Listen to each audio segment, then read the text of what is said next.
This session is being recorded, so anyone who comes along later will be able to watch it, and this course will be available for a full year. So anyone who wants to take this class can do so and watch the same lecture you're about to watch because it is being recorded. And you have a large reading assignment at the front. I don't expect you guys to read it, but if you want to know where information in the manual came from, most of the information in the manual references the documents listed on the front. So we're going to move past that and on to page 2 of the manual where we have an introduction. And the big thing about 2011 is, quite frankly, it wasn't a very exciting year in terms of new stuff. And when you think about it, 2010 wasn't that exciting in terms of new stuff. It was just that stuff that was supposed to expire unexpired. So we had the basic major Bush cuts that were enacted in 2001 gave tax breaks to large segments of the population. Pretty much everyone got a break of some kind. And you may recall the politics going on at the time about whether or not the Bush tax cuts were affordable. And as we got into 2008, they were all set to expire at the end of 2010 for the most part. So in 2008, there was legislation going on to try and extend some of them, and it was finally actually at the 11th hour in December of 2010 that many of the Bush tax cuts were extended. Some of the Bush tax cuts were extended through 2011, and some of them were extended through 2012. So it may be the case that some of the items that we talk about today are things that you're going to say, oh, I've known that for a long time, that's not new. Well, what's new is we're either in the last year with 2011 or 2012 will be the last year. But at the same time, we have lots of tax stuff that did happen in 2010 that was unique, new types of laws. But most of those were directed at small business. So we're going to be talking about a lot of different topics in today's class. We're going to focus quite a bit on some of the business tax breaks, but we're also going to look at many of the tax impact situations for individuals. Some of the information I give you in today's class is going to be new to you, and some of it is going to be a refresher of things we've already known. Now, I could pretty much summarize what's changed in tax law for 2011 in about an hour. But I feel that to give people a good start to the tax season, it's important to do a really good refresher on some of the more important things that we deal with on a daily basis with our clients. So you're going to find that I'm going to do a lot more in today's class than just talk about what's new. We're also going to talk about a lot of things that maybe you didn't know, or maybe they're customer service issues that you'll be thankful that you've learned today, because these are the reasons our clients come to see us. Yes, they want to know what the latest tax law changes are, and they want to know that we know what they are, but they also want to know what to do if they owe. They want to know what to do if their refund's been garnished. They want to know stuff like that, and they expect their tax professionals to be able to help them with that. So that's just to kind of give you an overall introduction to what we're going to talk about.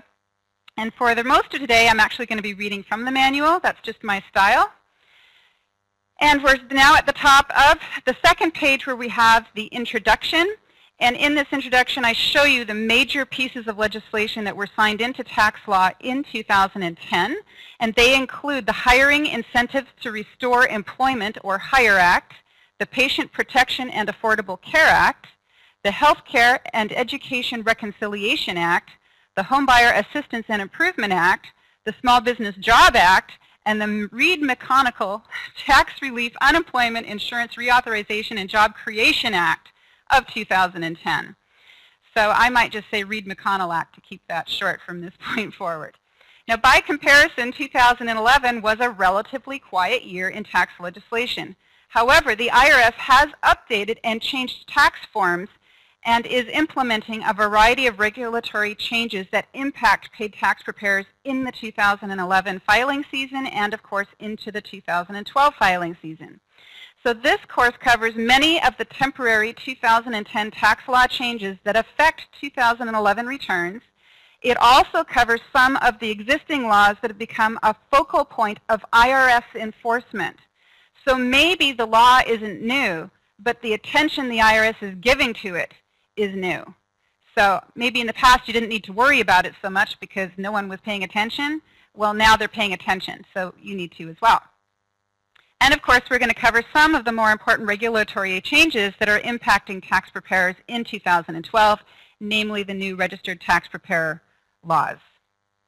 So by the end of today's class, you should be familiar with the 2010 legislative changes. You should also be aware of some important changes to a variety of the 2011 tax forms, some of the areas of enforcement that are the scrutiny of IRS, regulatory changes that are affecting paid preparers for 2011 and future years, certain ethics and electronic filing issues that also affect paid tax preparers, and what else I thought was important that maybe I'd tell you about.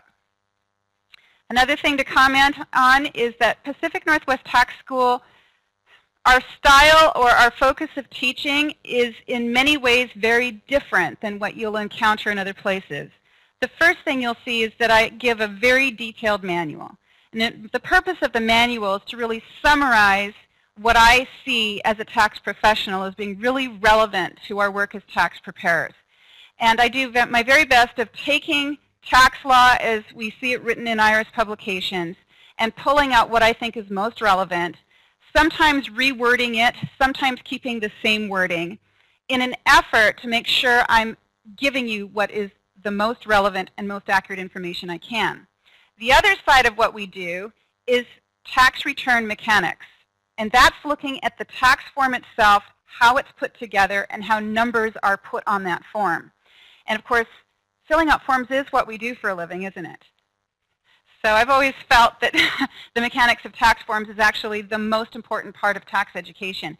Now I know the law over here, and I have this computer software program here, and now what? The computer asks me for information, and I put it in, and then it gives me an answer. But if I don't understand tax law well enough, and I don't understand form mechanics well enough, how do I know if I got the right answer on my software? So I want all of my staff and myself to be able to look at a tax return finished in tax software and be able to understand every single number on every single line, why it's there and where it came from. And if it's wrong, why it's wrong, to go back and fix it. So we do communicate as much of that as possible in our classes. So let's move on now to page 3. And on page 3, I've started with a picture of our new 1040. I don't know about you, but when I see the new 1040 form each year, I get excited. Ooh, what's changed? Well, it's got an 11 instead of a 10. That's the first change. The next change, I thought this was rather interesting. The IRS has clarified the information in the presidential election campaign box. Now it states that there is enough information in the box to tell the client that it's not going to affect their tax if they check the box. So we've had the box for a few years where that you just check it or you don't check it, and a lot of people think that if they check the box it's going to cost them money. But that's not the case, and the form now contains more information to help clarify that. Also, there's a new address line for foreign addresses. I thought that was rather interesting. Moving over to page 2 of the form, you may recall that the 2010 form was missing the standard deduction amounts, and that was rather inconvenient. I make a habit of memorizing as few numbers as possible, and the lack of numbers on the back of page 2 was rather irritating since 2010 was the only year they'd ever been missing. Anyway, they're back. Yay. Moving down to other taxes, you'll see on line 50, actually it's 59, we have line 59A, line 59B, and these two lines reflect Schedule H for household employee tax and also the repayment of the first-time home buyer credit. Advanced EIC, which has been on that line for many years, is gone. There is no more advanced EIC as of 2011. We also have a line that has been added, line 60, and this is a dedicated line for listing other taxes. In the past, if there was an additional tax that needed to be added, you basically typed it on the dotted line. There was no line for it, so you just were supposed to type it on the dotted line, and you may or may not have noticed that tax software would do that. Now there is a dedicated line for the other types of taxes that may be imposed on a filer, and also a system of coding those taxes so the IRS knows what tax you're putting on the line. And then, of course, down in the payments section, the making work pay credit line has disappeared because we no longer have a making work pay credit. And that's the summary of what's new and different. Now, the format of today's class is, well, I like to look at the 1040 and take it line by line. And of course, one of the very first lines on the 1040 is where we enter our exemptions and claim dependents. And then after that, oh, there's a wage line, and then there's an interest line, and then there's a capital gain line, and so on. And so today's class is going to go in that order, the order of the 1040 form. I don't have an index or a table of contents for my manual. I never seem to have enough time to actually do one. But if you're looking for a particular subject matter, one of the easiest ways to find it is just to say, okay, what line is that on of the 1040 form? And it's going to fall in that space of the manual. So that's April's backdoor table of contents. All right, so beginning with line 6D, this is not a new law, but it's an important law, and particularly when it comes to electronic filing and habits that tax preparers have engaged in for many years, myself included, I feel it's really important to bring this up and remind you about it.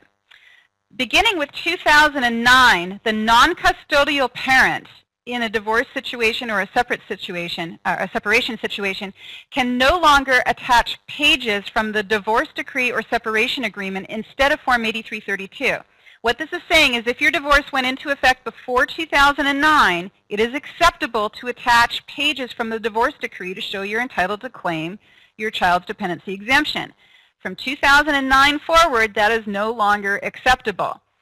So what that means is Form 8332 has to be signed, or some other separate statement has to be signed, and it has to be attached to the tax return. The non-custodial parent must attach 8332 or that similar statement that is signed by the custodial parent.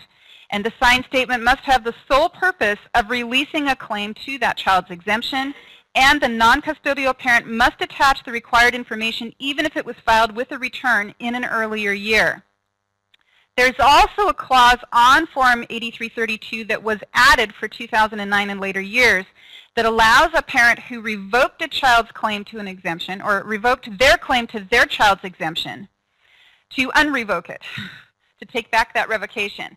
And there's procedures in place about when the revocation can be done. And the IRS has stated that if you revoke a claim to an exemption for a child that you had released, then you cannot enforce that revocation earlier than the year after the year you revoke it.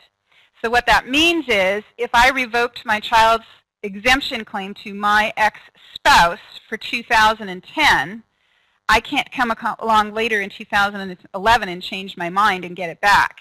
In fact, the latest I could give up that claim to that child's exemption would be 2009. So in 2011, if I change my mind and say, oh, ex-spouse, I'm not going to let you claim my child for 2011, that's too late. I could make a revocation in 2011 that will affect 2012. So those rules are spelled out on the 8332. Moving over to the next page, page 6, you'll see a copy of Form 8332. There's an interesting thing about this form. I used it for many years, even in situations where parents had never been married, because I would have a man and a woman who had a child together. They were never married, and there would be a discussion about who could claim the child, even in situations where they didn't live together. So what would happen is I would say, well, let's just settle things and have you sign this form. And one year, a lady pointed out to me, it says, do not use this form if you were never married. And I thought, well, sign it anyway. Well, now the IRS actually has an instruction on it that says use the form even if you were never married. So apparently people like me thought it was safe to use it, and the IRS is saying not only is it safe to use it, we want you to use it. Now what do you do when you're e-filing? Because of course, as electronic filing originators, tax preparers are supposed to be working as EROs and transmitting tax returns electronically. The 8332 is a paper document. How do you e-file it? The rules are that the custodial parent has to sign the form, and the non-custodial parent needs to attach it to the tax return. So how do you do that on an electronic return? Well, the answer is that you attach it to Form 8453. So the non-custodial parent will file electronically claiming an exemption for the child. the tax preparer, at the time they file that tax return electronically, should have the signed 8332 in their grubby little paws.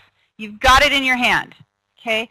Now what do you do with it? Well, you attach it to Form 8453, and within 3 days of IRS acceptance of the electronic tax return, Form 8453 is mailed into the IRS with the 8332 attached. This is probably new to a lot of you. And so I have up in front of you now the box that you actually check on Form 8453. Now, some of you may have been in taxes as long as I have. I'm in my 20th year this year. And there was a time when the only form we dealt with in electronic filing was Form 8453, and we always mailed it in. And then the IRS moved over to another form for signature collection that was not mailed in, 8879. Yeah, so the 8879 form is a form we have our clients sign, but we keep it in our file and we don't mail it in. And it replaced, for the most part, 8453, which used to get signed and mailed in. Well, actually, 8453 never went away. It is still a form that gets mailed in. It's just that it is only mailed in to accompany documents that cannot go out electronically. And one of the most important documents you should be aware of is Form 8332, because how often in the tax season do we have non-custodial parents trying to claim a check? All the time. So this should be a form that you have, you know. And if you're filing a tax return electronically for a non-custodial parent claiming a child's exemption and this form isn't attached, that would be a problem because the law requires that you attach it. Right, moving on to the next line of Form 1040, on to the W2.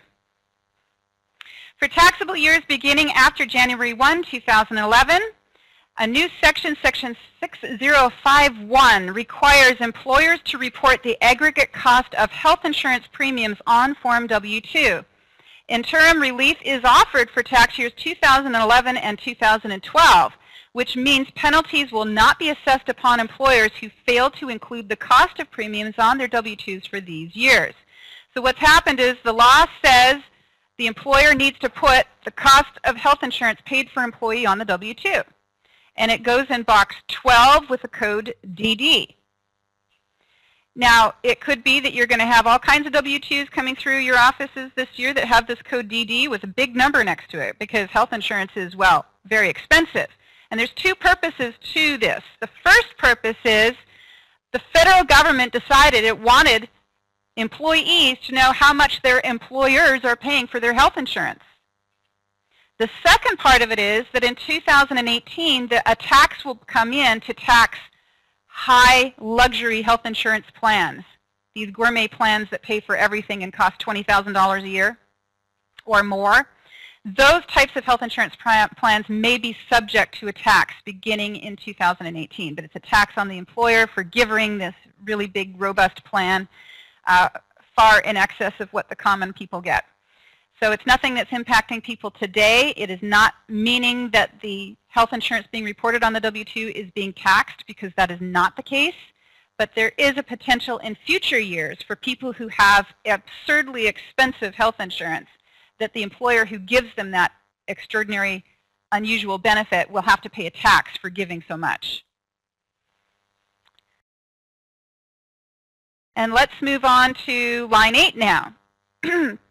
Line 8, there's nothing new about line 8 this year, but the IRS attention being given to interest, dividend, and capital gain income is really high now. And so we're going to talk about what it is that they're doing to ensure that people are reporting their interest, dividend, and capital gain income, particularly income from overseas investments.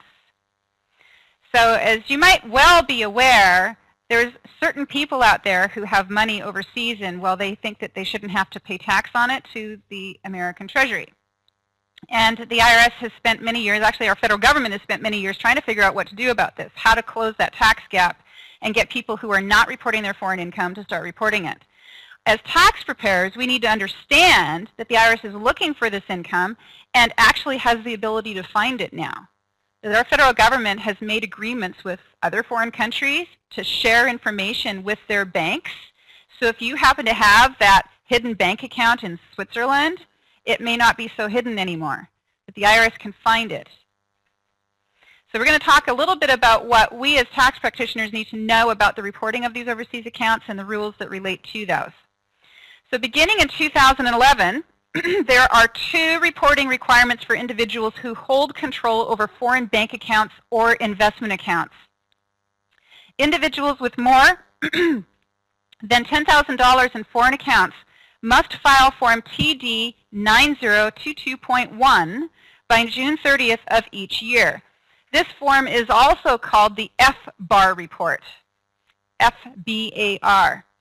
Now, beginning in 2011, Section 511 requires any individual who holds more than $50,000 in a depository or custodial account maintained by a foreign financial institution to report any such account. So beginning in 2011, individuals with more than $50,000 in foreign accounts will need to file 2 separate reports. Since Section 511 includes a wider range of investment account types, it is possible that individuals not required to file Form TD 90-22.1 will be required to report their accounts under Section 511. So we're going to take a look at each of these 2 reports in turn. And I have to confess that until about 3 years ago, I hadn't heard of any of them. Been doing tax returns for a long, long time, and they just not anything that had crossed my horizon. But what happened in 2008, I believe it was, is the IRS had an amnesty where people who had had all this money overseas and never reported it could come forward voluntarily and cough it up for less of a penalty than would otherwise be imposed. And that amnesty went relatively well, but the IRS thought it could do better, so it had another amnesty in 2011. And you may have heard that on the news or heard about it on the news, or you may have heard about it when you received phone calls from clients who were asking about it. My office in particular was inundated with phone calls from Canada.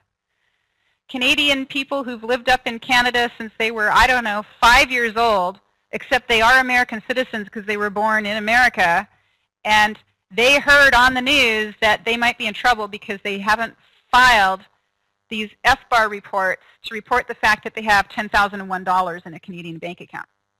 And technically the law says they are required to file the report, and technically the law says even if you are not living in the United States and you have not lived in the United States for 20 years, if you meet the filing requirements and you are a U.S. citizen or green card holder, you are required to file an American tax return. And this is a concept that seems very odd. How can I be required to file an American tax return when I don't live here? I haven't lived here for 20 years. Why should I have to file?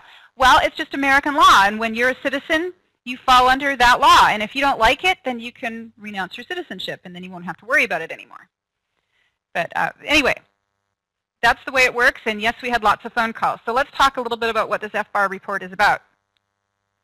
So you need to file the report if you have a foreign account and it has more than $10,000 in it, or you have more than one foreign account and the combined total of those accounts is $10,000 or more at any time during the year. So it's not like what's the balance on the last day of the year. It was what was the highest balance at any time during the year. And if you hit $10,000, the report's required. So what is a foreign financial account?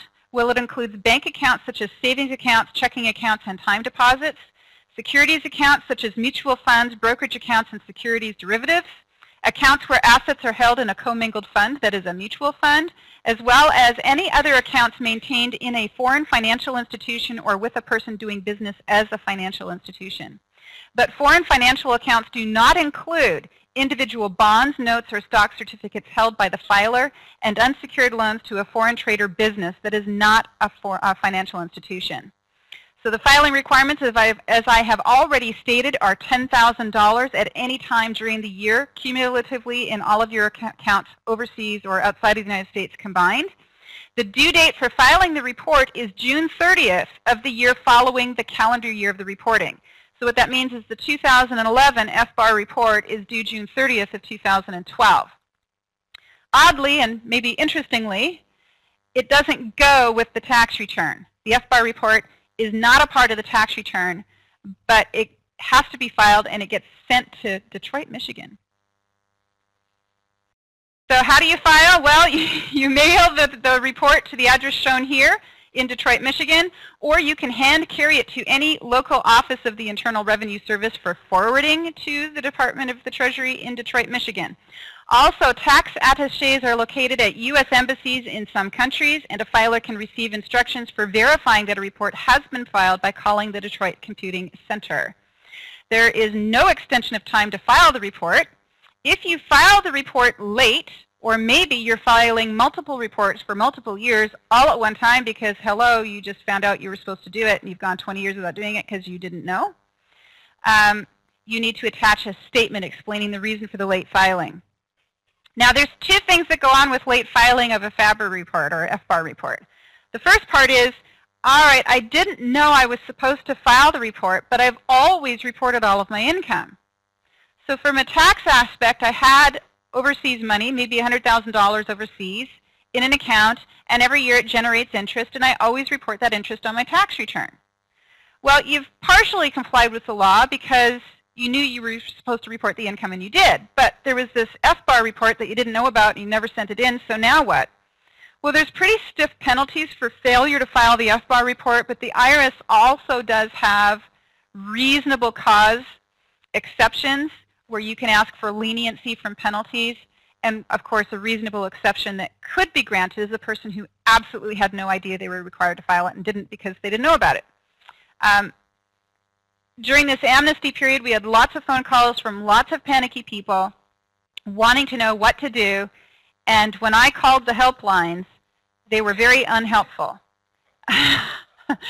My conclusion is that if a person wants to come forward voluntarily and report the fact that they have these accounts and they don't owe any income tax as a result of it, that if they had filed U.S. tax returns, they wouldn't have owed any money, or if they did file U.S. tax returns, they reported the money on there, they're probably going to get away with it. But if you're the other side of the coin where you've had these overseas accounts, you've never filed FBAR reports, and you also have never reported the income, that was what the amnesty was for, and it's over, unless the IRS comes up with another amnesty. So what are the penalties? Well, these are some of the most severe penalties I have ever seen when it comes to IRS.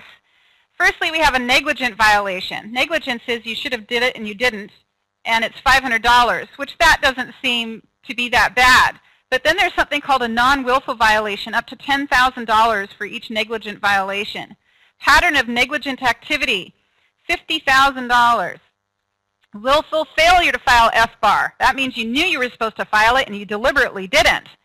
The greater of $100,000 or 50% of the amount in the account at any time during the violation. So let's just suppose you had $2 million overseas and you knew you should file the report, you never filed it. The IRS, through its associations with foreign countries and their financial institutions, finds out you've got $2 million hidden away and you've never reported it. They're entitled to half of it. That's the penalty. So the amnesty was settling for something like only 25 or 30% of it. It's a good deal. But there was someone in our office said that they managed to collect $34 billion in the amnesty effort, so it's been somewhat effective. I may be off on my number, but that's what sticks in my head. So that's the FBAR report, and it's been around for a while. It only became a focus, or something that at least moved into my sphere of recognition, in 2008 when the first amnesty came along. And of course, ever since then, I've been pushing it and making sure I ask my clients, do you have more than $10,000 overseas? That's just one of the questions I ask now. But beginning in 2011, we have a new form and a new reporting requirement. And this form is called FATCA. Maybe for fat cat, I'm not sure. No, it's an abbreviation of a longer phrase. And you're going to file your FATCA report on Form 8938, Statement of Financial Foreign Financial Accounts. For tax years beginning after March 18, 2010, the IRS is requiring individuals to report certain financial assets if the value of those assets exceeds $50,000. A new form, Form 8938, is filed in the following situations. Firstly, if you are a specified individual. So what is a specified individual? Well, you're a specified individual if you are a U.S. citizen, or you are a resident alien of the United States for any part of the tax year, or you are a non-resident alien who made an election to file a joint return with a resident alien, or you elected to be treated as a resident alien. And finally, a non-resident alien who is a bona fide resident of American Samoa or Puerto Rico. And you have an interest in a specified foreign financial assets that are required to be reported. So what is a specified foreign financial asset? Well, it includes any financial account maintained by a foreign financial institution, other foreign financial assets held for investment that are not in an account maintained by a U.S. or foreign financial institution, such as stock or securities issued by someone other than a U.S. person, any interest in a foreign entity, and any financial instrument or contract that has an issuer or counterparty that is not a U.S. person. So essentially, if you have money invested in a company overseas, such as a brokerage account or a bank account or a mutual fund, this is you. And if you have more than $50,000 invested in these accounts, you need to file the new form. And in most of these situations, you also need to be filing the FBAR report. So what does it mean when they're talking about the filing requirement? The IRS is saying if you have an aggregate fair market value in your specified foreign financial accounts that is more than the reporting thresholds that apply to you, you're required to file. $50,000 is the amount for an unmarried person. If you are married, that amount is $100,000. So what they're looking at is on the last day of the year, did you have $50,000? And if you didn't, at any point during the year, was the account worth $75,000 or more? If you're married, on the last day of the year, did you have $100,000? Or if not, on the last day of the year, $100,000, was there at least $150,000 in there at the highest point during the year? Now, there is a different calculation for taxpayers who are living abroad. If you live abroad, you are allowed to have more money before you're required to file the form.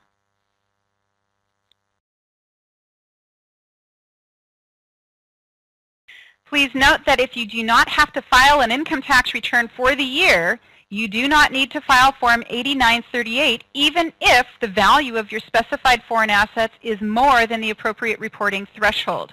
If you are required to file Form 8938, you do not have to report financial accounts that are maintained by a U.S. payer, such as a U.S. domestic financial institution, the foreign branch of a U.S. financial institution, or the U.S. branch of a foreign financial institution.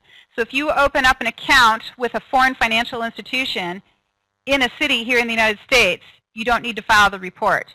And if you happen to have money invested in an American financial institution that has a branch overseas, that also is not a situation where you have to file the report. The rules are really looking at those foreign financial companies that have nothing to do with America and you've invested your money in them. They, of course, could have American stocks and so forth, but the point is who has control. And the other side of it is, are those companies issuing 1099 documents to the Treasury Service? So American banks and American financial institutions issue 1099 INTs, 1099 DIVs, and 1099 Bs to report interest, dividends, and stock sales. Those foreign financial institutions don't do that. So if they have a 1099 document, then you don't report that income on the new form. If they don't have a 1099 document, and the reason they don't is because it's overseas, then you need to report it on the form. Also, the IRS says currently that the only people required to file the form are individuals, although it does anticipate issuing regulations that state that a domestic entity will be required to file the form if it holds foreign assets. So in other words, right now, if the foreign assets are held through a partnership, the IRS is not requiring the partnership to file 8938. But if they're held by an individual, the IRS is requiring that the individual file it. However, it is expecting, I presume in the near future, that it will impose that requirement on partnerships, S corporations, and other corporations. And at the time that that happens, then the form will need to be filed by those entities as well. So here is Form 8938, and you can see it asks for all kinds of information, including the address, the type of account. So it's asking for the address of the company that the account is in, and the name of the company, and the foreign currency that you hold the account in. And it goes on to page 2, and on page 2 it actually asks what kind of income was generated by that account, and what line of your tax return did you report the income on? Lest there be any doubt that it is taxable, because of course it is. All right, we're going to move on now to Form 1040 lines 12, 17, and 18, and of course those are the lines that we report self-employment income on for the most part. Of course, rental income is also reported on line 17, but typically we're reporting on line 12 self-employment income, and if you have ownership in a partnership or an S corporation, your share of profit or loss and your share of any credits that might be available to you flow through to you onto your personal return from the return that was filed by that entity. So we're going to talk about tax rules that are affecting Schedule C, but also tax rules that will affect individual filers who have ownership in these entities that have the flow through. We're going to talk about them mostly in relation to Schedule C, but all of the rules that we're talking about also impact these other entities and can affect individual filers who have ownership in these other types of entities. So taking a look at Schedule C, the first thing we see is that information reporting requirements have been added to the form in that new lines I and J have been introduced regarding the required filings of Form 1099 in 2011. Now the filing of Form 1099, and I've just got my arrow down here, it's lines I and J that I'm talking about. 1099 is not a new form. It's been around forever. Well, I've been at it 20 years, and it was here 20 years ago. So how far they go back they go historically, I don't know. But 20 years ago, we had these rules that you had to file 1099s, and that's not changed. What's changed is the focus on them. And so to emphasize the focus the IRS is now giving to these forms, it's added a line to the Schedule C. And the line says, if you look at line I, did you make any payments in 2011 that would require you to file Forms 1099? Yes or no? Question number J, if yes, did you or will you file all the required Form 1099s? Yes or no? What happens if you're supposed to file and don't? Well, we're going to spend some time talking about that. Because, you know, one of the things we deal with as tax preparers is small business owners who come in and they don't know what the rules are, and very often they don't want to know what the rules are. They want their life to be as simple as possible because, after all, if you've got a contractor who's working on construction sites and he comes in and you ask him, did you send out your 1099s? He's going to go, what 1099s? Why do I have to do that? I don't see why I have to do that. That's ridiculous. This is too much work. And a lot of these folks just haven't sent out 1099s and gotten away with it for many, many years. But I think those years are up. That now when these forms are not issued, the IRS is going to be coming down on people, and the penalties can be quite severe. And if our client should have filed a 1099 and we did not make that happen for them, who will they blame when they get the letter from the IRS?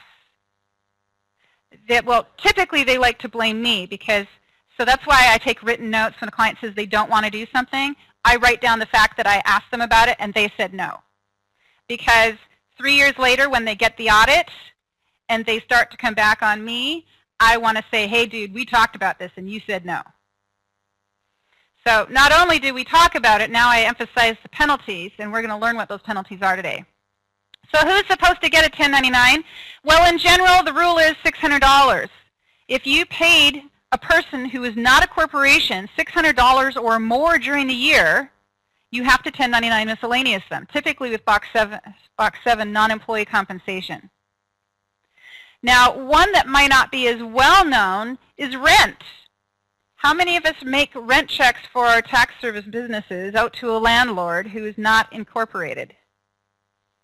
Well, it's safe to say we're going to pay out more than $600 of rent in a year for our office, and most of our clients who have business locations and are paying rent will also be paying rent, and it will be more than $600 for the year easily.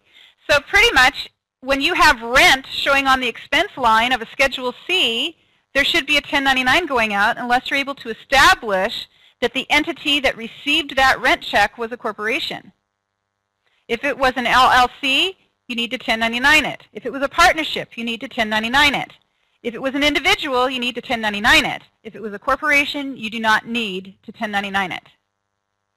What's another one? Oh, commissions and fees and contract labor. Well, those ones are kind of more self-evident. I think we've understood for a while that those types of people are supposed to get 1099'd. But what I can tell you is that I've been at taxes long enough to have figured out what's going on when my clients get selected for audit.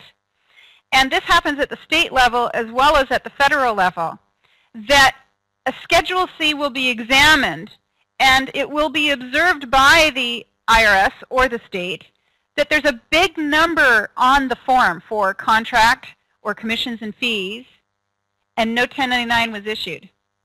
They can see that there was no 1099 out here, and they can see there's a big number on the Schedule C, audit time. So if your clients don't want to get audited, that would be a really good reason to be 1099ing. And so the IRS is looking for big differences. Now, if you've got a line on the tax form that says $2,000 was paid out in commissions and fees and no 1099s are issued, that won't necessarily trigger an audit because you could have sent out four $500 checks to 4 different individuals, none of whom received more than $600. So technically, you don't need to 1099 in those situations. But you know, by the time you're getting $5,000, $10,000, $20,000 on that line, and there's no 1099s going on out there, doesn't mean you will get audited. It just means the likelihood is going up, that the computers that go through and make these decisions are going to be pulling you.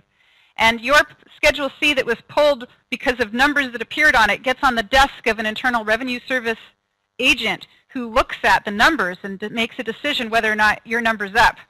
And if your number's up, then it goes to another person who actually makes the phone call and sends out the letter, and you have to start bringing in your receipts and your records. Now let's look at the bottom of the Schedule C here. You'll see that we have also some new lines that have been added. One of those is merchant card and third-party payments for 2011. Enter 0. I think that's rather funny. I'll tell you why. Then it says on line B, gross receipts or sales not allowed or not entered on line 1A. See instructions. Well, the bottom line of what's going on with lines 1A and 1B is this new form called Form 1099-K. Now, why do we have a Form 1099-K? Well, we have a Form 1099-K for 2 reasons. One is to ease the burden on businesses for tracking their income. I think that's less of an issue than the other side of the equation is, which is closing the tax gap. And basically figuring out who's making money, where they're making that money from, and then collecting it. And the 1099-K is issued to any business that accepts credit cards whatsoever.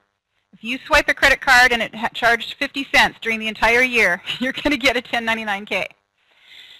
The other people who are going to get 1099-Ks are the people who do online transactions, such as through Google and through PayPal. There could be other network party providers beyond those 2, but those are the 2 big ones that IRS likes to use as illustrations. And how many of us have clients who are doing business on eBay? How many of us have relatives or friends doing business on eBay? Okay. So, and it's been quite, you might say, an underground operation out there with people really making good businesses for themselves on eBay and not reporting any of it, because there's never been a method for tracking this up until now. But there is a de minimis factor in there, which is getting people off a lot of slack, I personally think, which says that if you're taking transactions through PayPal, for example, the number of the transactions has to exceed 200, and the gross receipts that you've run through that PayPal system have to exceed $20,000 before the 1099-K will be issued. Now remember the difference there. If you swipe 50 cents on a credit card because you have a credit card machine for your business and you collected 50 cents, you're going to get a 1099-K. The de minimis amount of 200 transactions and $20,000 applies only to these third-party network accounts like Google and eBay. So we'll see here that we've got a picture of the 1099-K.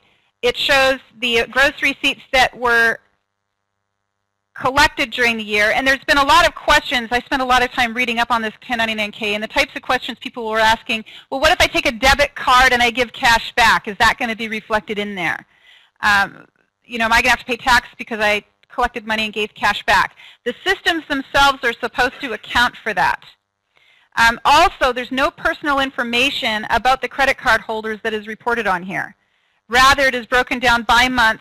You, as a merchant vendor, collected $20,000 in the month of January. You collected $15,000 in the month of February, and it's broken down by month. But there's no information on here about who the money came from. Other than that, it was run through this merchant account.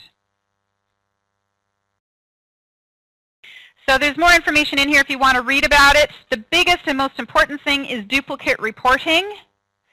And this is why the Schedule C says enter the amount shown on 1099-K, but for 2011, don't enter it.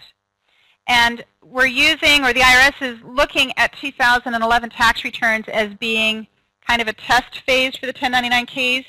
What they don't want to see happening is have a business report gross receipts from here and then add the 1099-K in on top.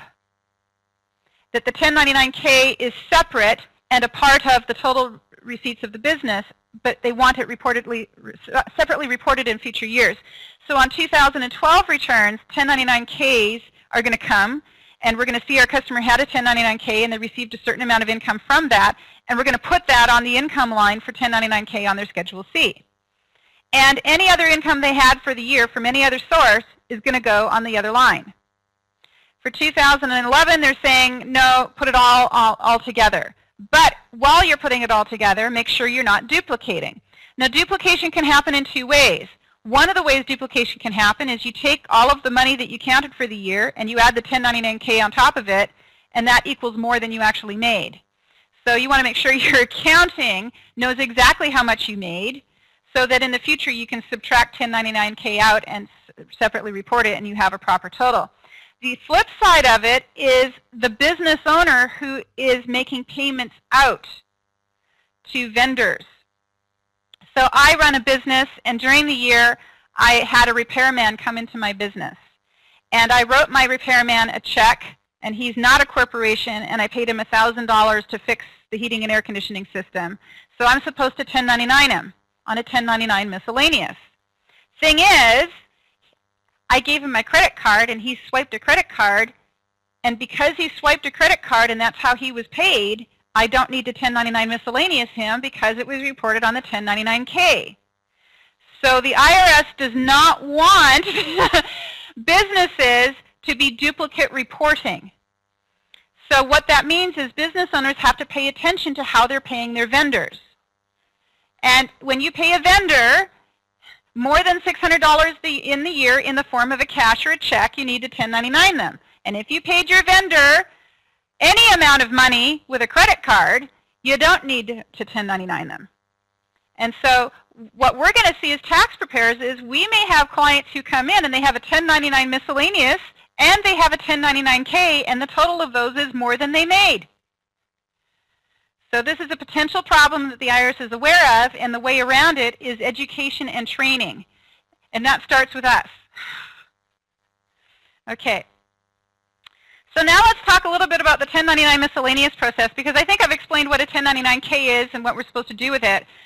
We're not typically going to be issuing 1099-Ks ourselves, but we will be issuing 1099 miscellaneouses for our own businesses and for our customers who ask us to help them with that. So let's talk a little bit about what's involved in 1099 reporting.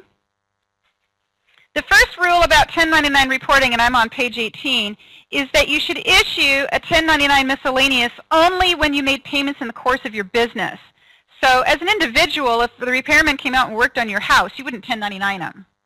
But if you have a business and the repairman came in and helped you in your business and you wrote him a check for more than $600 or you paid him more than $600 cumulatively for the year, then you would need to 1099 them.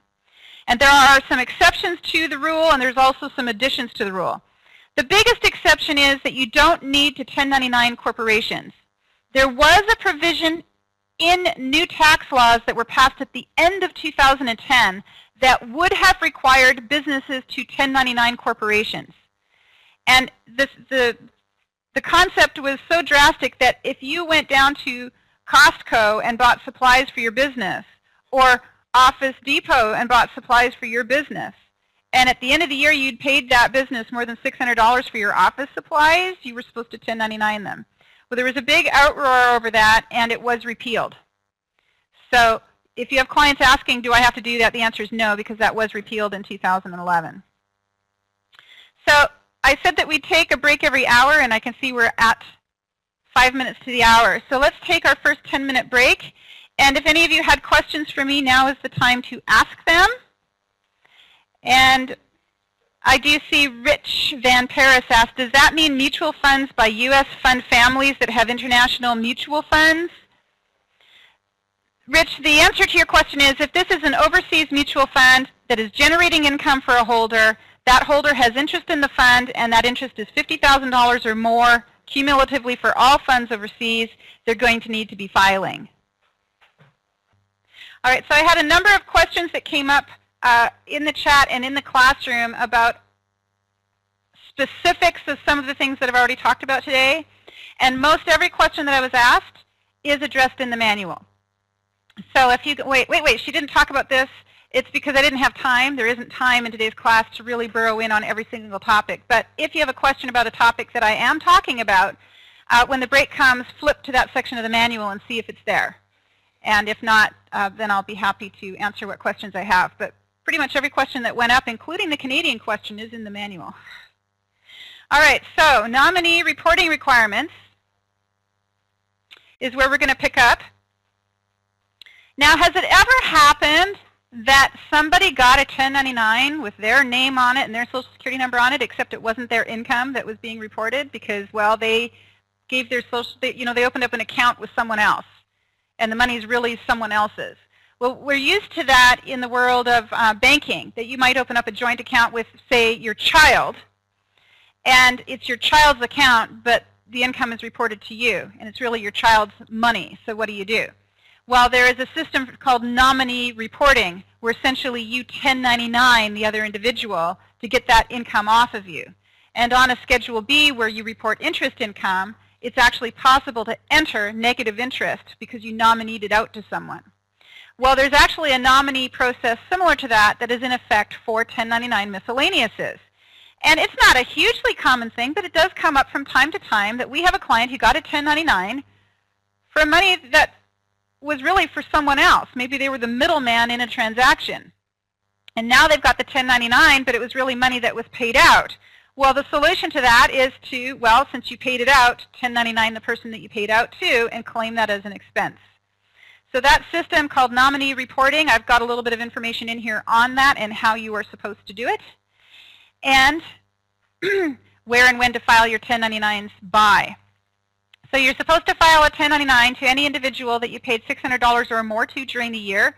Oh, and there was an exception I talked about earlier. You don't have to 1099 someone if they are a corporation, except if the corporation is an attorney. So no matter what, lawyers get 1099'd. Incorporated or not incorporated, lawyers get 1099'd. There was also a question in the classroom, is an LLC someone I have to 1099? The answer is yes. An LLC is typically either a sole proprietor or a partnership, neither of which are corporations. And IRS says if the name incorporated or Inc. is in the name, you can assume that they are in fact a corporation. But if they call themselves Johanna's Cleaning Company, you may not assume that that means that they're incorporated, because the word company does not mean that a company is incorporated.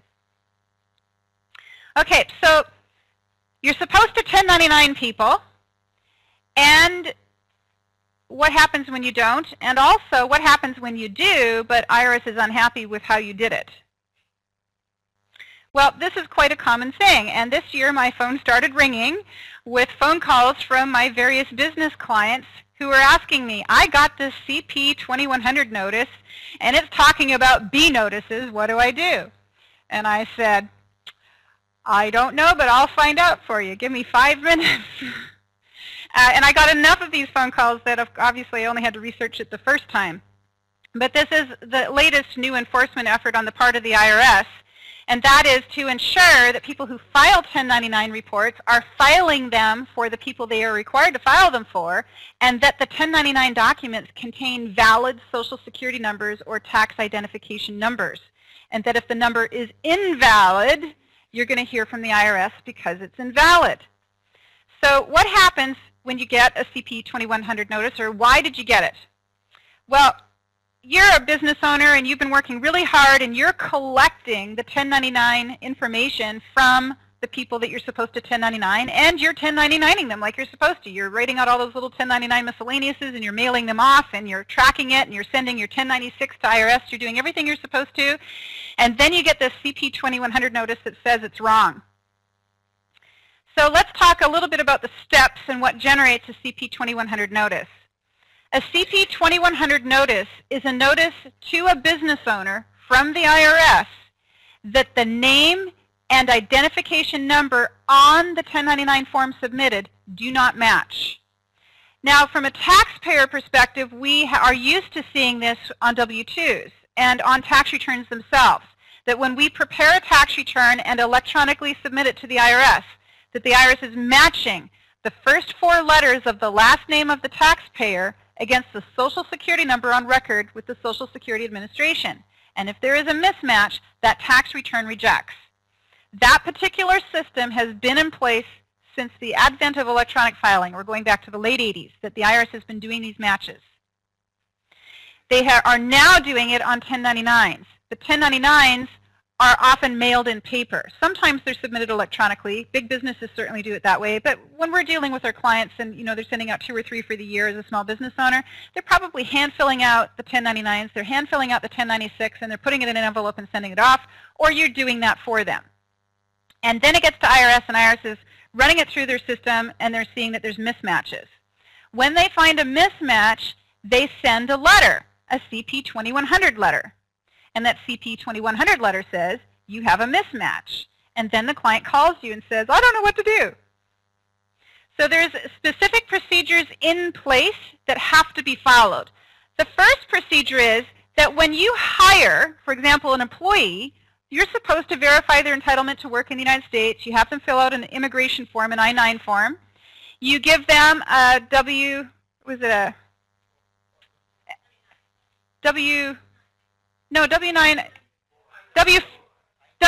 thank you. W9 is what I'm going to talk about next, W4. You give them a W4, and on the W4 they indicate their name, their Social Security number, how many exemptions they want claimed, and so forth, right? We're used to that for payroll. But did you know that when you do 1099ing, you're supposed to do something similar, except you don't use a W4, you use a W9. And the W9 is something that you hand to that contractor who just fixed your furnace, and you say, would you please fill this out for me? And the contractor says, I'm not giving you my Social Security number. And you respond back saying, but you have to. And it's a $50 fine to you if you don't. And if the contractor says, I refuse, then the law says you as a business owner have to hold out 28% and send it to IRS. So at the very first time that you engage in a business transaction with that unincorporated entity, you should be asking that unincorporated entity to complete a W-9. Or even if they are incorporated, have them complete a W-9 to tell you that they're incorporated. That way you're covered. And then you keep that W-9 in your records. So the IRS says the first time you begin business with that individual, ask them to complete the W-9, and if they refuse, begin backup withholding immediately. In addition to that, you need to make a first annual solicitation. So you asked at the time, like you were supposed to, or well, maybe you didn't because you didn't know you were supposed to, but at some point you need to make that first initial solicitation. If at the end of the initial solicitation you still do not have the correct information, then you have to make a first annual solicitation. And this is what happens with a first annual solicitation. If the payee does not provide a TIN after initial solicitation, you must make a first annual solicitation by December 31st of the year in which the account is opened. That means, let's just say in September the furnace repairman came out, and at that time you asked him to fill out a W-9, and you gave it to him, and he never sent it in. By December 31st, you have to mail him another W-9 with a letter requesting the information. And you should already have started backup withholding at that point. And if you hadn't, you'd better start. Now, you're given until January 31 of the following year if the account was opened in December. So like if the furnace repairman came out in December, and that was the first time you'd ever done business with him, you could make that first annual solicitation as late as January 31 of the next year. Now, there's also something called a second annual solicitation. If the payee does not provide a TIN after the first annual solicitation, you must make the second annual solicitation by December 31st of the year following the calendar year in which the account was opened. So furnace repairman comes out in September, you ask him for his information, you give him a W-9, he goes, and he leaves and he never sends it in. And you pay him because, well, you're nice. Now he hasn't sent it in, so by December 31st of 2011, you send him the first annual notice with a W-9 in it and a request for the information. And a year later, you still don't have the information, you need to send out a second annual solicitation. And if those letters that you send out are returned to you, the IRS wants you to save them to prove that you made the solicitations. And of course, by the time it was refused up here on the initial, backup withholding should have started. And my recommendation is that the best time ever to get a number out of anyone is while you've still got their money. Once you've paid them, they're going to be less inclined to give you that information. But if they understand the space between me and that $1,000 check is filling this W-9 form out, they're probably going to fill it out. But if you've already paid them and then you ask them to fill out a W-9, it's much harder. So it just should be standard procedure right up front. When that contractor walks in the door and he's asking for a check, you're handing the W-9 and say, just fill this out and we'll get it in the mail to you. Now, of course, if you pay him with credit card, then you don't have to 1099 him. Okay, so let's suppose you did all of that correctly and the number they give you is wrong. Now what? Well, it's the same exact procedure. So maybe you ask them to fill out a W-9 and they put a bogus number on it. How would you know it's a bogus number? Well, you may not know it's a bogus number, but you're still going to get that CP 2100 letter. And so if the notice comes that there is a mismatch, now you have to send out the first annual notice and begin backup withholding. So they gave you a number, you believed it was correct, you did not backup withhold. Now you've gotten a notice from the IRS saying the number is bad. You need to notify the individual in writing with a W-9 enclosed, stating, you need to give me your number, and it needs to be accurate. And if after you've done that, the IRS says it's still inaccurate, then you need to send out a second notice. And information about what these notices should contain is in the manual. I'm not going to read it to you just because of time restrictions. But for those of you who are concerned with it, it's all there in writing in front of you.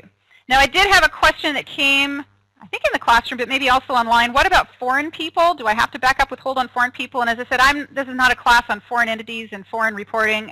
I'm not prepared to talk about it. But I did include information about what to do in terms of collecting reporting information from a foreign person. And in that case, you use Form W-8. And there happens to be more than one kind of Form W-8. So if you are dealing with a foreign person, spend some time researching that before you take action. And of course, information is provided on Form W-8 in Publication 515, Withholding of Tax on Non-Resident Aliens and Foreign Entities. But that would be a class all by itself.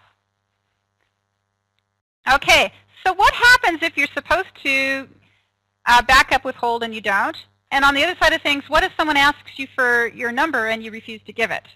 Well, firstly, there is a general law on the record under some section code that says if your number, your identification number, is required for reporting purposes on the tax return of another person or business and you refuse to give it, $50 penalty to you for refusing to give it. We could be talking about you're filing your personal return and you're claiming a deduction for alimony you paid to your ex-spouse and she won't give you her social security number. Now, you should know that anyway, but technically that would be an example of where you're required to have that number to put it on your return and the spouse refuses to give it, $50 fine on the spouse. Or you're paying for child care services and the child care provider refuses to provide you with their identification number that you need so that you can claim a credit for the child care expense on Form 2441. $50 fine to the provider. I think it should be bigger, but that's where we are there. So failure to issue or provide an ITIN or TIN when it's asked for is a penalty. On the flip side of things, what happens if you are a business and you should have done backup withholding and you did not? Well, if you're required to do backup withholding and you don't, the worst case scenario is the government comes along and makes you pay the tax you didn't hold out. And 28% of $1,000 would be $280.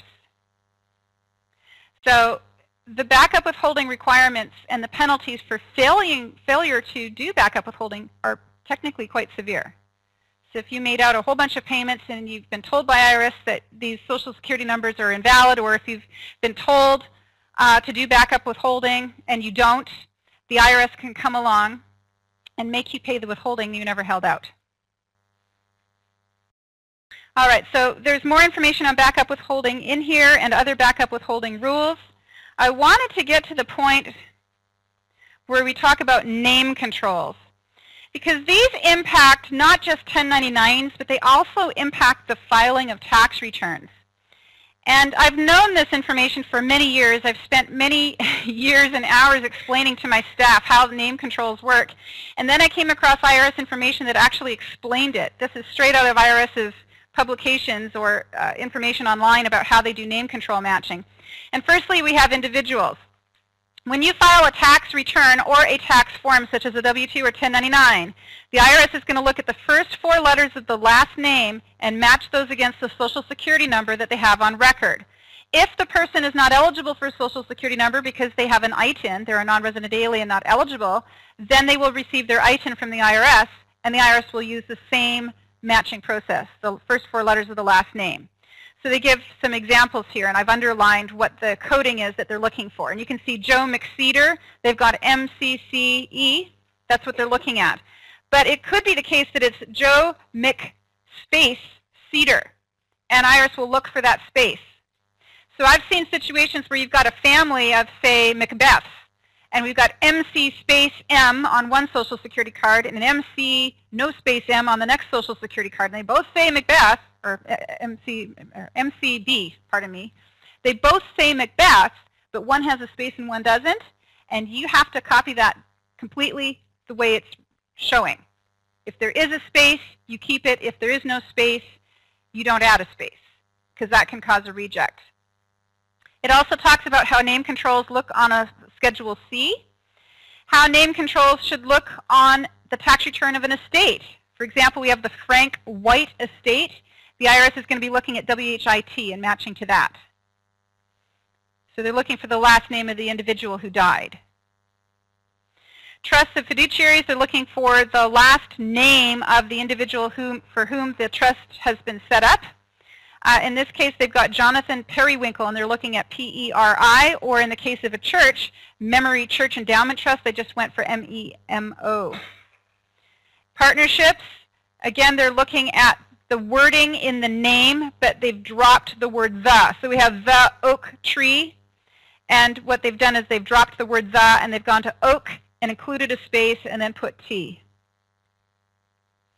And there's other examples in there. So this can be helpful to you just from electronic filing purposes. If you are trying to file a tax return electronically and you're getting rejects, this can give you some help in making those go through. The next thing we're going to talk about is employer payroll benefits. And most of the big changes that came into play in the 11th hour of 2010 that benefited small business had to do with tax breaks to do with hiring people, incentives to hire. So the rules are not new to 2011 for the most part. They're a continuation of what we saw in 2010, but they're relatively new still, and there were some changes, so we're going to talk about them a little. The first 2 that we're going to focus on are the Work Opportunity Credit and the New Hire Retention Credit. And we're going to start with the New Hire Retention Credit. This is a credit that is going to be available to a large number of businesses who have employees that they've hired during the year. This credit is given to a small business that hires a worker who was unemployed for 60 days or more on the date that they were hired. And that individual was hired in 2010, and that individual was employed for a full year. For most people who hired a worker in 2010, this worker will have worked for part of 2010 and into 2011. But the credit is claimed on the 2011 tax return. There are some organizations out there that are fiscal year filers where it was feasibly possible that their tax year ended in 2011, but not at the end of 2011. And those individuals may have been able to claim it on 2010 returns. Actually, it wasn't even that. The wording was for tax years that end after March something in 2010, the credit is claimed on that year. And for fiscal year filers, there's a small number of companies out there that would be claiming it on 2010 returns. But for the most part, this is a 2011 credit. And the credit itself is the lesser of $1,000 or 6.2% of the wages paid by the employer to the retained qualified employee during the 52 consecutive week period. The qualified employee's wages for employment during the last 26 weeks must equal at least 80% of the wages in the first 26 weeks. All remuneration that is considered wages for federal income tax withholding purposes is counted in terms of computing this credit. There's a number of rules that are going on here. Firstly, the worker cannot have been hired to replace another worker unless that other worker quit or was fired for just cause. So they didn't want people saying, oh, I can get a credit if I hire a new worker, let's can so-and-so. All right. But if so-and-so quit, or if there was a legitimate need to hire a new worker, the federal government was hoping that this would be an incentive. And it's basically a kickback on the employer's share of Social Security, up to $1,000. So if you have a client who hired workers in 2010 that worked through 2011, and you can show that that worker was unemployed for 60 days before they were hired, and that what they earned in the second 26 weeks of employment was at least as much as 80% as much of what they were earned in the first 26 weeks of employment, they're eligible for a credit. And it's a credit off of the income tax of the business. And if the business is a sole proprietor, it's going to be claimed against the income tax of the individual. If it's a partnership or an S corporation, it will flow through to the individual. Yes? It's per employee who meets the requirements. Now, the IRS has a form that employers need to have the employee sign, or the employee needs to sign a similar statement containing the same information. The form is Form W11, and it essentially certifies that the employee is saying, yes, I was unemployed for 60 days, and I qualify. So the employee has nothing to gain by this. It's the employer who has everything to gain. But it's up to the employer to ask the employee to sign the form. So if the employee can sign the form saying, yeah, I was unemployed for 60 days before you hired me, then the business can show, oh, I hired this worker in 2010, and I kept them employed for a full year, and I paid them at least 80% as much in the second half of the year as I did in the first half. Now I'm eligible for a credit. The credit is the lesser of 6.2% of the wages paid, or $1,000. And a question I did ask the IRS at one of their forums is, what does hire mean? Does it mean the day they started working, or is it the day that you said, I'll hire you and you can start in 2 weeks? And the answer is, it's the day you hired them. So you could technically hire a person on December 20th, 2010, and that worker may not have started until the new year, and they're going to meet the requirement and be able to qualify you for that credit. For tax service owners, that's important because we might hire someone in December but not start them till January, right? So I was very motivated by this. All right, so who can claim the credit? Taxable businesses, tax-exempt organizations, taxable businesses and tax-exempt organizations in the 5 U.S. territories, public colleges and universities, and Indian tribal governments. Who cannot claim the credit? Household employers, so if you have your nanny or your housekeeper, sorry, you're out of luck, and federal, state, and local government employers other than colleges and universities. So how do you claim the credit, or when do you claim the credit? You claim the credit typically on your 2011 return by attaching the appropriate form. And here is the first password of the day. My home country, Canada. So for those of you who are online, please jot this down. C-A-N-A-D-A, Canada. Okay, how to claim the new hire retention credit. You fill out this form, and of course on the form you indicate the worker, the Social Security number of the worker, the amount that you paid the worker. You verify that the worker's wages were at least 80% as much in the second half of the year as in the first half of the year. You do a calculation and you come up with a number less than 1,000, or you are limited to 1,000. The next credit we're going to talk about is the Work Opportunity Credit, and this is actually a pretty amazing credit, but it's technical in terms of getting it. If a small business qualifies for this credit, they have to do some legwork ahead of time. It's not a, oh, I found out about the credit after the fact thing. You have to have known about the credit ahead of time and taken the appropriate steps at the time you hired the worker or immediately prior to hiring the worker. It's not a credit you can take advantage of 6 months later because you found out about it after you hired them. But it is still in effect all the way through 2012 for one particular group of workers. For most people, it's expired as of the end of 2011, but there was late legislation in 2011 that carries it through 2012 for businesses that hire veterans, a certain group of veterans. So the Work Opportunity Credit is intended to encourage employers to hire individuals from targeted groups. It is equal to 40% of up to $6,000 of the targeted employee's qualified first-year wages, subject to certain requirements and limitations. It was originally scheduled to expire at the end of August in 2011. However, legislation extended it all the way through the end of 2011. And for certain targeted veterans, the Vow to Hire Heroes Act extends the Work Opportunity Credit all the way through 2013.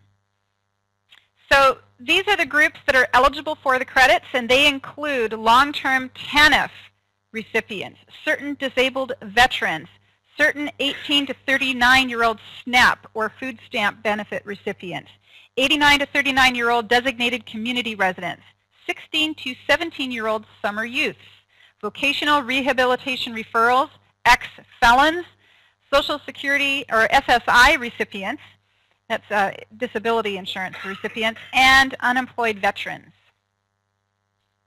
The main objective of the credit is to enable the targeted employees to gradually move from economic dependency to self-sufficiency. In other words, get them off welfare and unemployment benefits and into a business working. And businesses are often reluctant to hire people from these groups, maybe because they feel they're risky or maybe because they feel they don't perform very well. So in any event, they deliberately don't hire people from those groups, and this is an incentive to maybe make an exception and hire from it. Now, if you want to hire a person from those groups, you have to go through a screening process. You have to submit forms. You have to submit the forms at the time you hire or before you hire, and there's information in here on how to do that. At this point, because the Work Opportunity Credit has expired as of the end of 2011, there's not much we can do to counsel our clients on taking advantage of most of these groups and maybe applying for the Work Opportunity Credit, with the exception of veterans.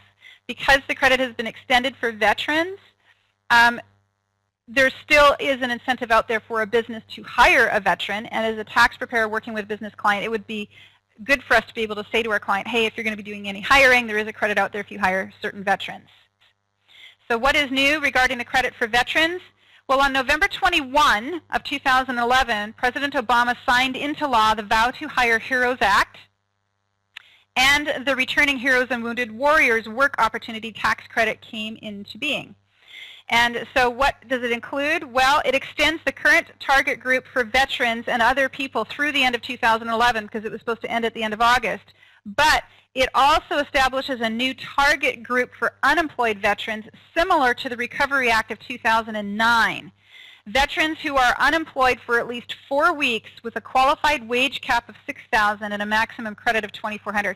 So if you want to hire a military veteran and that worker has been unemployed for at least 4 weeks and you want to hire them, before you actually hire them, this is some paperwork you could file, or at the time you're hiring them, you should apply for the credit.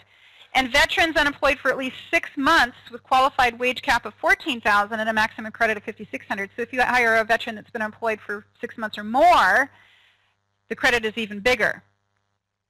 State workforce agencies will certify veterans as meeting the required periods of unemployment based on receipt of unemployment insurance compensation. So how are these credits claimed on the tax return of a sole proprietor? Well, the sole proprietor clearly would have to have employees. Now, most businesses don't operate as really as sole proprietorships anymore. They're probably going to have formed an S corporation, or they're going to be an LLC partnership. But in either case, that credit is claimed and then flows through to the individual tax return.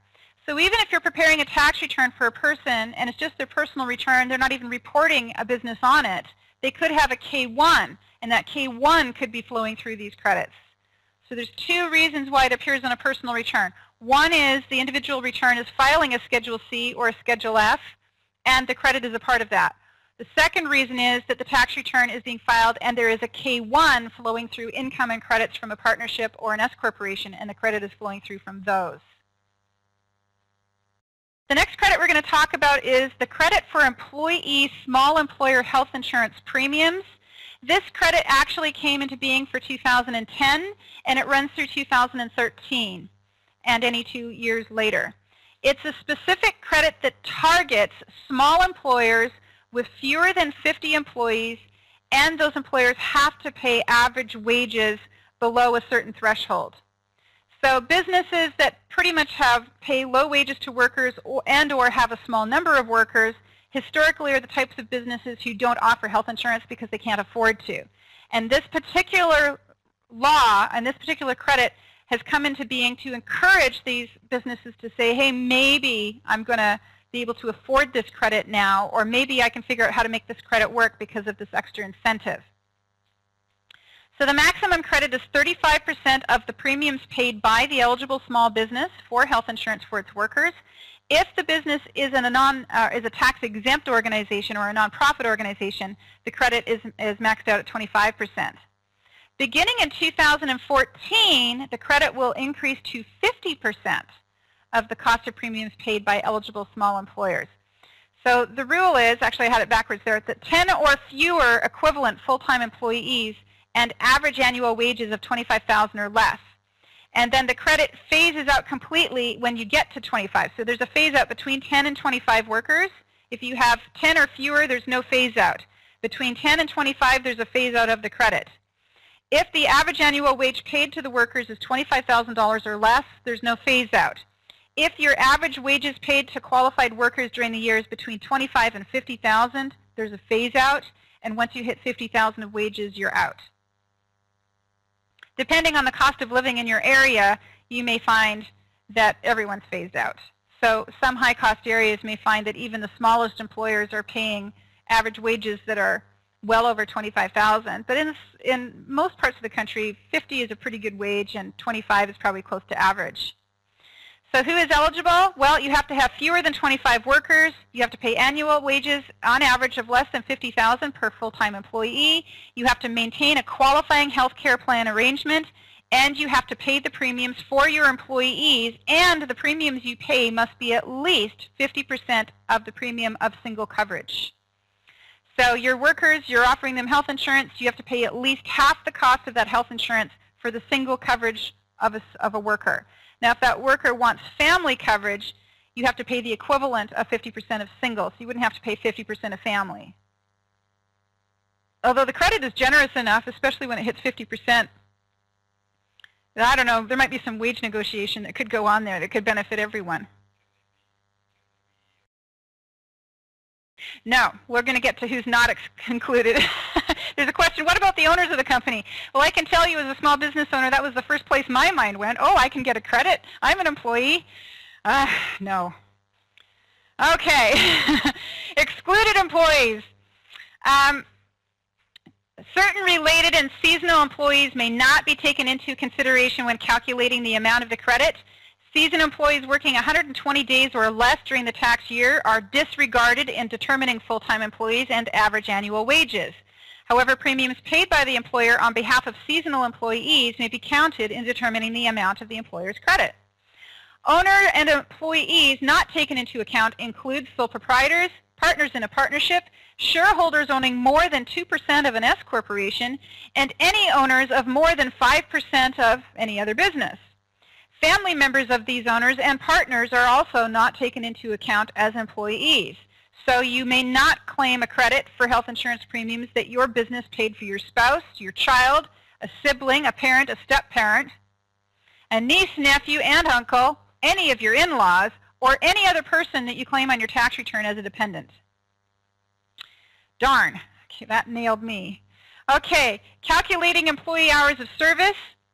There's a number of formulas that go into actually figuring the credit. And when I first took a look at this a year ago, I spent 2 days trying to get my hands around this credit because it had so many rules and so many calculations. I'm just going to scroll through to a little bit farther down in the manual. And what I'd like you to do is flip to this page. It's page 46. And I have completed Form 8941 for an organization called Haflinger. Okay? And you can see that there's a bunch of numbers on this form. And I guarantee you my tax software had nothing to do with those numbers. I had to calculate every single number on this form manually, and the IRS provides me with no less than 8 worksheets to do so. So I'm not going to read the worksheets to you. There's just not enough time in the class. But I did want to explain the history behind this illustration, or the story itself. The story is that we have Haflinger, Inc., which is an S corporation, and it operates a consulting firm in Omaha, Nebraska. During the year, Haflinger pays 75% of the employee health insurance premiums to the following individuals under its employer plan. What I've done is I've highlighted in pink the people who are not considered to be full-time employees, either because they're related or they are the owner, or because they worked fewer than 120 days. So you can see we've got, and I'm on page 41, folks. You can see we've got Jason, Martha, and Samuel, and we have John. So when we're adding up the number of full-time employees, we're down to less than what you see listed, because those 4 are thrown out. But I did go down and just do a total, and what I've done here is created a table. And as a tax professional, if you have a client that you believe qualifies for this credit, you may as well ask them to provide to you all of the information you see on this table in front of you, because you cannot calculate the credit without this information. So the starting point is to get a list of all the employees and figure out how much those employees earned, the total number of hours they worked, the number of days they worked, what percentage of the premiums the employer paid, the amount of premium the employer paid, what percentage that premium was, of course, of the total cost, etc. And then you use the information to fill out the worksheets. And we have worksheet 1, we have worksheet 2, worksheet 3, worksheet 4. I'm not done yet. Worksheet 5. Okay. We keep going, and when we're finally done, we establish that the credit available to Haflinger, Inc.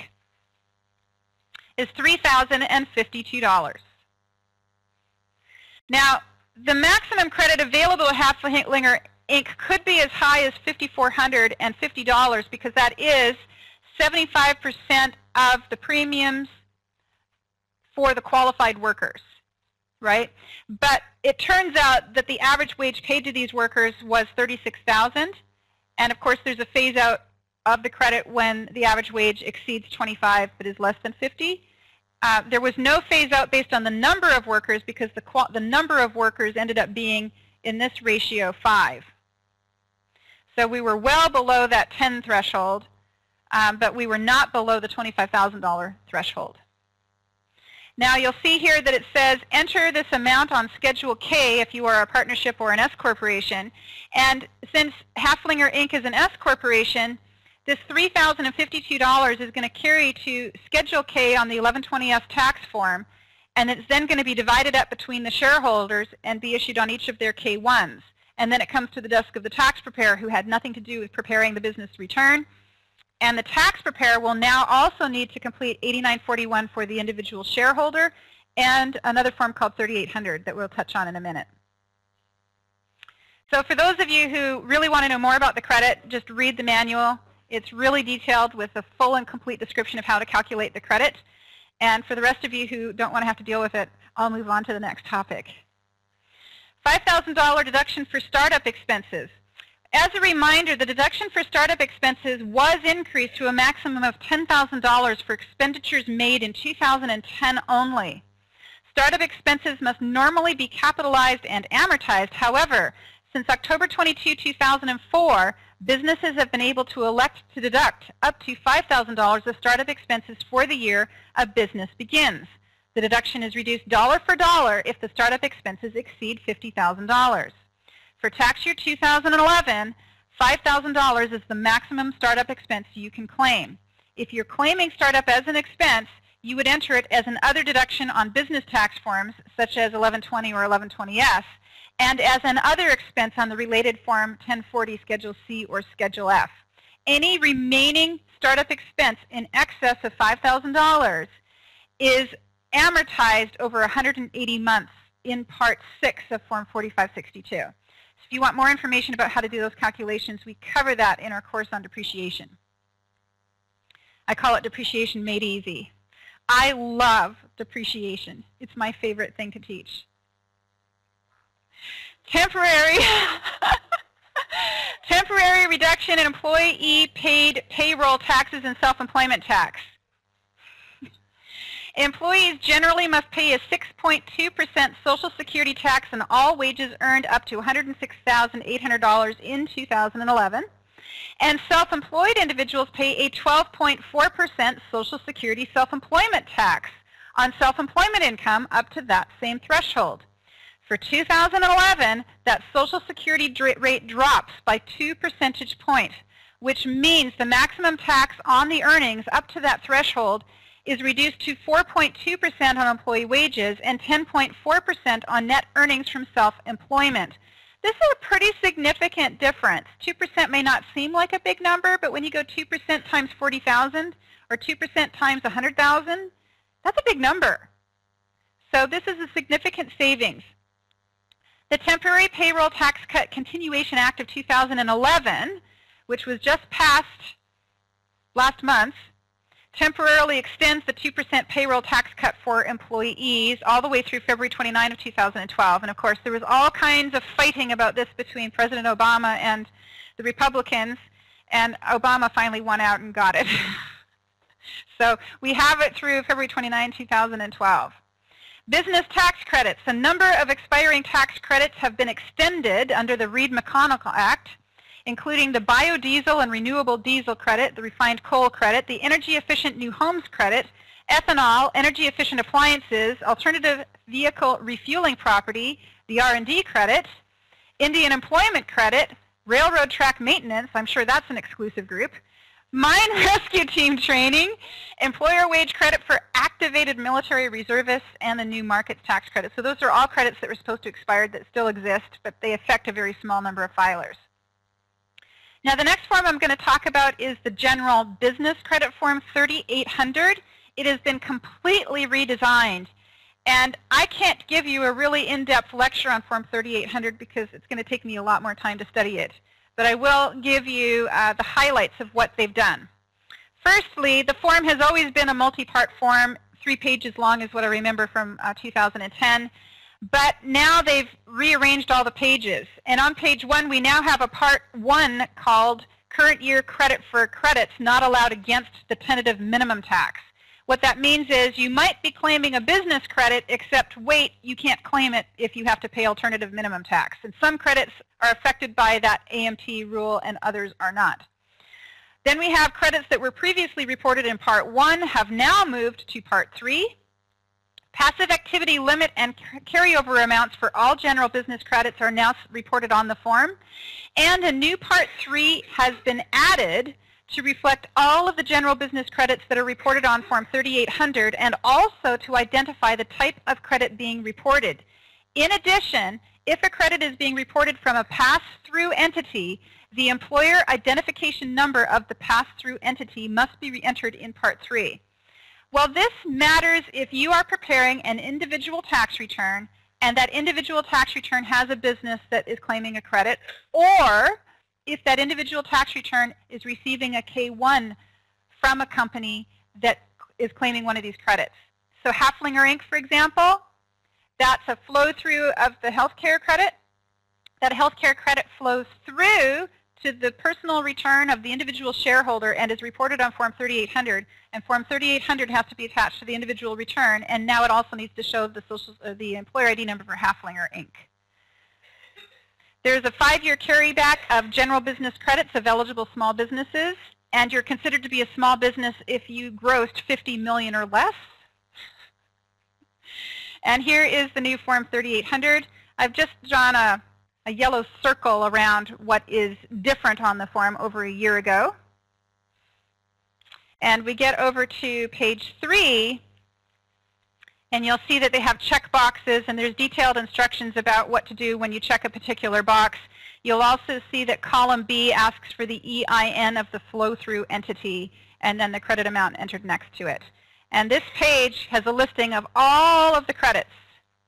Now, our school, Pacific Northwest Tax School, does conduct a class called Tax Credits for Business, and we go into 3,800 more depth in that. So if you are a business, a CPA or a tax preparer who deals a lot with business and wants to know more about 3,800, then that would be the course to take it. Today I'm just kind of skimming through it. So what are some of the other business-related provisions affecting 2010 through 2012 returns? Well, let's take a look at them. Firstly, we have extend the expanded exclusion for employer-provided educational assistance. This particular provision came in back in 2001. It's part of the Bush tax cuts. And what it did is it allows businesses to pay college costs for their employees. And that was set to expire, but it has been extended through 2012. So if you are a business and you want one of your employees to go get some college education, you can pay for that, and it's a tax-free fringe benefit for that worker. The next one is bonus depreciation. For the period of January 1, 2008 through December 31, 2009, businesses were allowed to take additional depreciation deductions equal to 50% of the cost of the depreciable property placed in service for those years. Under the Reed-McConnell Act, that has been expanded and extended beyond 2009. For investments placed in service after September 8, 2010 through December 31, 2011, the bill provides for 100% bonus depreciation. Now, when we do depreciation for a business, we have the ability to claim something called a Section 179 deduction where we fully write it off. These bonus depreciation provisions really, at the individual level, don't bring huge benefits because most individuals would never spend enough money on depreciable assets to exceed the limits allowed under Section 179. These bonus provisions really benefit businesses that are too big and earn too much money to be eligible for a Section 179 deduction. So bonus depreciation really kicks in and helps those. But on your tax software will always default to bonus. Because bonus is automatic. It's not something you elect to claim. It's something you have to elect out of claiming. And so your tax software will grab it. One of the disadvantages of your tax software grabbing bonus is that bonus may not be allowed on the state return, and so you'll see an addition going on the state return. So one of the things I watch for on my tax returns is that when I see a person has an asset, I ask them, do you want to maximize your deductions or do you want to minimize your deductions and save them for later years? And if the answer is, oh, I want to save them for later years, then I need to attach a statement to the return that says I elected out of bonus. If I allow my software to just grab bonus and claim it, unbeknownst to me, if I'm not paying attention, the software for the state may be adding it right back into income. Now, at the individual state level, I can't tell you, those of you who are attending my webinar from other states, whether or not you are going to have an addition in your state. I can tell you that both California and Oregon add it back in. So if 2 states add it back in, there's going to be other states out there that do as well. Now, Oregon has really changed things by saying we add it back in for 2010 and earlier years, but we're not going to add it back in for 2011. But that's for my Oregon students at my Oregon update. California, I know, is continuing to add it in, and at your individual state level, I'd be looking for that. Also, when it comes to the Section 179 deduction, the thresholds are increased to $500,000 and $2 million. What that means is you can claim a Section 179 deduction of up to $500,000, which is why you don't need bonus depreciation if you're a small business. On the flip side, or the phase-out side, if your business places more than $2 million worth of assets in service during the year that are eligible for the Section 179 deduction, then you're going to have a phase-out there as well. Again, those really affect businesses far larger than what most of us small tax service people deal with. Cell phones are no longer listed property. That was new for 2010. This is something that had been going on yappity-yap with businesses and the IRS and the federal government for many, many years, and the IRS was already being pretty lenient about cell phones before this new rule was passed, but it became official in 2010 that cell phones are no longer listed property. That affects how they are reported on Form 4562 for depreciation, and it also affects record-keeping requirements. So what I have observed when it comes to cell phone usage when I'm in an audit with one of my clients, the auditor says to the client, how much did you spend on a cell phone? Maybe $1,200 for the year, and what percentage business use is that? And if my client says 80%, they take it. If my client says 100%, they're going to go, really? Nobody's cell phone is 100%. So if you come up with 80%, 70%, 50%, in the audits, the auditors that I've observed seem to take it verbatim based on what my client says, except they don't like 100%, and it's easy to understand why. Extension of the 15-year recovery period for certain real estate developments. What this is talking about is if you do a leasehold improvement. You are a business owner, you rent a building, you lease a building, and you make improvements to the building. Under prior depreciation rules, the depreciable life of those improvements is 39 years, even if you only have a 5-year lease. So you spend $100,000 getting your restaurant all set up and ready to go, and you have to depreciate those costs over 39 years. Well, this 15-year rule is temporary, and it has been temporary since, I think, 2004. It just keeps getting extended. And it has been extended through 2011. And what that means is if you made leasehold improvements to your business premises, you can treat those improvements as 15-year property and depreciate them over 15 years. The benefit of doing that over 15 years is that they're also eligible for bonus depreciation, and they're also eligible for the Section 179 deduction. So there's a big difference between being able to deduct 1/39th of the cost of an improvement every year for 39 years over let's do it all now here on my tax return this year at one time. So that's another provision that as of 2011 it is now expired unless our government does something in 2012 to extend it again. Extension of special rule for S corporations making charitable contributions of property. S corporation shareholders may take into account their pro rata share of charitable deductions even if the deductions would exceed the shareholders' adjusted basis in the corporation. District of Columbia Enterprise Zone, and there's also a temporary reduction in S corporation built-in gain recognition period. So we're at the top of the hour again. I would say it's time for another 10-minute break. And I do see some questions that were popping up while I was talking. Robert J. asked if I would have charged less than $3,052 to figure the credit for my client. We did put a hefty price tag on the cost of that particular form, yes.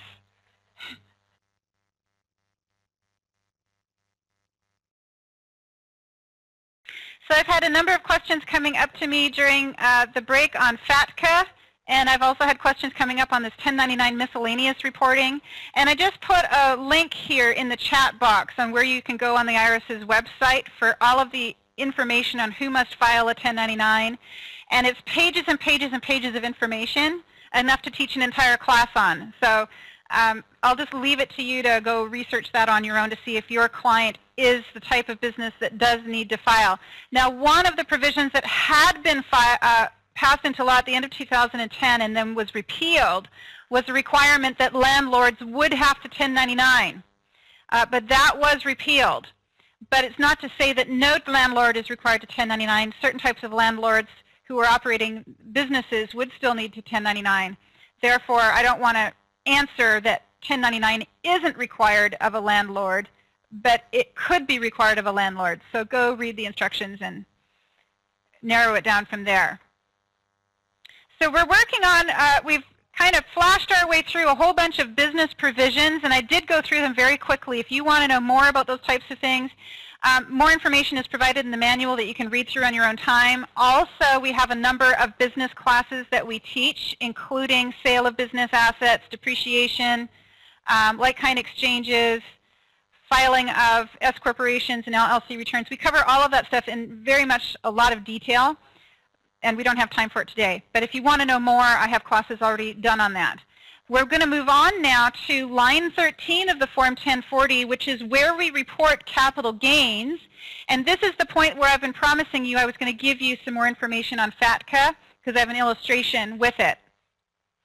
And what's different for 2011 is that they've changed the Form 1099B, and because they changed Form 1099B, they've also changed Schedule D, and they've added a new form for reporting capital gains.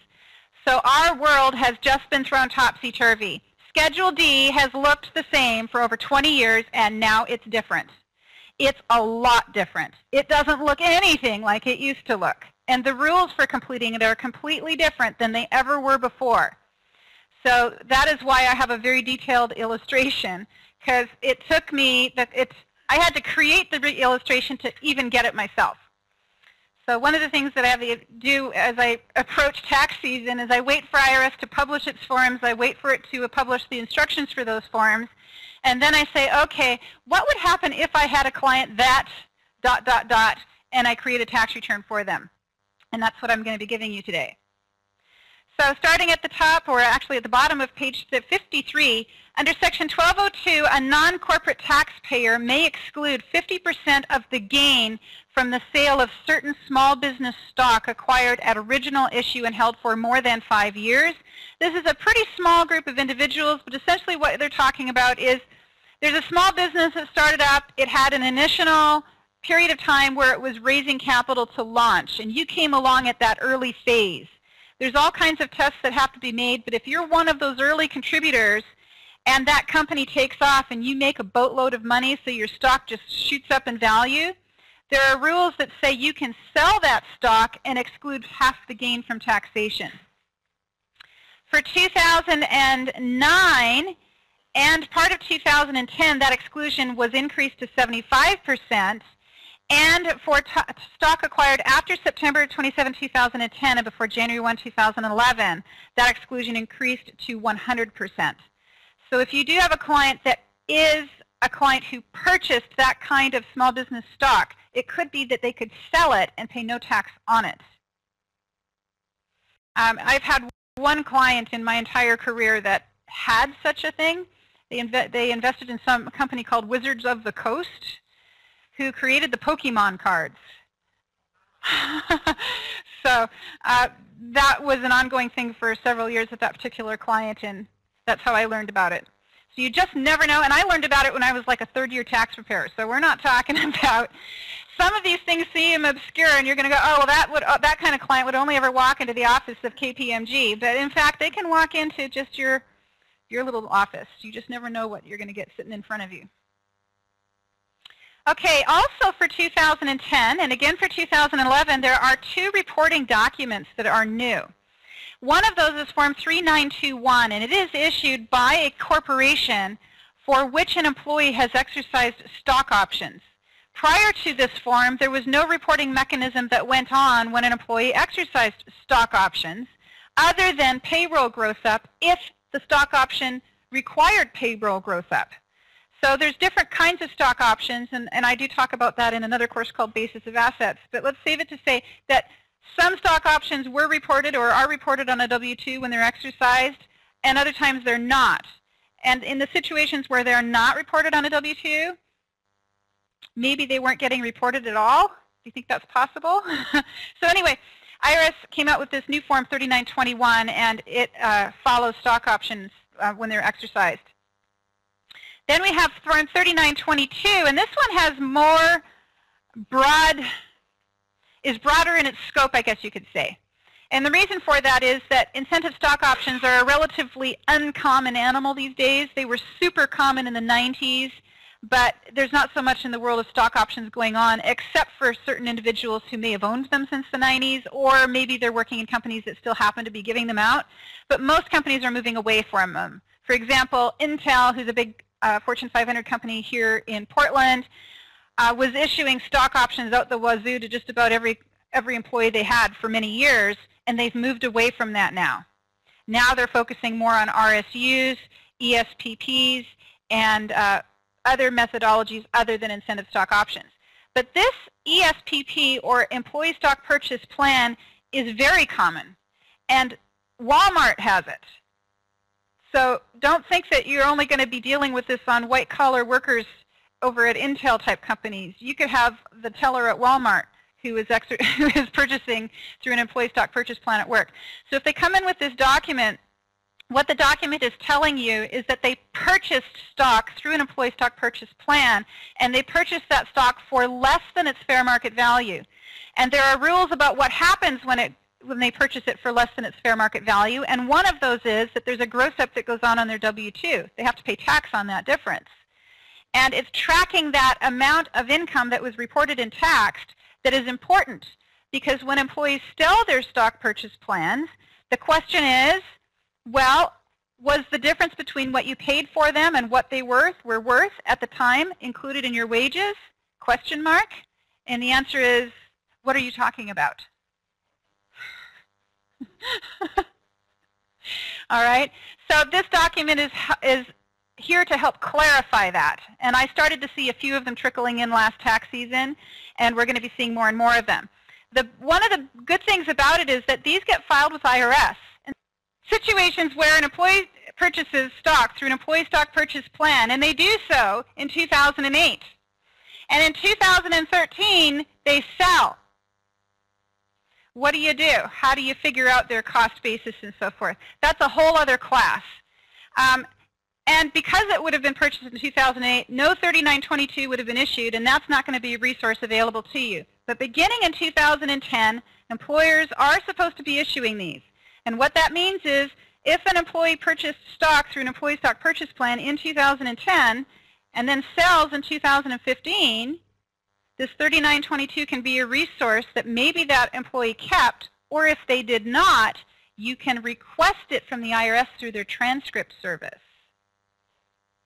So this is really good stuff, but the impact and how helpful it will be is going to be seen over time and not necessarily at the time you file the return this year. Okay, so let's talk about 1099-B, proceeds from broker and barter exchanges. A new law mandating basis reporting for publicly traded securities takes effect for tax year 2011. And this is because a Government Accountability Office study showed that 7 million taxpayers, more than 1/3 of those who sold securities, may have misreported capital gains and losses, and about half of them did so because they misreported their basis. So this form I just showed you right here is in an effort to help track basis. The 1099-B itself is also charged now with tracking basis, except it takes effect only for securities purchased in 2011 and later. So if the stock was purchased before 2011, the 1099-B is not required to track basis, and the company that, the financial institution that manages the stock portfolio is not required to track basis. Now what we're going to see is, of course, companies that have been tracking stock basis for a period of time may jump right on board and start reporting on 1099-B for many, many years going back, or it may be they don't want to risk that and they're only going to show stock purchased in 2011 or later. It's too early to know. These financial institutions are not going to get out these new types of 1099-Bs until late February. So we're teaching this class in early January. I have no idea what my clients are going to be bringing into me. I'm only speculating at this point what I think I'm going to see. So I made a problem based on what I think I'm going to see. And after the season is over, I'll create a new problem based on what I really did see. So let's take a look at what's different. Form 1099-B is revised for 2011.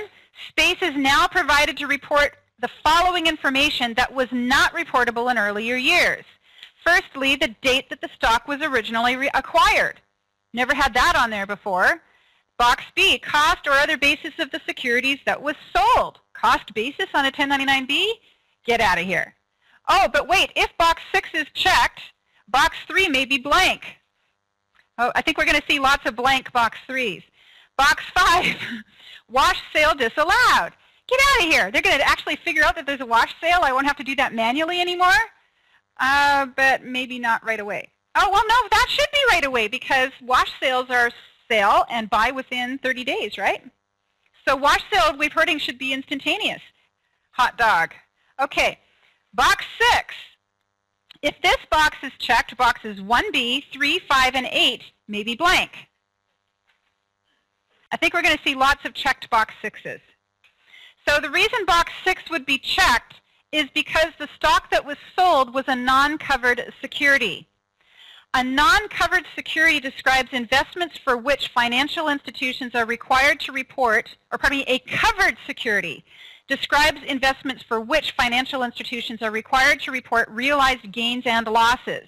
These are individual stocks purchased after January 1, 2011, mutual funds shares purchased after January 1, 2012, and bond options and other securities purchased after January 1, 2013. So you can see there's a true phase-in going on here, and it's going to be 10, 15 years down the road before we really see these documents being accurate all the time. I would say for the next decade or more, I'm anticipating they'll be inaccurate a great deal of the time. So you're still going to be saying, okay, basis was reported, but was it the correct basis? Or was basis reported for some of the shares, but not all of the shares? There's a question in the classroom, does the basis include the fees? And the document itself, the 1099-B, tells you whether it includes the fees.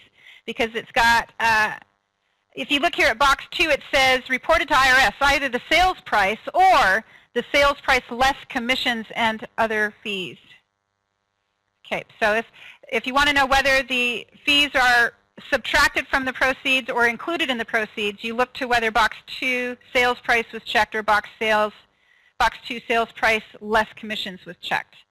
Box 8, type of gain or loss. The checkbox indicates if the gain is short-term or long-term, but again, the box may be blank if box 6 is checked. Now, just thinking ahead on this, I figured, you know, most of those brokerage firms would know if the stock was long-term, because obviously if they've had it in their accounts for 10 years, it's long-term, right? But they still may not know the actual acquisition date or the cost. So my thinking was we may see box 8 checked more often, even though other stuff is left blank. On the other hand, they might leave them all blank. We'll just have to see. All right, so here's the new form I promised you. Because 1099-B now has information on it relating to cost basis, the IRS decided it needed a whole new form to deal with this. And it's called Form 8949, Sales and Other Dispositions of Capital Assets. To accommodate changes to reporting information shown on Form 1099-B, the IRS has introduced a new form for 2011 and future years. The sale of property can no longer be reported directly on Schedule D. Instead, sales are reported on the new Form 8949, Sales and Other Dispositions of Capital Assets. Use Form 8949 to report all sales and exchanges of capital assets, including stocks, bonds, etc., and real estate, except where those sales were reported on Form 4684, that would be the installment agreement form, 4797, sale of business assets, actually 6252 is installment sales, 4684, I think that's casualty loss, and 8824 is like-kind exchanges, and 6781, I don't remember what that is. Anyway, if the sale is reported on one of those forms, then you don't report it on 8949. Okay. Now, includes transactions on Form 8949 even if you did not receive a Form 1099-B or 1099-S for the transactions. Report short-term gains or losses on line 1. Report long-term gains or losses on line 3. Okay, so let's take a look at the form. Now, it's a full-page form. It's actually a 2-page form, and I've just cut out the top of it for you. You'll see a full picture of it a little bit later, but for now I just wanted to show you the top part because the top part is what we're interested in. And first off, I've highlighted here, we've got Part 1, short-term capital gains and losses, assets held 1 year or less. And then you'll see I've got this yellow circle around these check boxes. A, short-term transactions reported on Form 1099-B with basis reported to the IRS. Then we have box B, short-term transactions reported on Form 1099-B, but basis was not reported to IRS. And then we have box C, short-term transactions for which you cannot check box A or B. That would be because there was no 1099-B issued. Okay, so I've given some explanations of those boxes in writing, but I'm just going to flash through to Part 2. Part 2, long-term capital gains and losses for assets held more than 1 year. Check box A for long-term transactions reported on Form 1099-B with basis reported to the IRS. Box B, long-term transactions reported on Form 1099-B, but basis was not reported to the IRS. And C, long-term transactions for which you cannot check box A or B. Now, what happens if there's a basis reported in the 1099-A or the 1099-B form, so you check box A, but the basis is wrong? They have a system. Okay. Also, the IRS does say in the instructions for box A, if you got a 1099-B and there is an amount shown for cost basis and the basis is reported to the IRS, then you check box A. But if the statement gives a basis in box, or on the 1099-B it has a basis, but the IRS says they did not report the basis to the IRS, then you pretend that there's no basis on the form and you check box B. Okay, so, so it's possible that the IRS is predicting that financial institutions may put the basis on the form but decide not to report the basis to the IRS. So you've got to be looking for that. If the form has basis but the statement says it was not reported to the IRS, then you don't check box A, you check box B. Got it? Make sense? Okay. Now, get this. Check only one box B on each Form 8949. For example, if you check box A in Part 1 of one Form 8949, include on that page only short-term gains and losses from transactions your broker reported to you on a Form 1099-B that included cost basis. That was short-term. If you have another 1099-B that has cost basis and was long-term, that would go on Part 2 of the form. And if you have a third 1099-B that has no basis reporting, then you would need to do a whole separate form with box B checked. You don't want to be checking boxes A, B, and C on the same form. Make sense? Okay. Exception to reporting each transaction on a separate line of the form, because they do say here, let me get back up to the form. The form is a whole page with all these lines and for reporting all of your multiple sales on. They want each sale to be separately reported with the cost basis all in like we're used to seeing on Schedule D. And you're supposed to list them all that way. However, the IRS is saying you don't have to list them all on Form 8949 if you attach a statement in its place. And the statement, of course, has to contain all of the same information that would have been on the form if you'd actually filled out the form. And tax software typically fills out statements. The software I use is Drake software, and with Schedule D, it would fill out Schedule D until it ran out of lines, and then it would attach a statement and put nothing on the Schedule D except C statement. Well, the benefit of the 8949 is it has lots of lines, so I would expect tax software will probably fill out all of those lines before it needs to attach a statement, but we'll just have to see what our software really starts to do as the season goes on. Exception to reporting each transaction on a separate line. Instead of reporting each of your transactions on a separate line of Form 8949, you can report them on an attached statement containing all of the same information as 8949, which I've said. And in certain situations, if you bought and sold the same stock, you can use those words various. That's permissible. So you could lump multiple sales of the same stock into one transaction and write various. Canadian Registered Retirement Plan. If you are the beneficiary or annuitant of a Canadian Registered Retirement Plan, enter any amount from 8891 on line 10, on line 1 or line 3, whichever applies, of a Form 8949 that has box C checked up at the top. So this, if you have clients who are from Canada, they have retirement plans that they participate in, similar to our 401k plans here, except Canadian retirement plans are not necessarily exempt from U.S. tax. So they're tax deferred in Canada, but they're not tax deferred here, and so they're supposed to be reported unless the person makes an election not to report using Form 8891. That's a whole other class. Okay. Other gains and losses where the sales price or basis is not known.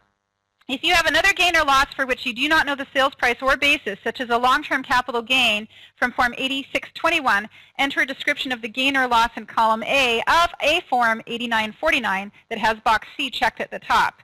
If you have a gain, enter it in column E. If you have a loss, enter it in column F. Complete any other columns that you can. So each of the columns, I'm not going to read them to you, but essentially they make sense. Column A, describe the property. That's usually the name of the stock or the ticker symbol for that stock. Column B is space for code. This is important. In order to explain any adjustment to gain or loss in column G, put the appropriate code in column B. Well, column G is if there's a difference. Let's say you have a 1099-B and it shows cost basis, but the cost basis is wrong. You make an adjustment for that in column G, and the IRS wants you to explain the difference in basis by putting a code in column B. So there's a whole page of codes that I have here for you. Column C, date acquired. That's pretty self-explanatory. When did you get it? If you inherited, enter inherited, and it's always long-term if it was inherited. If you sold a block of stock all at the same time, you can enter various. Column D is the date sold. Column E is the sales price, and the sales price should match what is on the 1099-B. If you enter a number that's different than what's on the 1099-B, that's typically a problem. If you enter a number that's less than what's on the 1099-B, your client's going to get a CP 2000 letter saying, hey, the taxes were done wrong. So there should never be a number total on your reporting documents that you file with IRS as a part of a tax return that is less than the total sales shown on 1099-Bs. That's an automatic problem. Cost or other basis. In general, the cost or other basis is the cost of the property plus purchase commissions and improvements minus depreciation, amortization, and depletion.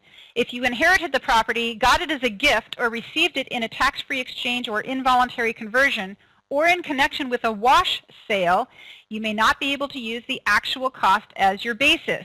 If you do not use the actual cost, attach an explanation.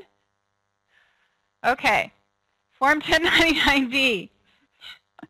If the property you sold was a covered security, its basis should be shown in box 3 of the form. However, if the security was purchased before January of 2011, it doesn't have to be there and very likely won't be there. Column G, adjustments to the gain or loss. As I said, if the 1099-B does show a basis and that basis was reported to the IRS and it's wrong, you're going to enter the amount of that difference in column G as a plus or a minus number. And then in column B, you will enter a code to describe the reason for the difference. And the very first reason is the basis shown on the document is wrong. And that's a code B. And then there's a whole bunch of other reasons why the basis or why you might have an adjustment entered. And those are all separate codes that you can read through for your reading pleasure in your own time. Schedule D, capital gains and losses. The Schedule D has significantly changed for 2011, and many transactions that in previous years would have been reported on Schedule D must now be reported on Form 8949. Complete Form 8949 before you complete lines 1, 2, 3, 8, 9, or 10 of Schedule D. Use Form 8949 to report the sale or exchange of a capital asset not reported on another form or schedule. Gains from involuntary conversions other than from casualty or theft of capital assets that are not held for business or profit, and non-business bad debts. Continue to use Schedule D to figure the overall gain or loss from transactions reported on Form 8949, and to report a gain from Form 2439 or 6252 or Part 1 of Form 4797. And to report a gain or a loss from 4684, 6781, or 8824. And to report a gain or loss from a partnership, S corporation, estate, or trust, because those would flow through to it. They themselves would be the ones charged with filing the Schedule 80, reporting out those individual transactions. You're just going to get the K1 showing what the net numbers are, and it will flow through to Schedule D. To report capital gain distributions not directly reported on 1040, line 13, or effectively connected with capital gain distributions. So if you have capital gain distributions from a mutual fund, those can go directly to the Schedule D, and they don't go on the other form first. And finally, to report a capital loss carryover from 2010 to 2011. So these items here in bullet form are the items that go directly on Schedule D. And here is the new Schedule D, and you can see we have Part 1 and Part 2. We're used to that. Part 1 is where we report short-term capital gains and losses, but you can see that it's now saying enter the totals from Part 1, Box A of Form 8941. Enter the totals from 8949 with Box B checked in Part 1. Enter the totals from 8949 with Box C checked in Part 1. And then we see the same instructions for Part 2, Box A, Part 2, Box B, and Part 2, Box C. So I promised you a comprehensive illustration. This illustration is one that I originally created for our basic tax course over 10 years ago. The character is named Jake Edwards, and over the years, Jake's tax returns just keep getting more complicated, and this is where he's sitting this year. The forms required to complete Jake's tax return are 1040, a Schedule A, a Schedule B, a Schedule D, multiple forms 8938, multiple forms 8949, and multiple forms TDF 9-22.1. Jake Edwards, born in '74, is married to Mary, and she is a homemaker. Jake is an engineer at Intel Chip Inc., and during the year he sold non-qualified stock options. The sale of the options was reported through UBS Financial Services. Jake's UBS Form 1099-B and the UBS Intel Advice of Exercise and his W2 are all attached. We're going to have to prepare a Schedule D with that information. Jake's inherited stock from his father, who was a resident of the United Kingdom. His stock remains invested in Barclays of London.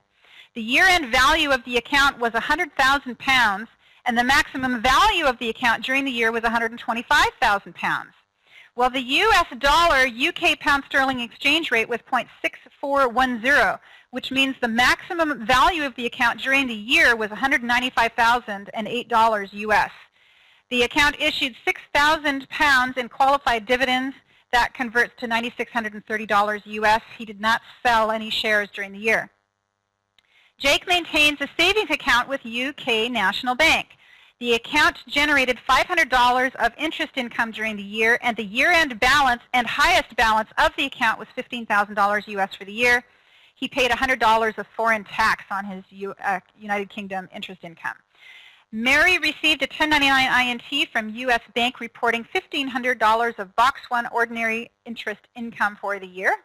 So that would be not reportable on the TD form or the FATCA form because 1099 INT came from an American bank. So her income's taxable just as his is taxable, but hers won't need that separate reporting requirement. The Edwards sold stock and property during the year in the following transactions. They sold some stock holdings through Smith Barney and Sterling. All sales are reported on Forms 1099-B, as I'm going to show you later. They also sold the Intel stock options that were acquired by Jake through his employee stock option plan. An advice of exercise notice issued by Intel is included along with a substitute 1099-B from USB. They also sold some vacant land, which was purchased back in 1997. It had an adjusted basis of $20,000 and was sold for $100,000. They have a long-term capital loss carry forward from 2010 in the amount of $5,000. And I had to throw in a couple of stock splits for you as well to contend with. I have it on good authority that the IRS does ask stock split questions on its tax preparer exam. Edwards' basis in their stock holdings was affected by these splits. Kroger stock had a 2-for-1 split on 2-1 of 10, and Nike had a 2-for-1 split on 8-9 of 11. I have next itemized listing of the Smith Barney account activity for Jake Edwards during the year. It shows that he had 3 sales through his Smith Barney account, and he had multiple purchases that went on over time. And purchases are relevant when they correspond to a sale. When they don't correspond to a sale, of course, you ignore them until the year where they have a sale of that particular stock. So I'm not going to have you read through these, but what you can see is we have trade dates, we have trade prices, we have the number of shares traded in, we have a broker fee. Now, one of the things I observed on the 1099-B for 2011 is it doesn't have anywhere to report the number of shares sold. And the 1099-B for 2012 has added boxes for that purpose. So I think the people at IRS who created the 1099-B later realized they'd left off rather important information.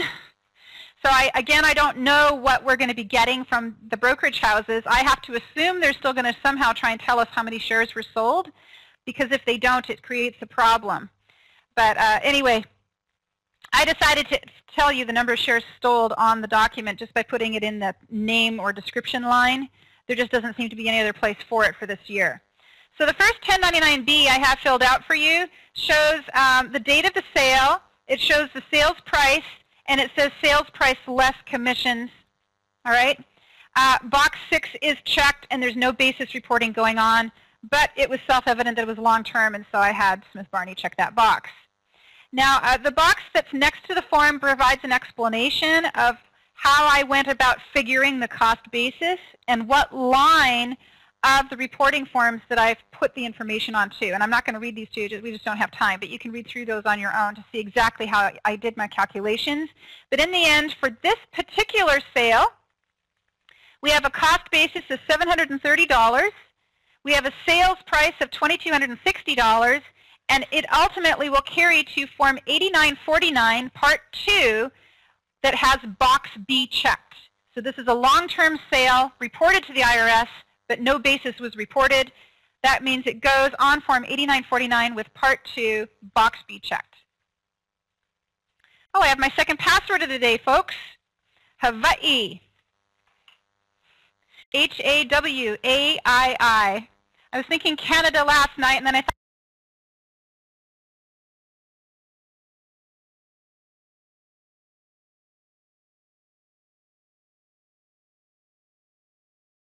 correspond to a sale. Of course, you ignore them until the year where they have a sale of that particular stock. So I'm not going to have you read through these, but what you can see is we have trade dates, we have trade prices, we have the number of shares traded, and we have a broker fee. Now, one of the things I observed on the 1099-B for 2011 is it doesn't have anywhere to report the number of shares sold. And the 1099-B for 2012 has added boxes for that purpose. So I think the people at IRS who created the 1099-B later realized they'd left off rather important information. So again, I don't know what we're going to be getting from the brokerage houses. I have to assume they're still going to somehow try and tell us how many shares were sold, because if they don't, it creates a problem. But anyway, I decided to tell you the number of shares sold on the document just by putting it in the name or description line. There just doesn't seem to be any other place for it for this year. So the first 1099-B I have filled out for you shows the date of the sale. It shows the sales price, and it says sales price less commissions. All right. Box 6 is checked, and there's no basis reporting going on, but it was self-evident that it was long-term, and so I had Smith Barney check that box. Now, the box that's next to the form provides an explanation of how I went about figuring the cost basis and what line of the reporting forms that I've put the information onto. And I'm not going to read these to you, we just don't have time, but you can read through those on your own to see exactly how I did my calculations. But in the end, for this particular sale, we have a cost basis of $730. We have a sales price of $2,260, and it ultimately will carry to Form 8949, Part 2, that has Box B checked. So this is a long-term sale reported to the IRS, but no basis was reported. That means it goes on Form 8949 with Part 2, Box B checked. Oh, I have my second password of the day, folks.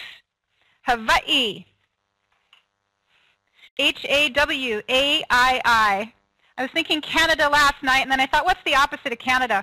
Oh, Hawaii. All right.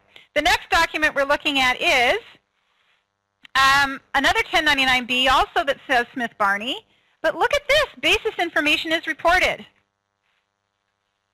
So we have basis, cost basis of $27.95 reported, and we also have sales proceeds reported. And therefore, this is a short-term sale. So it's going to get reported on Part 1 of Form 8949 with Box A checked. The next 1099-B has a purchase or a sales price of $25.90. Box 6 is checked. There's no basis amount reported, but I've gone back to my client's records and determined that there is a cost basis for these shares of $25.20, and we're going to report this sale on Form 8949 in Part 2 with box B checked. Then we have the next transaction, which is $2,380. We only sold 3 stocks through Smith Barney, but I've been talking about those 3 for half an hour now, right? So this one is a $2,380 sale. This involved a 2-for-1 split. So we sold 50 shares, but if you go back to the original purchase, there were only 25 shares purchased. But there was a 2-for-1 split, so we ultimately sold 50, and that means we sold all the shares we had. And the cost basis in those shares was $1,770. And this sale is going to be reported on 8949 Part 2 with box B checked. Next, we have a separate brokerage house, Sterling Investments. Sterling does not have its act together. It was trying to be helpful, so it didn't check box 6, and it did put the sales price in there, and it did put the cost basis, but it's wrong. But because the cost basis is reported, we are going to carry this to Part 2 of the Form 8949, and we're going to put it on the 8949 that has box A checked, because basis was reported. It was the wrong basis, but it was reported, so we're going to put it there. And because it's the wrong basis, we're going to have to enter a $1,000 negative adjustment in column G to make up the difference between what was reported and what is correct. And we're going to identify that with a code B because, well, the basis is wrong on the 1099B. Okay, now we all know that brokerage houses simply do not issue 1099Bs that look like this. This is the IRS's standardized format, but you won't see 1099Bs that come across your desk looking like this. At least I predict you won't.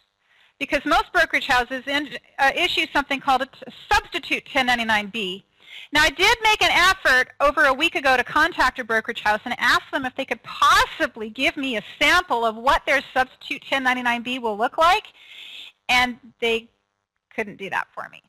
So I won't know what a substitute 1099B looks like until the brokerage houses start issuing them, and they have not started issuing them yet. So I looked at old substitute 1099Bs and imagined what a new substitute 1099B might look like, because I think that you need to be looking for this kind of reporting instead. So this is the 1099B that has been issued with respect to the exercise and sale of the stock options.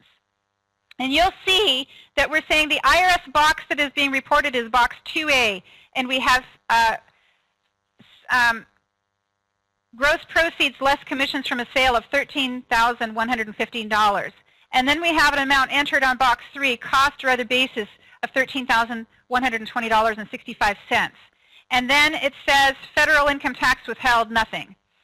Box 6, I just typed out, not checked. All right, and then short-term gain or loss, box checked. Okay, so you could get a statement that basically says everything on this page falls into these categories and then have them all listed underneath it. I would expect that brokerage houses are now going to be issuing documents that sort stock according to the box checking categories they fall into. That's what I think or predict that they might do for us. All right. So we're going to take this information and transfer it over to Jake's tax return. Now, because he sold stock options, Jake also received a Form 3921. And you can see the Form 3921 shows the number of shares that were transferred and the fair market value of those shares. He also has a W2, and because these were non-qualified stock options, there's a code V on his W2 showing a gross up of $3,621.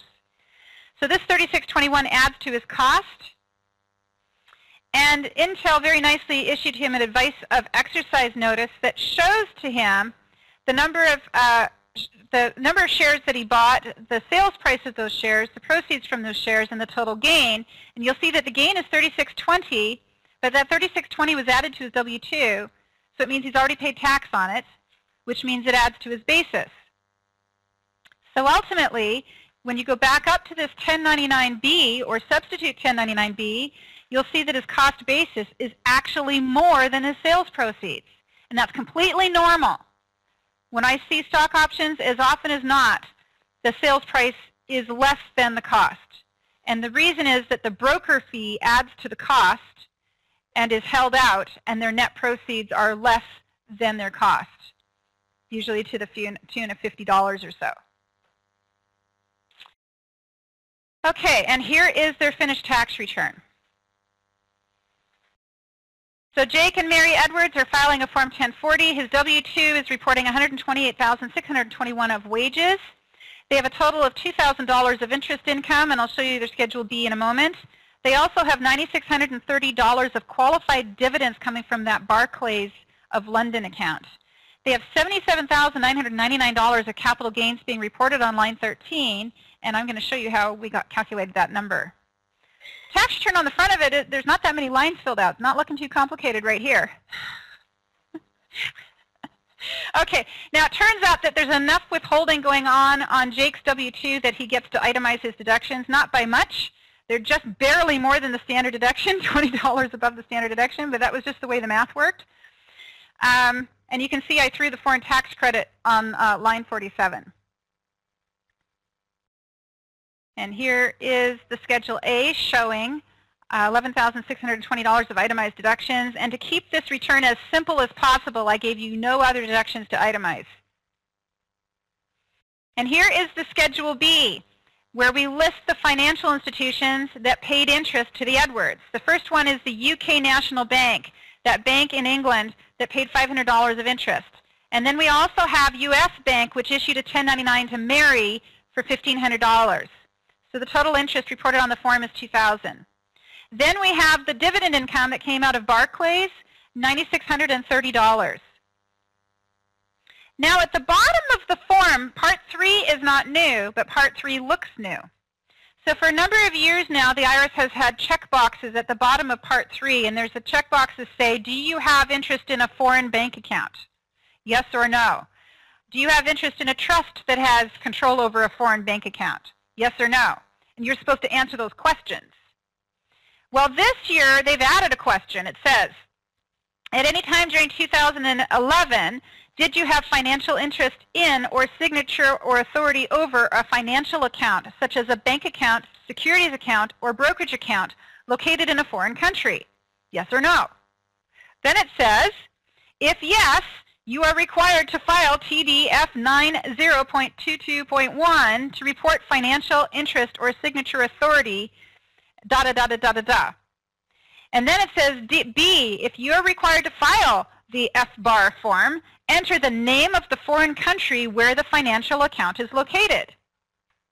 And then it says, during 2011, did you receive a distribution from or were you the grantor or transferor to a foreign trust? Yes or no? So really, really what's going on here is this focusing in on trying to find this money hidden overseas and giving taxpayers and tax preparers every possible opportunity to come up with the correct information and voluntarily report it. And over time, the longer you go with failure to report, with all of these reminders staring at you in the face, the harder it's going to be to claim ignorance. All right, here is the Schedule D. And you can see that the Schedule D has income reported on lines 1, 2, 8, 9, and 10, which means we have to have 5 separate forms 8949 completed. 5.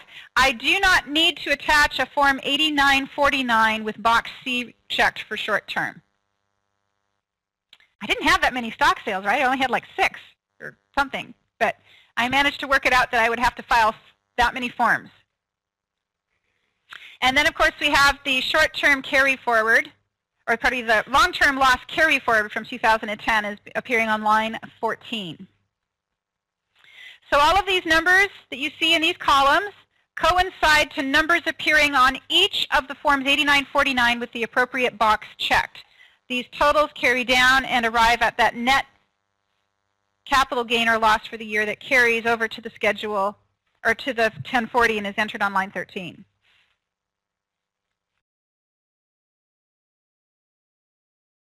All right, here is the first form 8949 completed. This is the short-term form with box A checked. And I had 2 stocks that were reported in this part. The Intel shares, which were correctly reported, and the 50 shares of IBM that were also, Looks like correctly reported. Yeah, those are fine. Then we move on to page 2 of form with box A long-term checked. And in this case, we have a sale where basis was reported, but the basis was wrong. So you can see I've entered the amounts that appeared on the 1099-B, $5,000 sale price, $3,000 cost basis.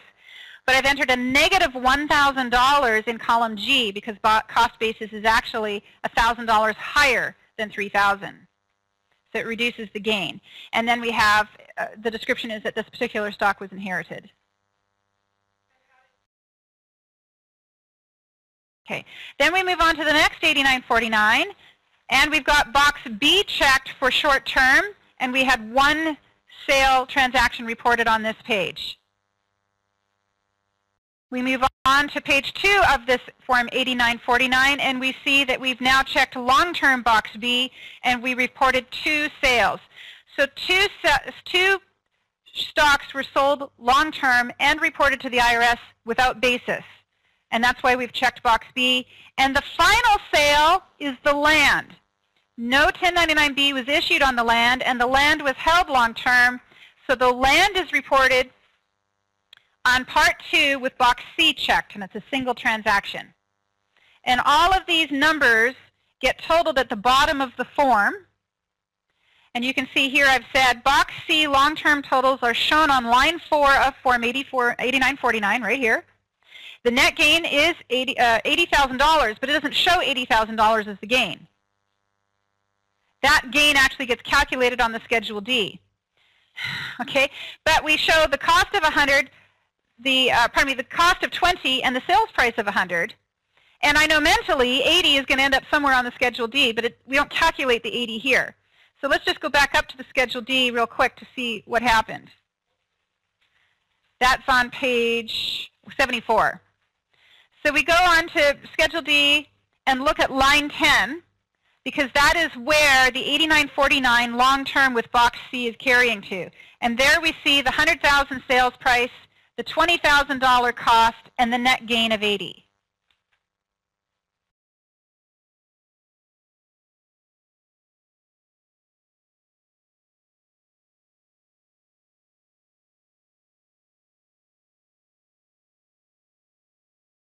Okay, so that's the Schedule D. And now we have to file the 8938 form, and we have 2 separate accounts where we need to file that form. One is the Barclays of London account, and the other is the UK National Bank account. Both of the accounts are in Jake's name only, but the form up at the top here asks what is the name shown on the return. Even though it's Jake's account, it's a joint return, so Mary's name appears on here as well. And then it asks what kind of return was filed, what is the year in question. It asks the type of account, the account number, the maximum value of the account during the year, $195,008, the foreign currency or exchange rate that was used, and the name of the foreign currency, which is pound sterling, the name of the financial institution, the address of the financial institution. Okay, and then we go over onto page 2, and on page 2, we've done reporting for the income generated off of these foreign accounts. So we had $500 of interest income that was reported on Form 1040 line 8A and was also reported on line 1 of Schedule B. And then we had $9,630 of dividend income that was reported on 1040 line 9A and 9B as well. And it was carried to Schedule B line 5, or carried from Schedule B line 5. 8938, the second one we're looking at is for the UK National Bank. And this was a much smaller amount of money, only $15,000, but because the total of all financial accounts is more than 150, all financial accounts have to get reported. So we have all of the same type of account information for the UK National Bank. Then we move over to the TDF 90-22.1 form, or FBAR, FBAR.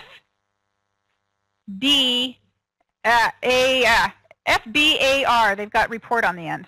All right. And in this one, this has only got Jake's name on it. The reason it only has Jake's name on it is that when it comes to this particular report, it doesn't go with the tax return. So they're not asking what name appears on the tax return. They're asking whose report is this? And you're required to file the report if you have ownership or control over a foreign financial account and the total value of your financial accounts that are foreign is $10,000 or more at the high point during the year. And that's Jake. And Mary does not have ownership of any of these accounts, so she does not file the form. Now, if Mary did have ownership of any of these accounts, and she independently has ownership of accounts that also are at $10,000 or more during the year, she also would have to file her own FBAR reports, even when the accounts are joint. So you can have a situation where Jake could have his own foreign account in his own name, and Mary has her own account in her own name, and then they also have a joint account. And each of them would file an FBAR report showing their singly owned account plus their jointly owned account. And so that jointly owned account might even be reported twice. That's possible. So here's the one for UK National Bank. And then on page 2, we've listed Barclays of London. So the final worksheet that you'll see in this illustration is on page 86 of your manual, and it is not a form that gets filed with the tax return, but it is the form that is used to calculate the amount of tax to enter on the Form 1040 form. So I threw it in there for your reading pleasure. All right, so we are exactly at noon, and that tells me it's time for lunch. And the beauty of lunch is you have an hour for lunch, and you can use lunch to study Jake Edwards. And if after lunch and studying Jake Edwards you have any questions for me about Jake, I'd be only too happy to answer them for you.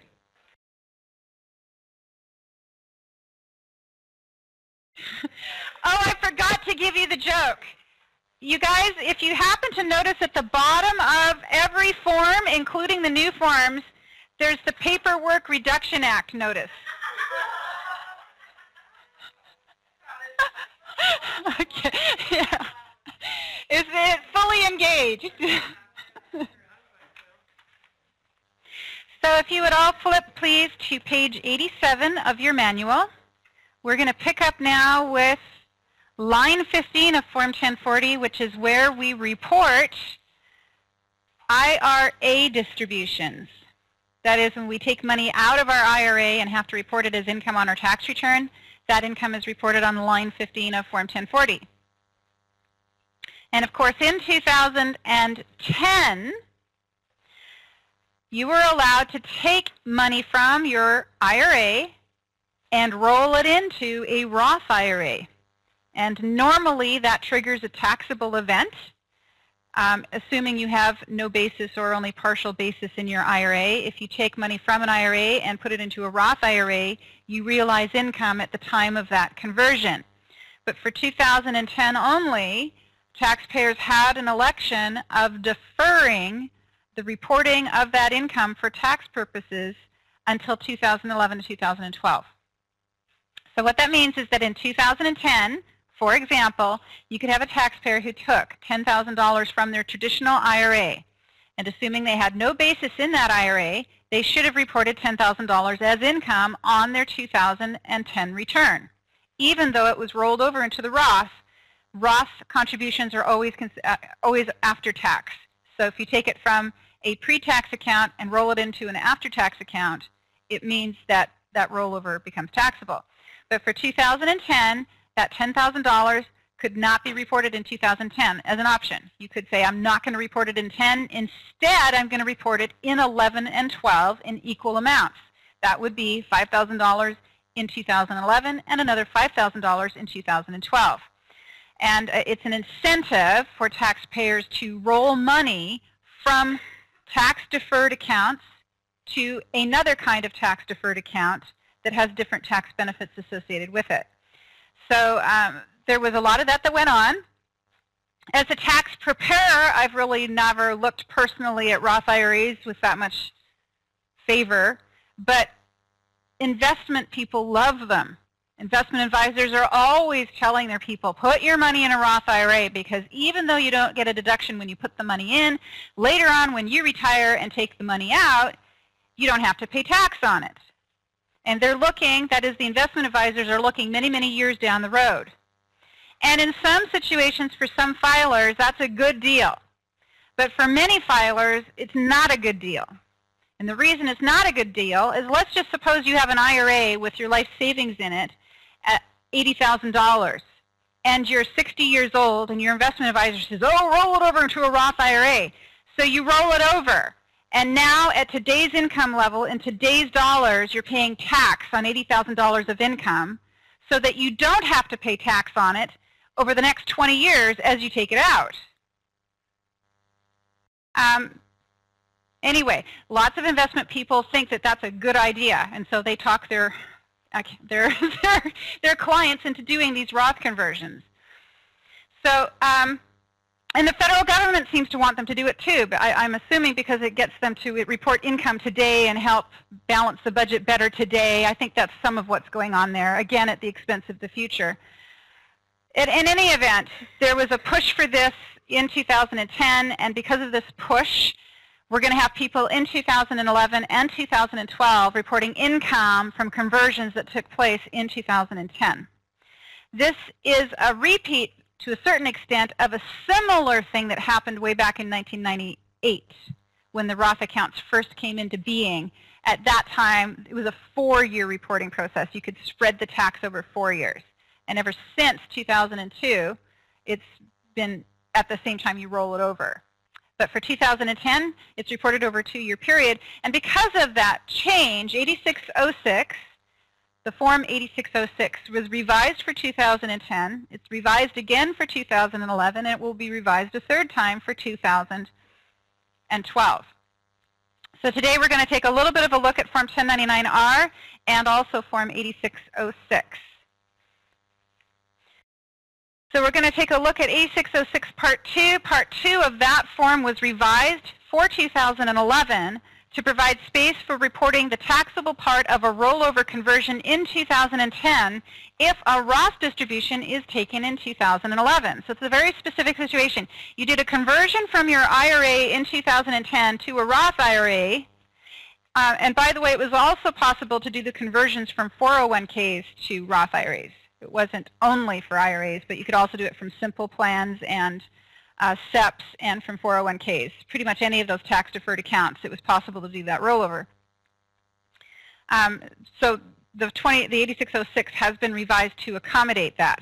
But let's suppose you did that conversion in 2010, and then in 2011 you pull the money out. Or in 2010 you did the conversion, and in 2010 you pulled the money out. I had a client do that real early in the tax season last year. I did a Roth conversion, and then I took it out of the Roth. That made me scratch my head. So it took some figuring out, but we will have the same type of situation going on now where a person does a conversion in 10. They're supposed to report the tax equally in 2011 and 2012, except in 2011 they pull money out. Then what? So I have an illustration for you. So here we have an example. In 2010, Jenny converted $10,000 from her traditional IRA to her Roth IRA.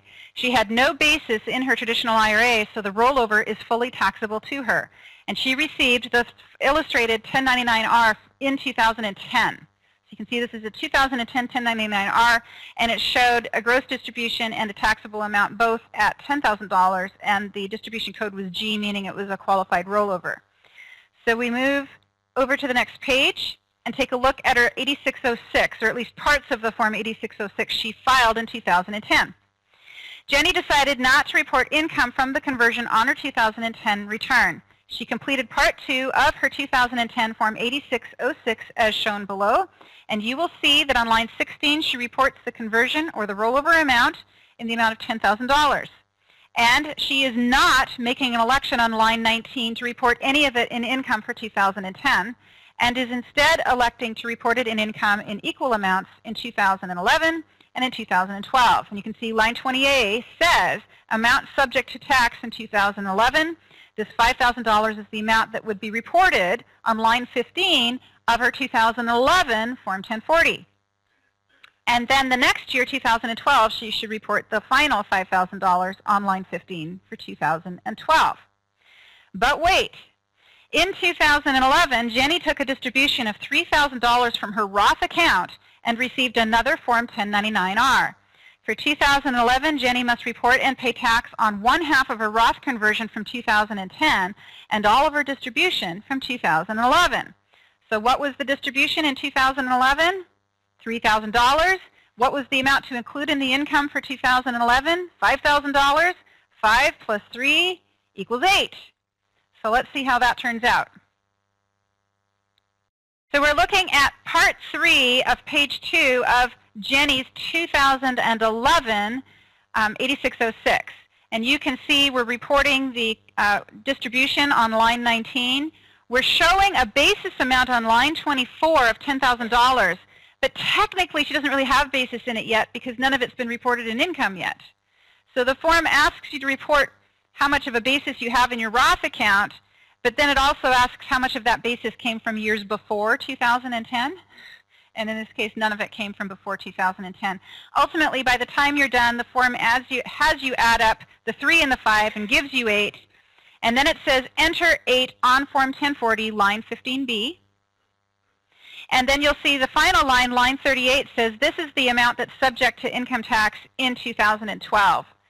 So Jenny doesn't get to pull out 3 in 2011 and claim it's part of the 5 that she's reporting in 2011. She's going to have to take the 3 and add it to the 5, and it's being subtracted out of the amount she would have reported for 2012. So here is Jenny's Form 1040. We're just looking at the income section of her 2011 Form 1040, and here's what it looks like. On line 15A, she's reporting gross distributions received in 2011 of $3,000, but a taxable amount on line 15B of $8,000. We're used to seeing 15B less than 15A, not more than 15A. But for 2011 and 2012, we'll be seeing situations where 15B can be higher than 15A. Now, please note that if the only Roth IRA income that you are reporting in 2011 is the 50% amount from the 2010 conversion, no Form 8606 is required. You can just enter the income directly on the line. So let's suppose then that Jenny had not taken a distribution from her Roth account in 2011. If she had not taken a distribution from her Roth account in 2011, then the amount on line 15A would be 0, and the amount on line 15B would be $5,000, and Form 8606 would not be attached to the return. It'd just be a direct entry. Line 16. This also has to do with the Roth IRA rollovers, but in this case, line 16 is used to show distributions from pension plans and annuities. Line 15 is used to report distributions from IRAs, SEPs, and simple plans, and line 16 is used to report distributions from other types of retirement plans. So if you had a distribution from a 401k plan that you rolled into a Roth IRA in 2010, then that rollover amount, the 50% amount that you have to report in 11 and in 12, is going to go on line 16 rather than line 15. There's also some information in here about designated Roth accounts. A designated Roth account is a separate account inside of a 401k, 403b, or other government-type plan that holds designated Roth contributions. So it's very different. It's not a kind of IRA. Even though it's called Roth, it's not the same thing as a Roth IRA. And there's some special rules about doing those types of in-plan rollovers. So if you did an in-plan rollover from a 401k to a Roth IRA, you were also allowed to defer the reporting of the income, but only if it happened after a specified date in 2010, which was September 27th.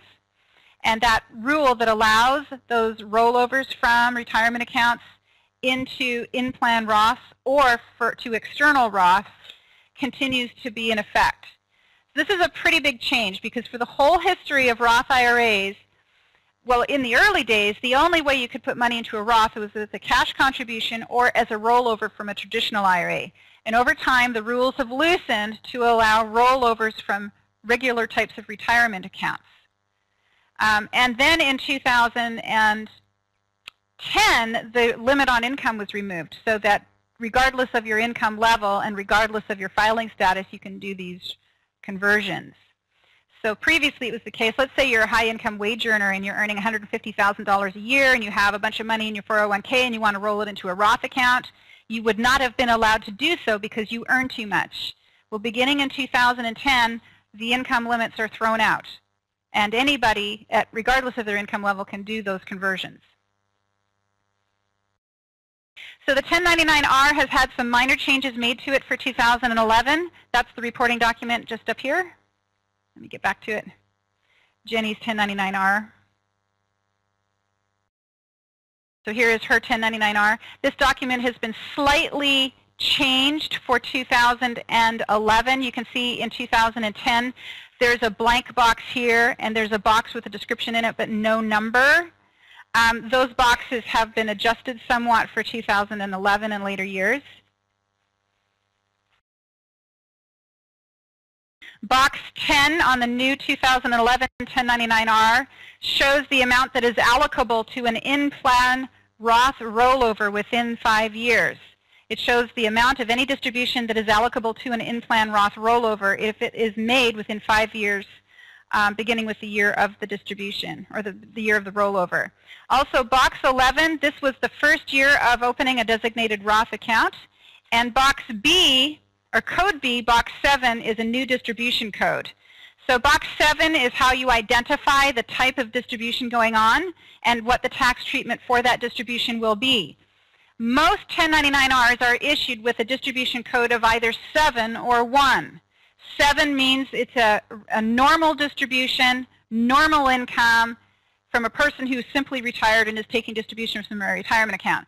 And of course, code 1 means it's an early distribution where the person was too young to take the money out and they're going to be punished by paying extra tax.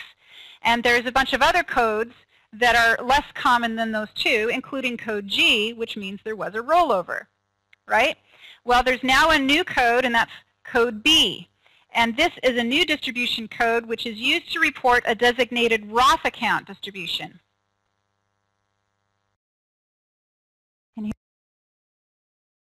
here, of course, is the new 1099-R. Other changes that were in play for 2011 was a continuation of a special rule from 2010, which had to do with qualified charitable distributions. A QCD is a non-taxable distribution from an IRA of an individual age 70 and a half or older, other than SEP or simple IRAs, of up to $100,000, which is made directly by the trustee of the IRA to organizations eligible to receive tax-deductible contributions. So what happens is when you reach age 70 and a half, and it's actually April 1st of the year following the year you turn age 70 and a half, you have to start taking mandatory minimum distributions from your IRA. And if you do not, whatever that minimum distribution should have been for the year, the IRS will take half of it in tax as a penalty. It's a 50% penalty on the minimum distribution. Well, there is a temporary rule in place for both 2010 and 2011 that allows a person who is required to take minimum distributions to have that money come directly from the IRA account to a qualifying nonprofit. And it will be treated as a distribution in terms of meeting the minimum required amount that has to be distributed, but it won't be taxable because it went to a nonprofit. So that was a rule that was supposed to expire at the end of 2010, and it was reinstated to go all the way through 2011. And also, if you did take a distribution as a qualifying charitable distribution in 2011, but you did so in the month of January, you could treat it as if it had occurred in 2010. But that election was made on the 2010 return. All right, so moving on to the next line, we're past the income lines now, and we're moving on to the educator expense line. That's where we claim an adjustment to income for educator expenses. And educator expenses, that particular deduction of $250 per teacher was set to expire at the end of 2009. But on December 17th, 2010, legislation was passed that carries that particular deduction through 2011. As of 2012, it's no longer on the books. It's not a deduction that will be allowed on 2012 returns, but it is a deduction allowed on 2011 returns. The deduction is a maximum of $250 per teacher per year that is used to pay for books, supplies, computer equipment, and other classroom materials used by the educator in the classroom. And for the next line we're looking at, the moving expense line, there's been an adjustment upwards in the standard mileage rate allowed for moving expenses. And we're into one of those split years. They are so annoying, where the IRS gives us one mileage rate for the first half of the year and another mileage rate for the second half of the year. And of course, it's bad enough trying to get our customers to tell us how many miles they drove during the year, let alone now how many they drove in the first half and how many they drove in the second half. But it's one of those years where we're going to have them break it down. So we have 19 cents per mile January through June and 23.5 cents per mile July through December that you can claim as a moving expense.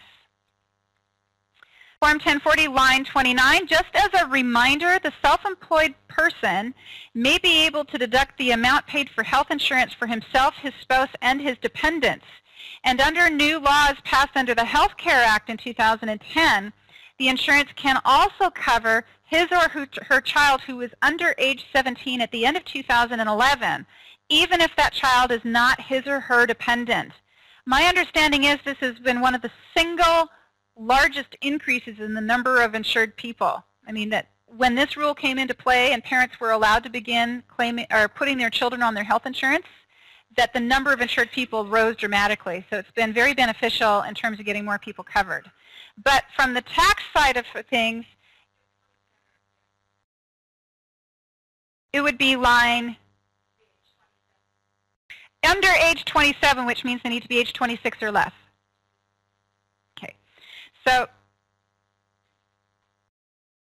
Okay. So in terms of on the tax return, what does that mean? If you are self-employed and you are claiming a self-employed health insurance deduction, you can claim a deduction for health insurance that you pay for yourself and your family and your child, even if your child is not your dependent, as long as that child's under age 27.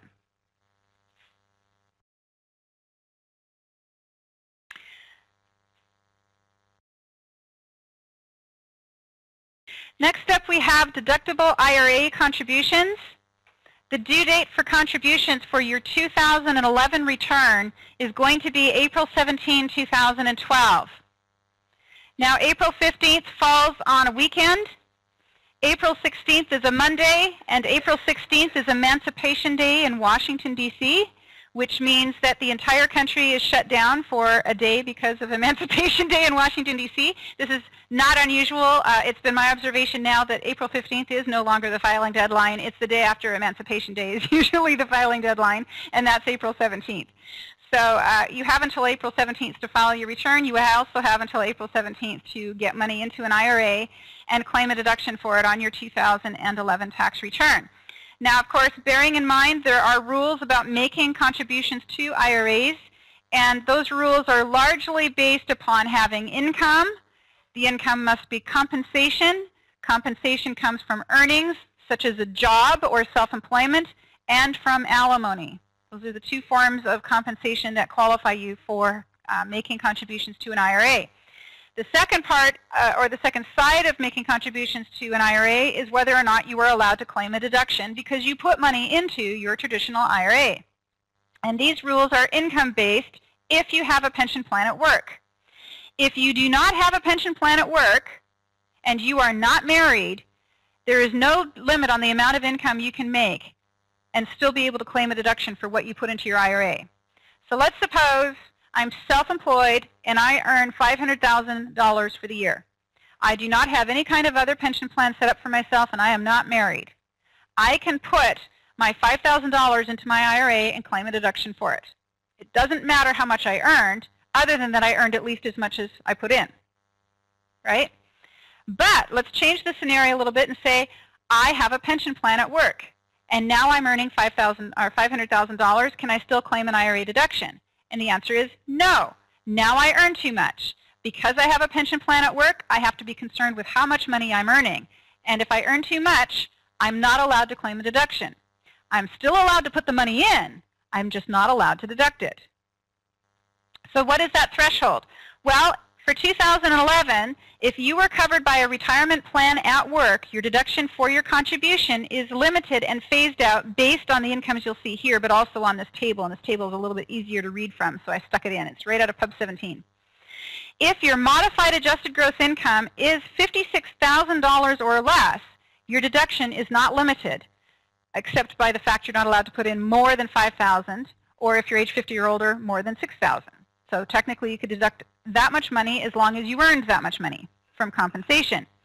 If your income is between $56,000 and $66,000, you're allowed a partial deduction, and as soon as you have $66,000 or more of income, there's no deduction allowed at all. For married filing joint, if you have a pension plan at your job and you are filing a joint return, then your deduction is allowed in full as long as your joint return has modified adjusted gross income of $90,000 or less. If the income is between 90 and 110, you are in a phase out, and when the income hits 110,000 or more, you are not allowed a deduction at all. If you are married filing separately, your deduction phases out between $10,000 and $0. The other table to show you is what happens when you are not covered by a pension plan at work, but you have a spouse who is. And for single people who do not have a pension plan at work, you'll see here that you can earn any amount of money and you're allowed a full deduction. But if you are not covered by a pension plan at work, but your spouse is, then you look at the joint return and the joint income on that return. And if that income is less than $169,000, you are allowed a full deduction. If the income is between $169,000 and $179,000, you are allowed a partial deduction. And when the income hits $179,000, you are not allowed a deduction at all.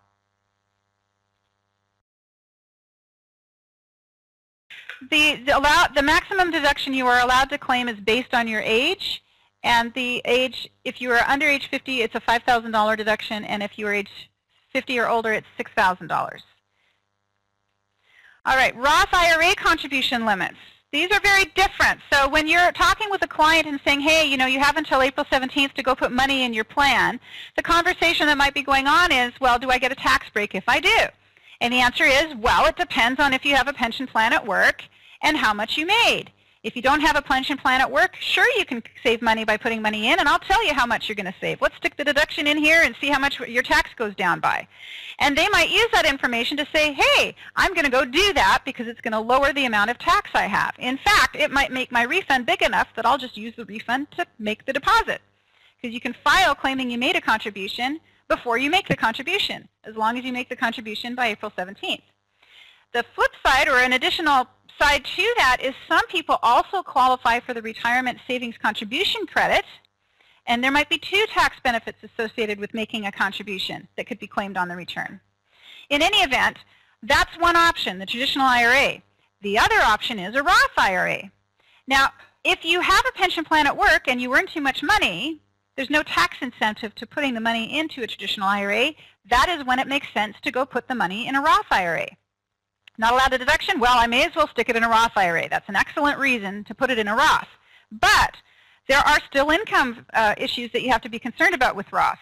If your filing status is married filing jointly and your modified adjusted gross income is at least $169,000, you're going to be entering into a phase out.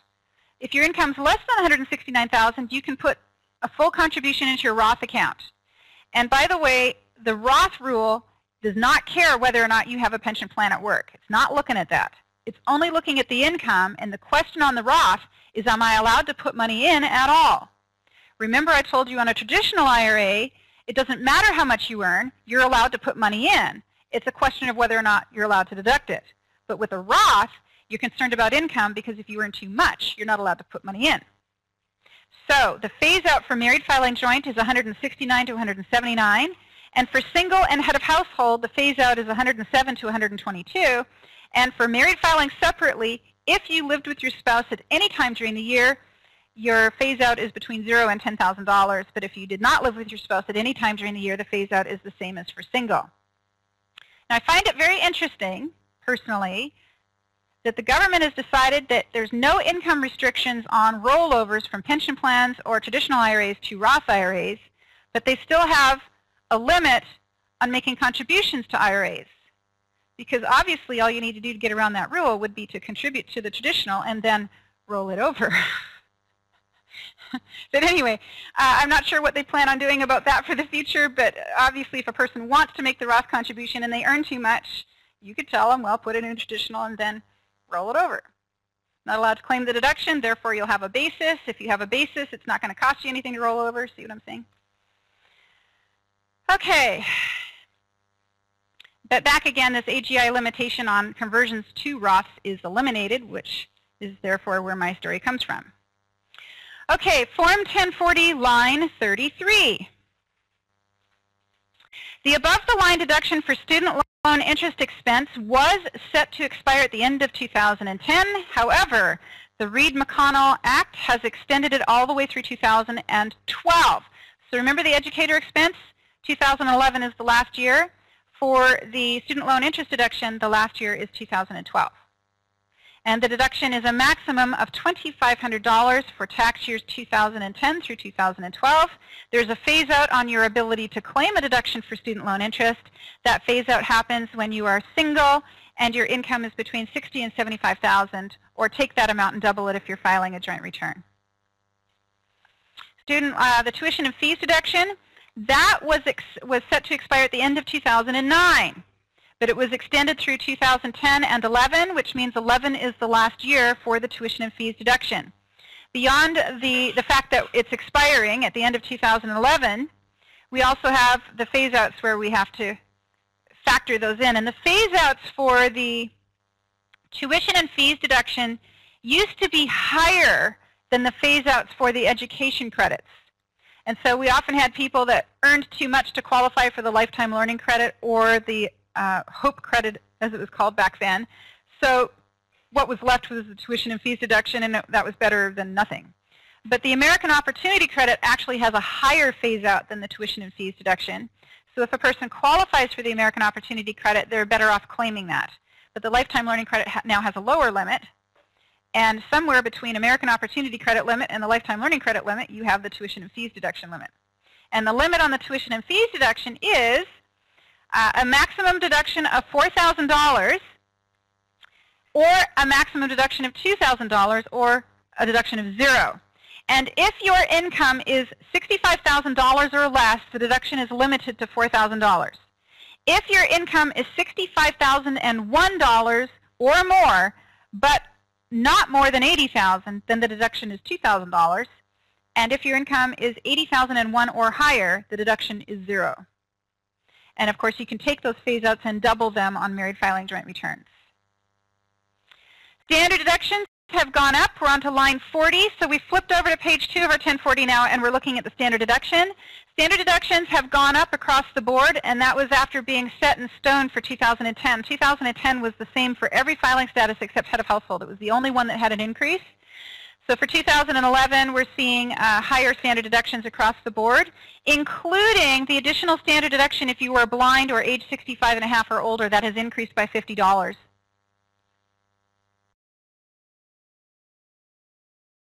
What's changed in the world of itemized deductions?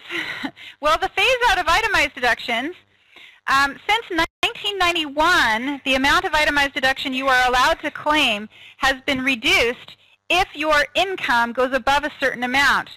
And back in 2009, that number was $166,800. So if your adjusted gross income was higher than $166,800, your itemized deductions went down.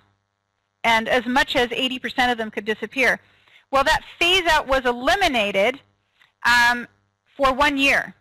But that 1 year has been expanded to 3 years because of legislation passed at the end of 2010. So for tax years 2009, 2010, 2011, and 12, there's no phase-out on your itemized deductions. You're allowed them in full, but don't worry about that, because if you're worrying about that phase-out, alternative minimum tax will take care of it. So anything you save on this line, AMT will take away from you on the next line. It's just a tip. All right, Schedule A, line 1, medical and dental expenses. The mileage rate that you are allowed to claim is also split up the middle of the year. 19 cents per mile for the first half of the year, 23.5 cents per mile for the second half of the year. On to line 5B of Schedule A, that's where you claim a deduction for general sales tax. That particular deduction came into play with the Bush tax cuts beginning way back in 2001, and it was set to expire at the end of 2009. However, the deduction for sales tax has been extended through 2010 and 2011, so it's still allowed on 2011 returns. but presumably will be gone for 2012. Schedule A, lines 6, 10, and 13. This is kind of a weird one. I just found out about this by reading enough places about what was new for the year, and I came across something called a weird new document. You'll see it right here, a 1098 MA. Now, this is something that could be brought into, I would expect it's going to be a document issued mainly to lower income filers, but I could see some moderate income filers could be getting them as well. Because what it has to do with is this government assistance to help people make mortgage payments.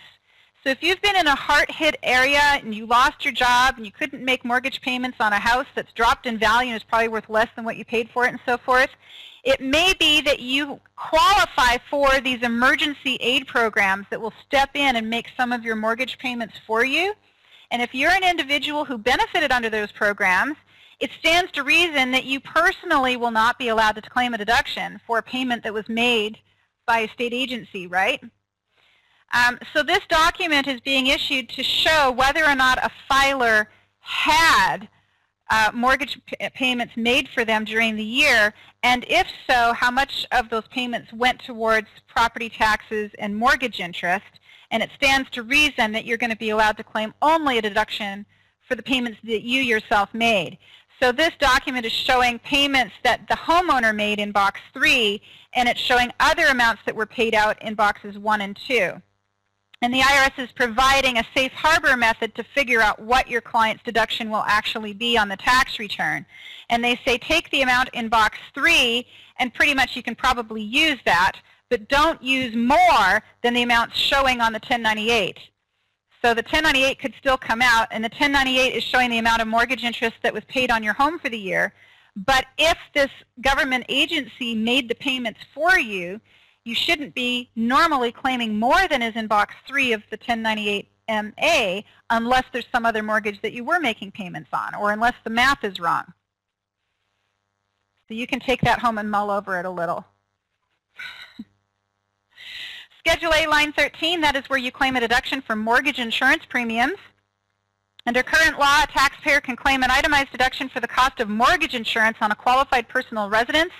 This also was set to expire at the end of 2010. However, it has been extended through 2011, which means that after 2011, the mortgage insurance deduction may have disappeared. But we are allowed to claim it for this year. Schedule A, line 16, charity. Volunteer standard mileage rate has not changed. It's still 14 cents a mile, and there's no mid-year adjustment to worry about. Schedule A, line 21, employee business expenses, the standard mileage rate that you can claim for employee business expenses, and this is the one we most commonly use because we use it on Form 2106 and also on Schedule C. It's 51 cents per mile the first half of the year and 55.5 cents per mile the second half of the year. Form 1040, line 42, this is where we claim our exemption deduction, and that also was not changed for 2 years. We had the same number for 2 years, but it did go up.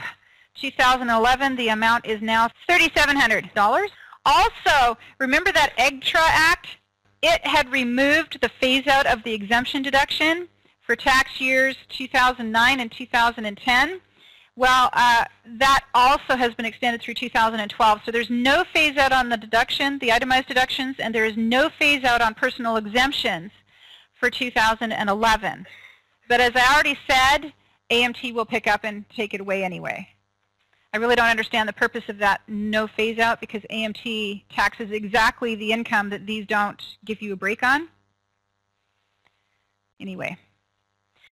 Line 44, we have our new tax tables up for the year. These are just the tax rates charts, and they're based on income.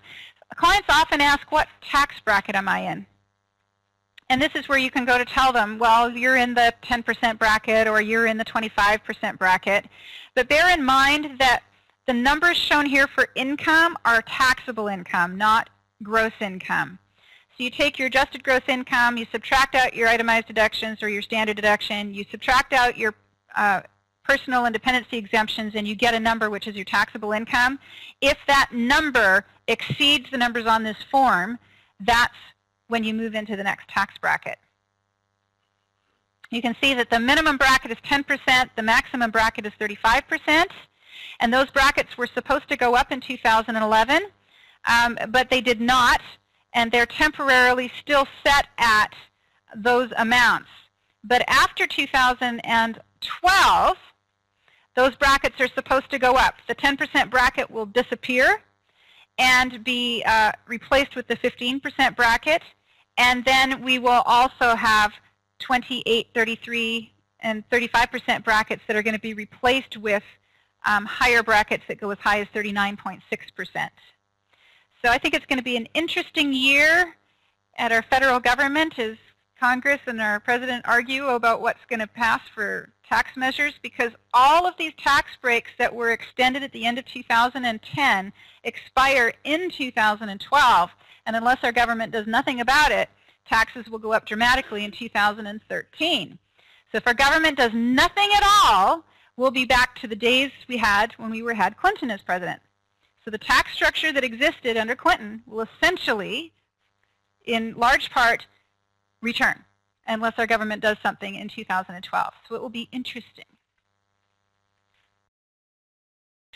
There's a question in the classroom, is that a good or a bad thing? Well, that would depend on your political viewpoint. I personally thought the tax cuts were a bad idea because they'd put us into a, what is the word, deficit? I guess I was right, but I'm sure, you know, half the population could have figured that one out. So I'll stay out of that one. All right, on to one other point. One of the things that also happened under Bush, and actually even starting before Bush, when we had Republicans in office, or not in office, but controlling the House. If you remember the days when Newt Gingrich was in control of the House, that was when they launched on reducing capital gain rates. So we're talking in the late 90s that capital gain rates were reduced. And I personally can remember a time when capital gain rates were 28%. And today we're sitting at 15 and even 0, depending on the tax bracket that you're in. And those reduced rates are going to continue to play through 2012, but unless something changes, in 2013 they're going to go up. 28% would be the minimum, I believe. Or is it 20? Anyway, there's going to be, yeah, 20. Thank you. But even so, even with the existing 0 and 15% capital gain rates, there are other exceptional capital gain rates that are applied in situations where the lower rates are not allowed. And those include when you sell collectibles at a gain. The maximum capital gain rate on collectibles is 28% and always has been 28%.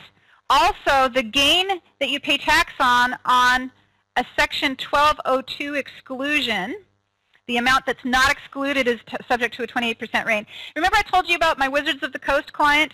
He sold his stock and he had a huge gain and he only had to pay tax on half the gain. Well, the rule is that the half of the gain that's taxed isn't taxed at 0 or 15%, it's taxed at 28%. So in effect, you get an overall rate of 14%, right? So that's what that one's about. Then we have unrecaptured Section 1250 gain. That happens when you recover depreciation on the sale of real estate. That's 25%. And of course, then we have the 15 and the 0% brackets. Alternative minimum tax. Lots of people talk about the alternative minimum tax in the news. And the government is very much aware of the problems created by alternative minimum tax, but the average taxpayer has absolutely no idea what it is or how it works. But to give it to you in a nutshell, when you file your tax return under the regular tax, you get your standard deduction or your itemized deductions, and you get to claim your dependents, and then you figure your tax and you start subtracting out credits. Under alternative minimum tax, you get your itemized deductions, except for the part of those itemized deductions that's for taxes. So you don't get to deduct income taxes, you don't get to deduct property taxes under AMT. The deductions that you're allowed there, including dependency deductions, are replaced with an exemption deduction instead. So what this is saying is if you're single and your income is less than $50,000, you're never going to have to worry about AMT. Not going to have to. For 2011, because they raised that exemption amount to $48,000 for 2011, but without that patch, the exemption deduction would only be $33,000, which means technically speaking that a person earning $50,000 a year could be paying AMT, but we have a patch, so we're not. And that patch has only been in place or put in place through 2011, so there's going to be another big fight in our government in 2012 about raising the exemption. So the 2011 filing season was delayed over last-minute legislation, including patches to the alternative minimum tax. The 2010 tax season was delayed over last-minute changes to the exemption amount of the AMT for 2010, and I predict we're going to have a last-minute fight in December of 2012, but we'll see. So with no changes, huge percentages of the population will be paying AMT in 2013 unless something happens. $48,000 is the exemption amount, and what that says is it's not that simple a formula, but you figure your income and you figure your tax under the regular code, and then you refigure your income under the alternative minimum tax, and the deduction most people are allowed to claim under AMT is the exemption deduction you see here. And if your income is greater than the amount here, then you technically could be paying tax under AMT. It's a much more complicated formula than that, and of course I have an entire 4-hour course that does nothing more than explain it to you. But for today I'm going to move on. Education credits. This is a huge one. I could not believe my ears. I went to an IRS update forum in November, and it was like, are you kidding me? They said it there, and then it was also, I watched one of the videos or read the transcript from the IRS National Forums. Apparently there was an error on the 1098 document, the 1098T, in the description for what to do if the graduate box was checked. And the instructions say that if the graduate box is checked, you are not eligible for the American Opportunity Credit. And that was, of course, the rule for the HOPE credit. So we're used to that. As tax professionals, we know, oh, you're not allowed the HOPE credit because, well, you're a graduate student. You already have your 4-year degree, and the HOPE credit is only for people enrolled in their first 4-year degree program. And the American Opportunity Credit appeared to have all of the same rules, except it was more generous. But wait. The IRS has determined that graduate students are eligible for the American Opportunity Credit. Prior year instructions on 1098T and the 8863 stated that if the graduate student box was checked on the Form 1098T, then the student was not eligible for the credit. This change is significant because taxpayers who were told they could not claim the American Opportunity Credit for tax years 2009 and 2010 because they were enrolled in a graduate degree program should now go back and amend the returns and claim it. Now get this. The IRS person who was speaking said, well, this is only going to be a problem for the people who read the instructions.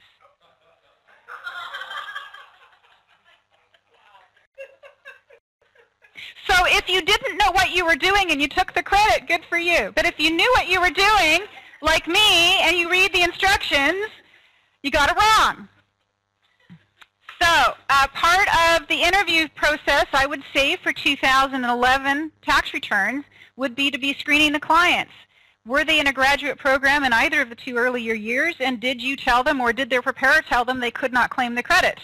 Because if that happened, we want to go back and amend those. And of course, we know now to claim them on 2011 returns. Now, here is the IRS's table on the rules for claiming the American Opportunity Credit and the Lifetime Learning Credit.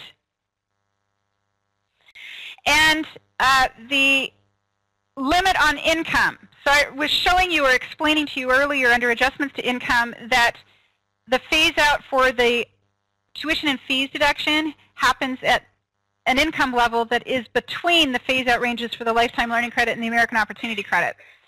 So if you qualify for the American Opportunity Credit, awesome, because it's the best credit, it has the highest phase out, it gives you the best deal.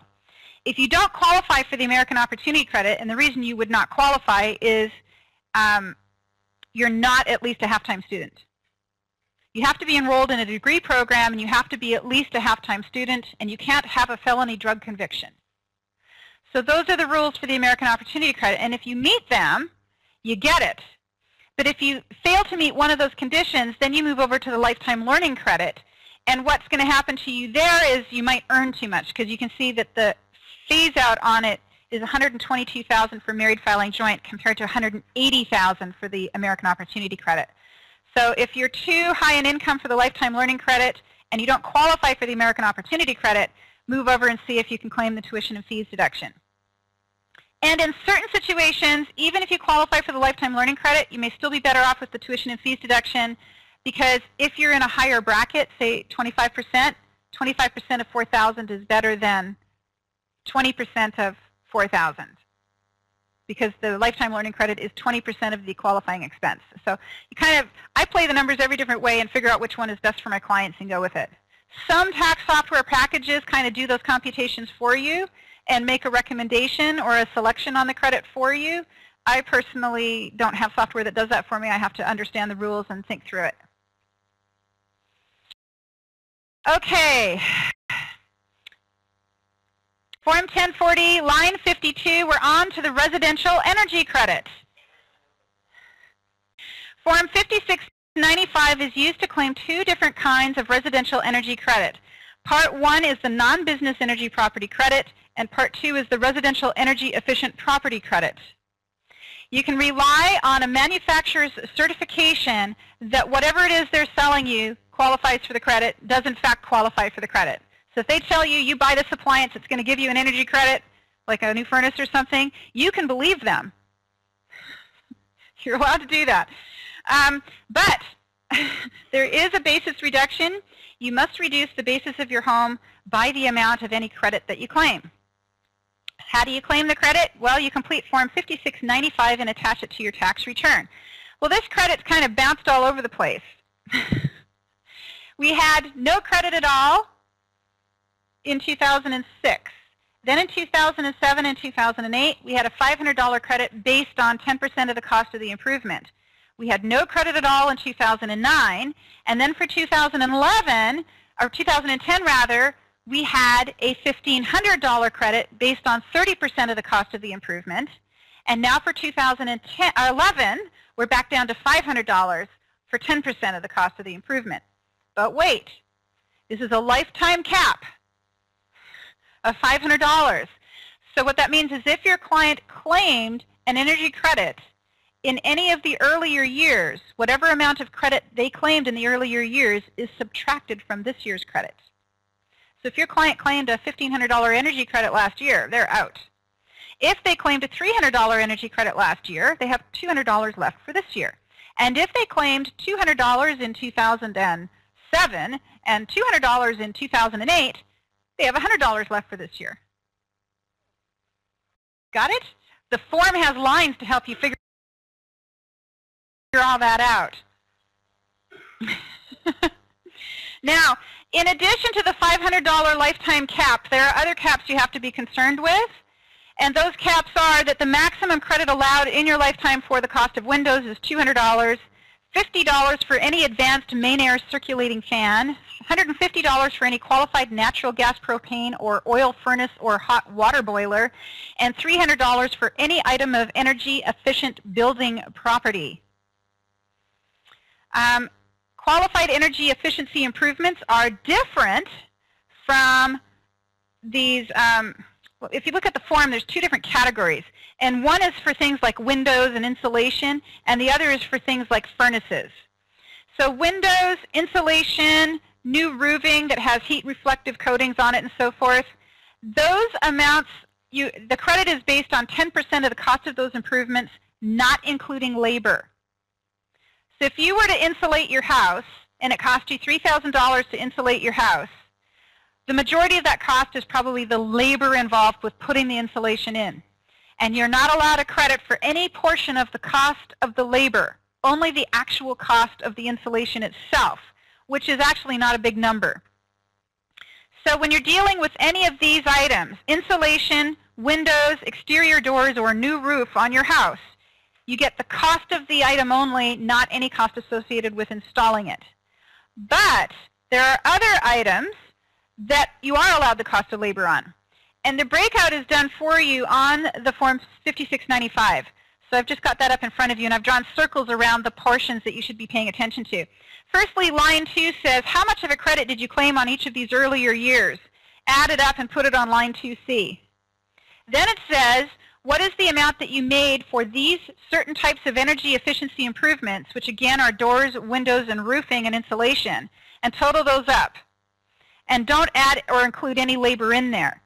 Then separately, farther down the page on line 6, it asks for other kinds of energy efficiency improvements to your home, including things like furnaces, where you are allowed to claim the cost of labor. So think about it. The cost of installing a furnace, part of the cost is going to be the cost of the furnace, and part of the cost is going to be the cost of labor, and the credit is allowed on that entire cost. But it's 10% of the cost, not to exceed $300 of credit. So if your furnace, including installation, costs you $3,000, you're not much going to be affected. Well, actually, you would be affected by the limit because the limit is $150.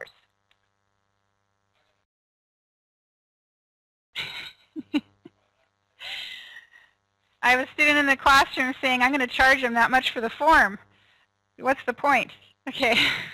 Anyway, just wanted you to be aware of these limits and how they can be impacted by earlier years, but you may still have clients coming in who did an energy efficiency improvement and they were told by the salesman that they get this credit and they're bringing all this paperwork in.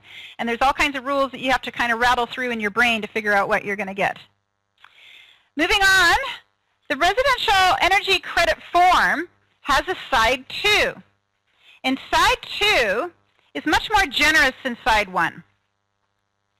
And when we talk about these temporary energy efficiency credits that are in place, we're talking only about energy credits for page 1.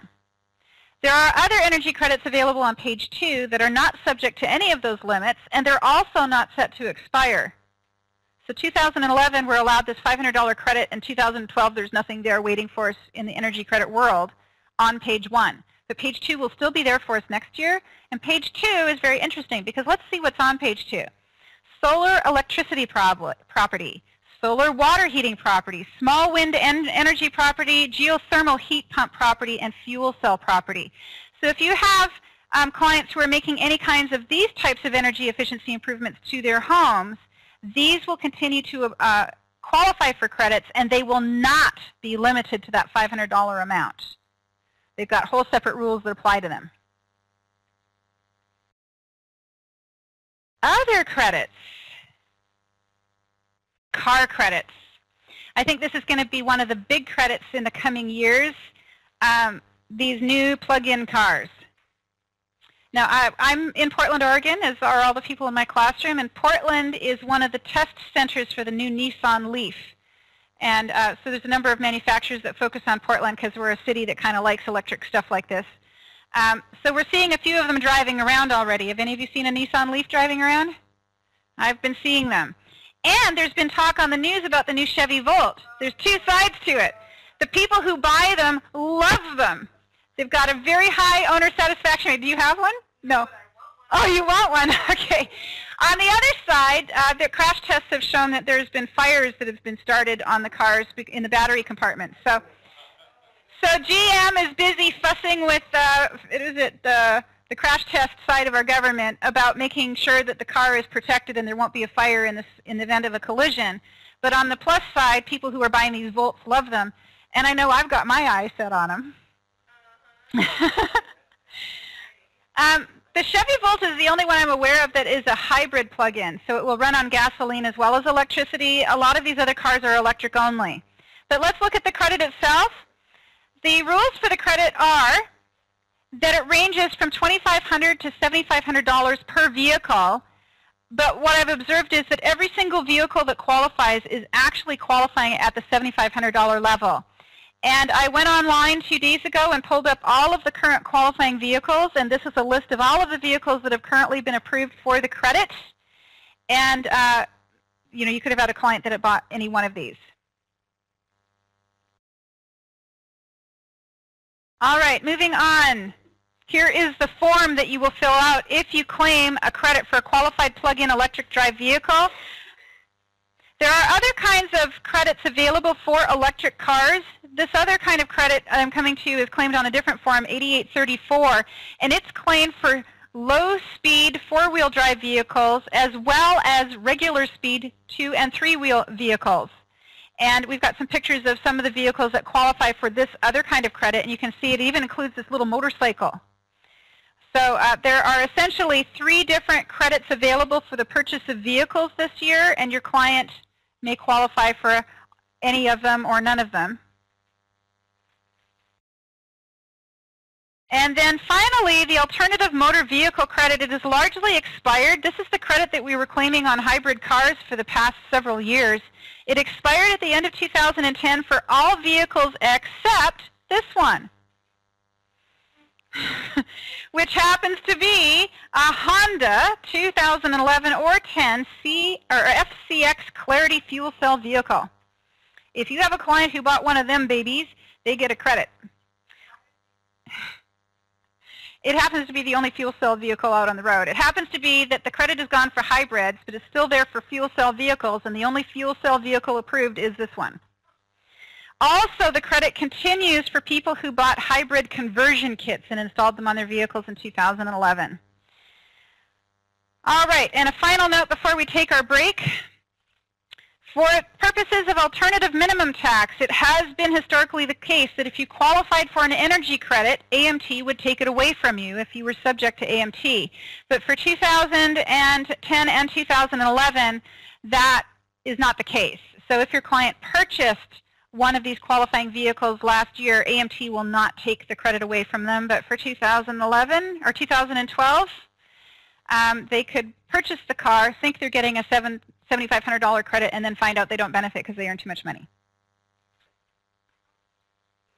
We were in the business of talking about credits, weren't we? And I finished talking about the energy credits and the education credits, and now we're on to the District of Columbia first-time homebuyer credit. Now, those of us sitting here in Portland, Oregon might be saying, why the heck would I ever need to worry about the District of Columbia first-time homebuyer credit? Well, believe it or not, I've done a return for someone who qualified for and claimed it. You can't get much farther away from Washington, D.C. than the West Coast, except maybe Hawaii. But it is, people do buy homes in Washington, D.C., and they can qualify for the credit. Now, the credit was supposed to have expired, but it was reinstated for 2010 and 11. And the restrictions on it are completely different than the restrictions on the other first-time homebuyer credit that we all know more about. But there has been for many, many years, and there continues to be through 2011, a District of Columbia first-time homebuyer credit. The credit is the smaller of $5,000 or the purchase price of the home, which stands to reason there may be arguing a home could cost less than $5,000 in D.C. I'm not quite sure where to go with that other than that to make that conclusion. At any rate, in general, you may claim the credit if you purchased a main home during the tax year in the District of Columbia, and you and your spouse, if married, do not own any other home in the District of Columbia during the one-year period ending on that date. So essentially, if for some reason you have to move to Washington, D.C. and you purchase a home there, you could get the credit. And the deal with the credit is it has had historically a carry-forward provision. So even after you move out of the home and leave the state, you may still own the home and be continuing to claim the credit historically. All right, but wait, if you happen to qualify for the first-time homebuyer credit claimed on Form 5405, you may not claim both credits. In fact, you can only claim the one on 5405, and you're not allowed the DC credit. Okay, on to Form 1040, line 56, self-employment tax. For 2010 only, you may remember that we were doing a rather complex calculation to figure how much income we would pay self-employment tax on. And that was because historically it's been the case, you figure what your total income from self-employment is, typically from line 12 of the 1040 form, the amount of profit on your Schedule C. But if you have a K-1 flowing through from a partnership, or if you're a farmer filing Schedule F, you would also have to account for those two types of self-employment income. And you total them out, you fill out Schedule SE, and you figure your self-employment tax. Well, for 2010 only, you were allowed to reduce the amount of income that you paid self-employment tax on by the cost of your health insurance. That was 2010 only. So don't be going around thinking you can do it in 2011, because you can't. So that's my update on the self-employment tax. It's back to the way it always was, and forget 2010 ever happened. All right, moving on to Form 1040, line 58. That is where we calculate the additional tax on IRAs and other qualified retirement plans. etc. Attach Form 5329 if required. We just wanted to remind you that there is a 6% excise tax on excess contributions you have not withdrawn by the due date, including extensions for your tax return. So if you put more money into your retirement account than you are allowed to put in, you need to get it out of there. And if you don't get it out of there, it's a 6% penalty. So you have until the due date of the return to get it out. Form 1040, line 59B. This is a tax line specifically dedicated to repaying the first-time homebuyer credit. Now, we have had 3 different first-time homebuyer credits in a 3-year period, actually within a 2-year period. The first-time homebuyer credit was the 2008 credit, and that credit was a maximum of $7,500, and it amounted to essentially being an interest-free loan of $7,500 that needed to be repaid or needs to be repaid over a 15-year period beginning in 2010. So if you have a client who purchased a home in 2008 and claimed the 2008 first-time homebuyer credit, they needed to start entering $500 on line 59B on their 2010 1040, and they will need to continue doing that for the next 15 years or until they sell it, whichever comes first. Now, that's the 2008 credit. We also had the 2009 and technically the 2010 credit too. And, well, for some people, there's a 2011 credit. And if you purchased the home under the 2009 or 2010 first-time homebuyer credits, that's a maximum credit of $8,000 that does not have to be repaid. It's just like free money being given to you to help you make the down payment on the house, essentially. Now, there were rules for the credit, the first-time homebuyer credit. One of those rules is that you have to buy the home and live in the home as your main home for 3 years. And if you move out of the home within 3 years, you have to repay the entire credit up to the gain or less than the gain if you don't have a gain. So it's possible you don't have to repay the credit if you had no gain, or if your gain was less than $8,000, you don't have to repay it. But if you live in the home for 3 years and then sell it or then move out, you don't ever have to repay the credit. They have some other exceptions to what happens if you move out within 3 years. For example, you die. Well, they don't make dead people repay the credits.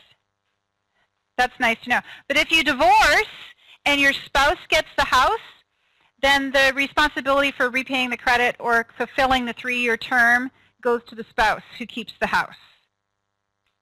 Someone in the room is looking like, oh, maybe that's me.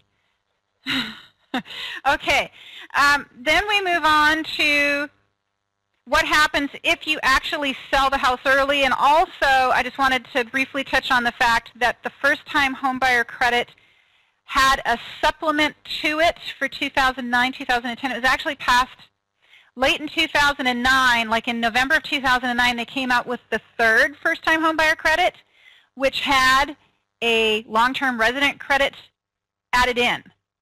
And the first-time homebuyer credit, you couldn't have owned a home for like the last 3 years, and you had to meet all of these restrictions.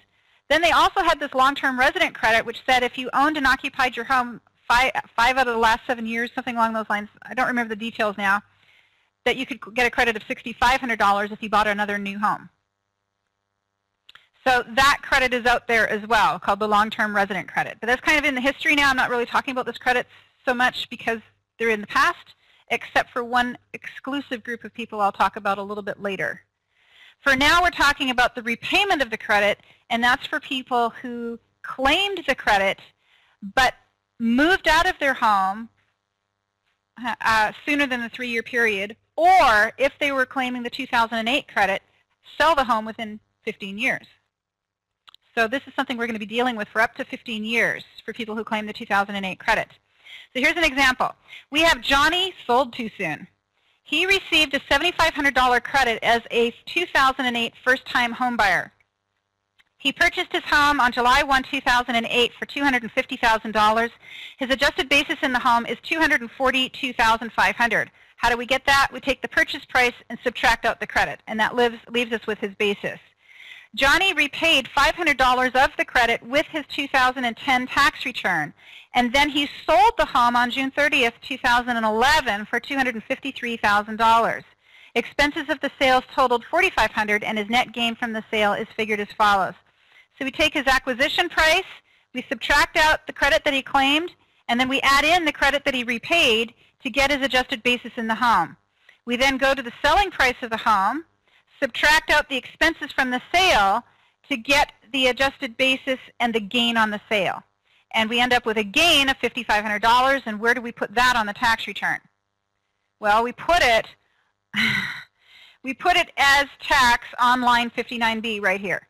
So this is Johnny sold too soon's Form 1040, page 2, and on line 59B, we're going to add in $5,500. Now, if he had not sold the home, we would only enter $500 on the line. But because he sold the home, we have to do that calculation. And the form itself provides space to do the calculation. What was the credit you claimed? How much did you repay? Figure your net gain on the home, and then carry that net gain down here and whack it on the line.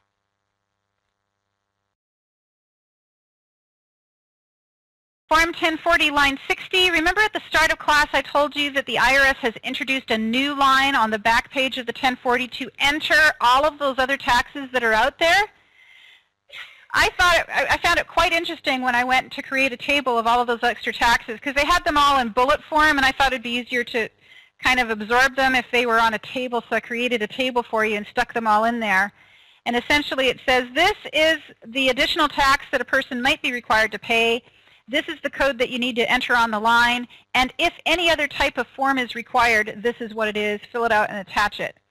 And the first example up at the top is the additional tax on healthcare savings accounts, or HSA distributions.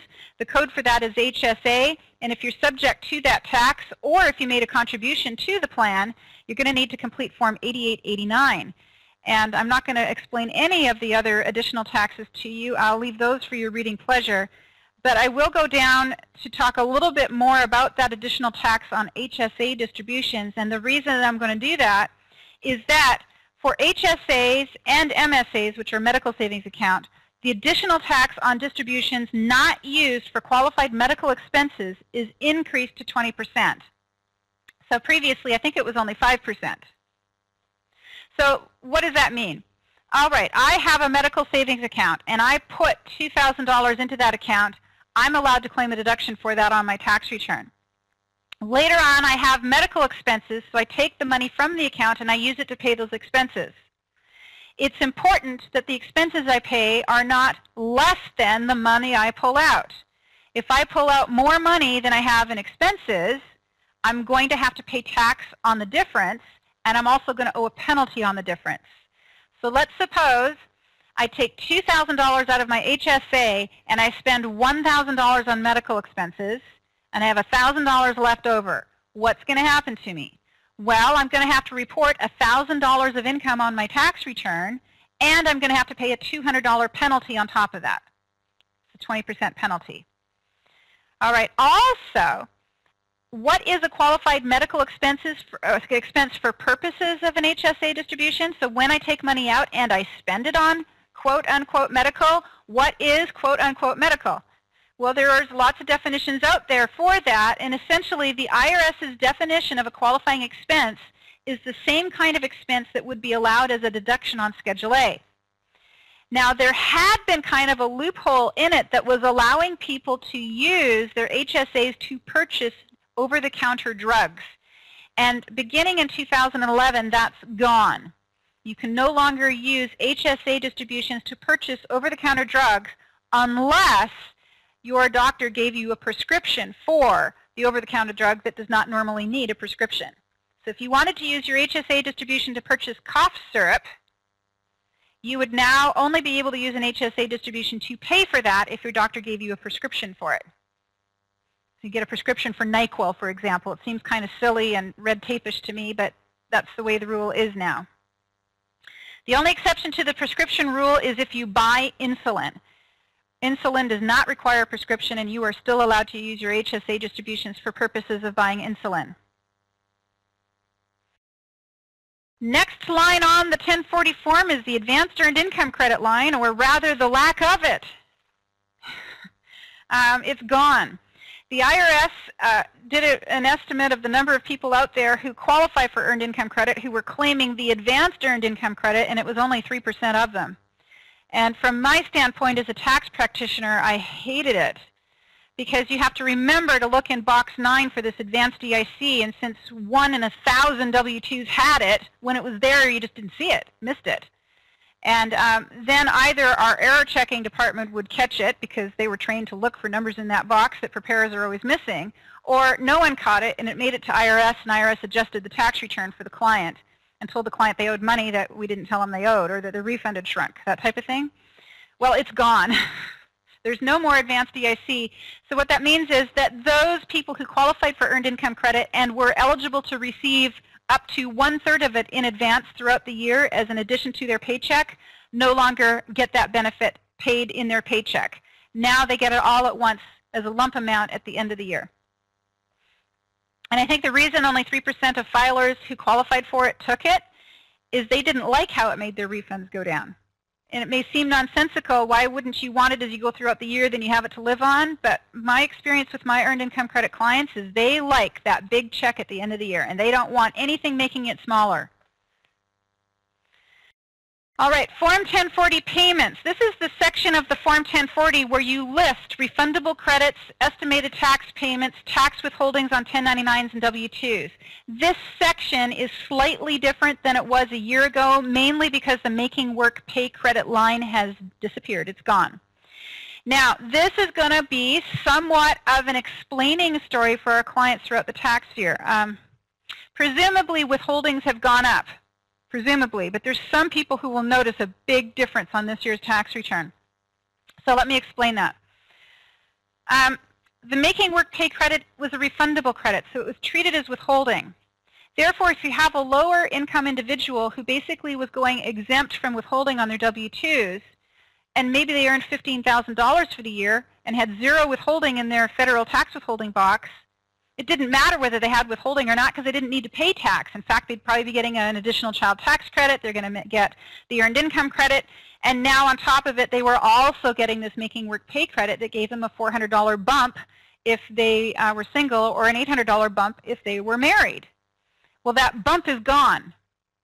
So those lower income people are probably going to be squawking this year, because if last year their refund check was $7,000, this year they're going to notice that it's $6,600. They're going to be asking you why. So you may as well be ready to explain it ahead of time. Oh, that Making Work Pay Credit is gone. It's going to be a minimum of $400 less than a year ago before I see anything. Okay? That's the first thing you can set them up for. The second part of it is, though, that people who were actually, middle income wage earners who were paying into the system and owing tax each year and paying it through withholding or paying it at the end when they filed, they were seeing some benefit from the Making Work Pay Credit throughout the year, because the way the Making Work Pay Credit was designed was to reduce paycheck withholding throughout the year and adjust for that with the Making Work Pay Credit at the end. So your average middle income working individual throughout the year might earn $50,000 and have X amount of withholding. Well, that X amount of withholding was reduced by $400, and it was made up for at the end of the year by giving the offsetting credit. So the theory behind it was that in the Bush years, Bush sent people checks in the mail. This refund check came in the mail in like November, some weird month of the year, or September. It was spaced throughout the year depending on where your Social Security number was. Do you remember those days? Okay, and the theory behind it was people would get this money and they'd run out and spend it.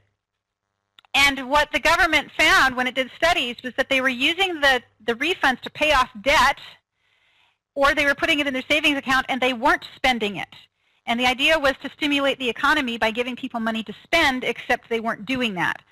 So under Obama, it was decided that the Making Work Pay Credit would be given in small increments with each paycheck throughout the year, so people kind of just didn't notice the extra $3 a week and spent it, because that was ultimately what it amounted to, like $6, $7 a week, something like that. But at any rate, the impact on the tax return at the end of the year is that for our lower income clients, they're definitely going to notice a decrease. For our middle income clients and our higher income clients, I don't think that they're going to notice a difference, because presumably when the Making Work Pay Credit went away, the federal tax withholding went up. Now, I'm not done talking. The rest of my story is that the Making Work Pay Credit has been replaced by the payroll tax deduction or reduction. So remember we said that the self-employment tax has dropped by 2% and the employee's share of Social Security withholding has dropped by the same 2%. The making work pay credit has been offset by that payroll tax reduction. So when the making work pay credit went away, W-2s should presumably have had a bump up in box 2 federal withholding and a decrease in, I guess it would be box 5 or box 4 Social Security withholding. So Social Security withholding should be less and federal income tax withholding should be more, and when they come to the table to prepare their tax return, again, they don't really see a difference. Now the final close to this story is that the payroll tax reduction benefits everyone, I wouldn't say equally, but high income people are benefiting under the payroll tax reduction that were not able to benefit under the making work pay credit. So the making work pay credit had a phase out, and if you earned more than $75,000 if you were single or $150,000 if you're married, you didn't get it, gone. Didn't get it.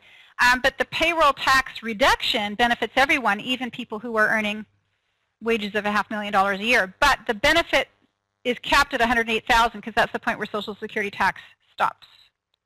So in any event, I think at our point as tax preparers, where we're going to see the biggest difference is when we're calculating the self-employment tax for our clients.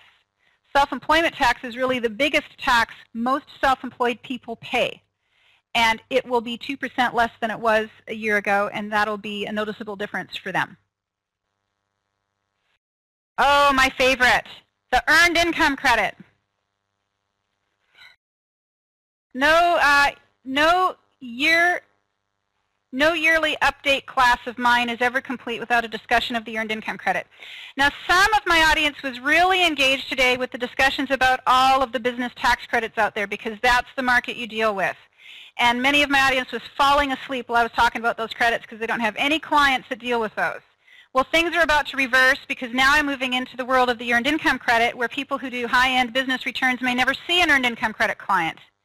But you should still know the rules, and I'll tell you a story. A few years back, I met a CPA, and he commented to me about the earned income credit. He said, yeah, I don't understand those rules at all. When I get one of those returns, which isn't very often, I just hope my tax software got it right.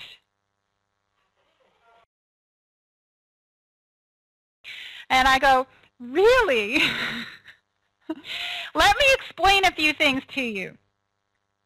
So is it possible that you work in a firm that deals only with high-end returns and that you might have an EIC return crawl across your desk once or twice a tax season? The answer is yes, because typically your high-end clients have children or relatives that they might send to you, and then you're left doing their returns, and so this information is very important, particularly given the scrutiny that the IRS is placing on these returns.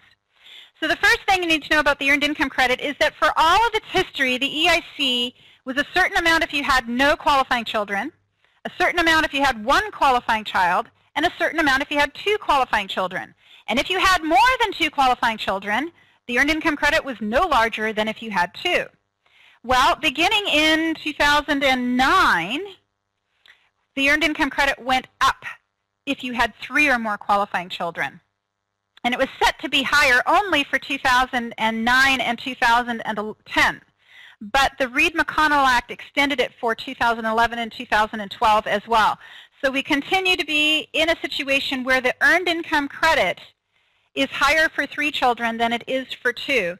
And the earned income credit is huge. It is up to 45% of the first $12,750 of income. So it's virtually half of their income for the year. So if you got $12,750, that's essentially working close to full-time at the minimum wage for the whole year, depending on what state you're in, right? And at the end of the year, when you come in and file your tax return, you're going to get almost half of what you earned at one time. It's huge. And because it's so huge, there's a very big temptation for fraud. And the fraud is rampant. It's been a subject of political scrutiny as well as scrutiny on the part of the IRS since before 1995. In fact, I can remember when Senator John Glenn, it was his mission to clean this up. So there is a lot of stuff going on over time as the IRS has burrowed in on this. One of the big events took place in 1995 where the IRS just stopped about half of the EIC claims to do reviews. And that was a very big hardship year for anyone in taxes. If you were around back then, it was awful. But since then, they've continued to have in place scrutinizing systems that evaluate whether or not a particular claim for EIC looks suspicious and should be reviewed. And at any time, you could have a client who is selected for review on their earned income credit claim, even if they've never been reviewed for the last 15 years and nothing's changed. And clients consistently believe that the odds every year go down. That I wasn't audited for the last 10 years, so I won't get audited this year. And if I do get audited this year, it's my tax preparer's fault. It doesn't work that way. When your number's up, your number's up. But let's see what we can do as tax preparers to be on top of the rules. You have to know the rules, and the reason you have to know the rules is the law requires that you know the rules. So the law will soon require that you understand a minimum amount of tax law, a minimum enough necessary to pass the registered tax preparer exam that the IRS is holding. But whether you ever pass that exam or not, the IRS says it's your responsibility to know the rules for earned income credit, and if you don't know the rules for earned income credit, we're going to punish you. So there's no escaping knowing the rules. You have to know them, and that's why I beat them into people. So let's start with the rules right here. Among these rules, and we're looking at what happened under the Fostering Connections to Success and Increasing Adoptions Act of 2008. While that act went on to increase the amount of earned income credit, it also imposed additional rules. And many people are still unaware of what these rules are. The first rule is that the qualifying child must be younger than the taxpayer claiming the child. That means if I'm 18 years old and I had a full-time job and I earned all of the money for my small household, and I want to claim EIC from my older sister who's going to college and is a full-time student, I am not allowed to because I am younger than the qualifying person. Also, the qualifying child must not have filed a joint return other than a claim for refund, and the taxpayer other than the parents of a qualifying child is allowed to claim the child, but only if that taxpayer's adjusted gross income is higher than the highest AGI of any parent of the child.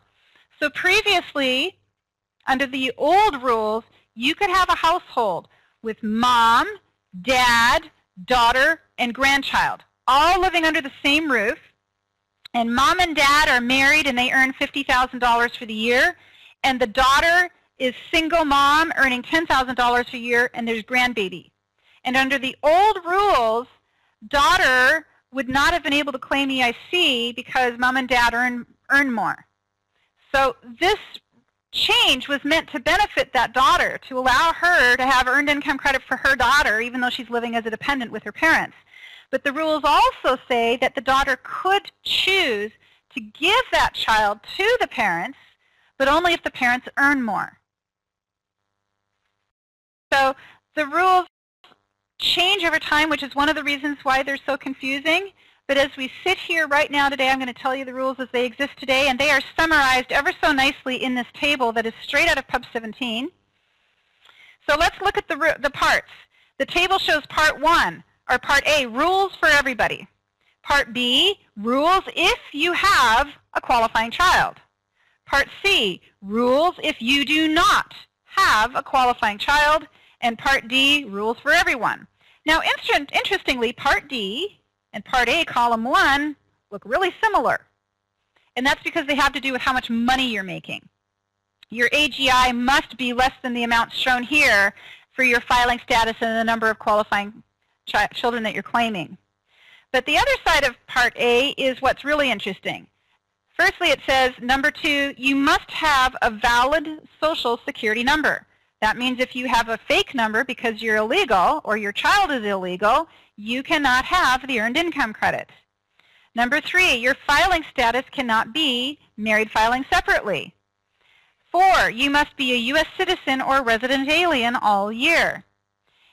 5, you cannot file Form 2555 or 2555EZ.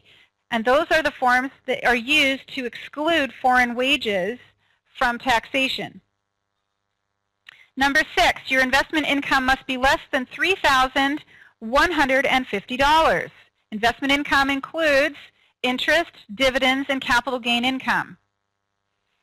Number 7, you must have earned income. Oddly enough, it's called the earned income credit because you have to have earned income. But I have seen tax preparers try to give it on rental income. Can't do that because rental income is passive income. It is not earned income. Okay, Part B, rules if you have a qualifying child. Number 8, your child must meet the relationship, age, residency, and joint return tests. I want to point out that there are only 4 tests here. We're not talking about the same tests that are used to establish whether or not we can claim a child as a dependent or whether or not we can claim a child for the child tax credit. The 4 tests we see here are the only tests that a child must meet in order to qualify you for the earned income credit. But a child can qualify you for earned income credit and not be your dependent. That is possible. So next, your qualifying child cannot be used by more than one person to claim the earned income credit. And 10, you cannot be the qualifying child of another person. Part C, rules if you do not have a qualifying child. And what I find is some people get confused by the rules in column C and stick them in column B. And that makes your clients very upset. Do not take rules from column C and put them in B because your client won't like that. So, and the rule I come to is this rule about age. You must be at least age 25 but under age 65. That's only if you don't have a qualified child, so please don't stick the age rule in column B. There's no age rule that applies if you have a qualifying child. It's only when you don't have a qualifying child. Rule number 12, you cannot be the dependent of another person. Number 13, you cannot be the qualifying child of another person. And number 14, you must have lived in the United States for more than half the year. All right, the IRS takes qualifying child and breaks it down for you into this nice little graph.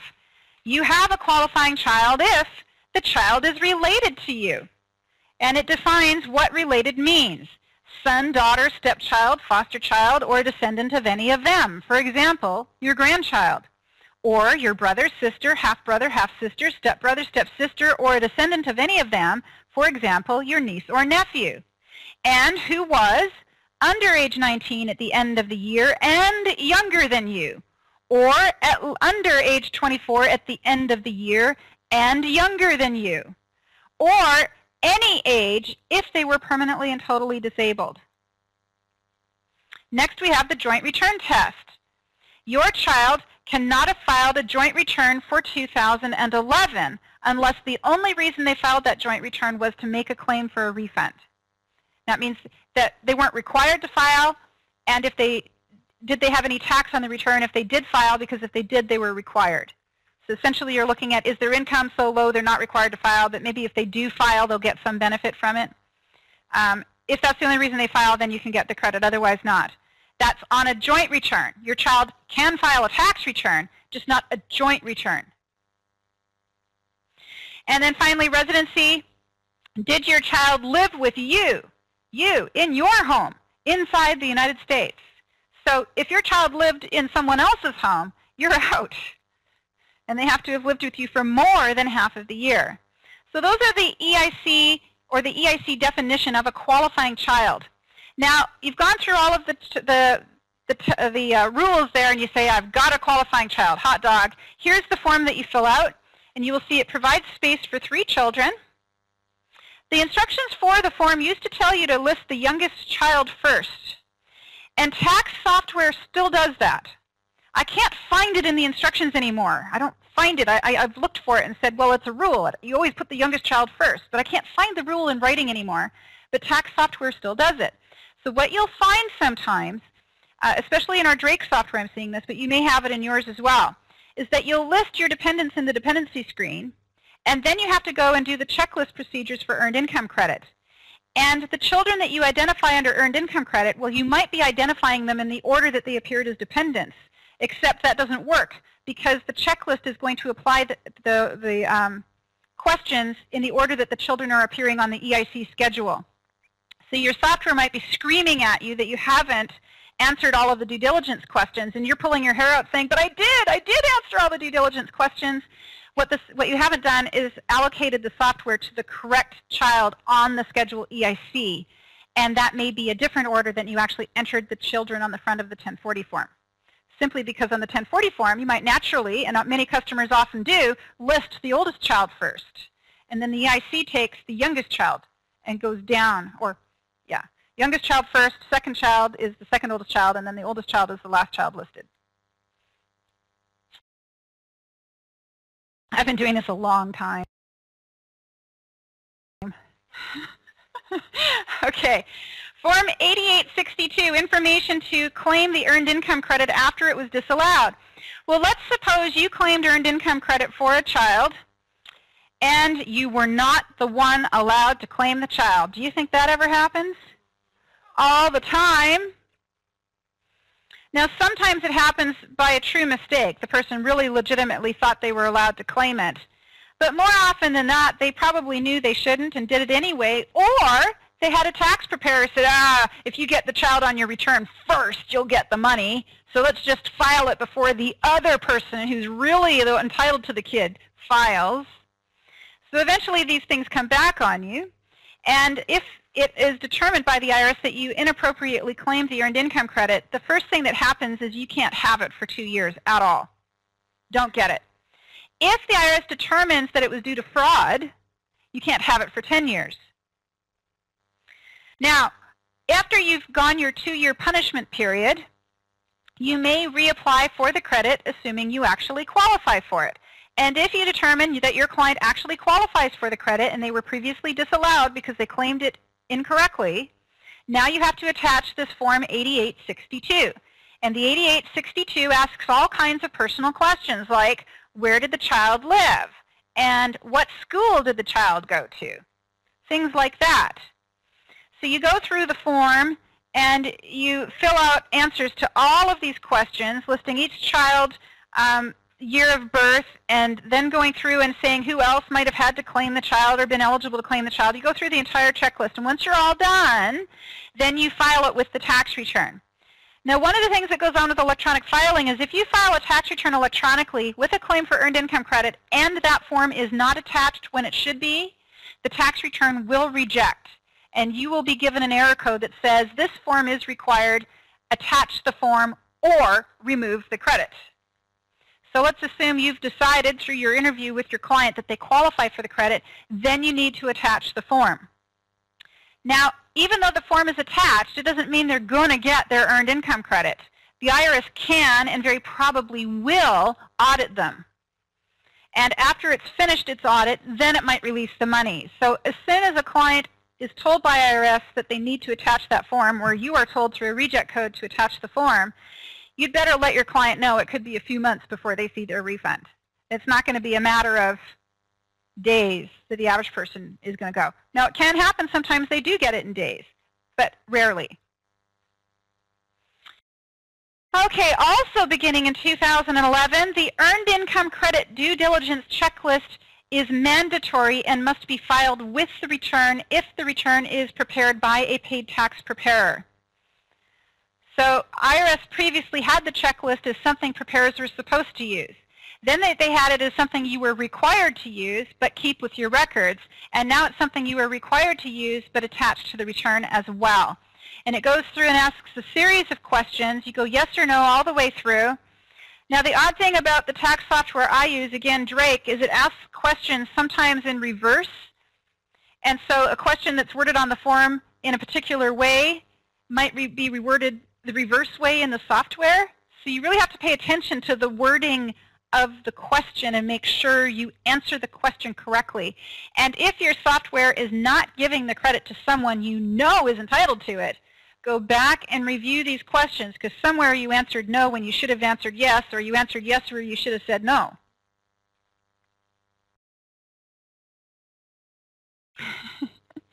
All right, now on to the rest of my spiel.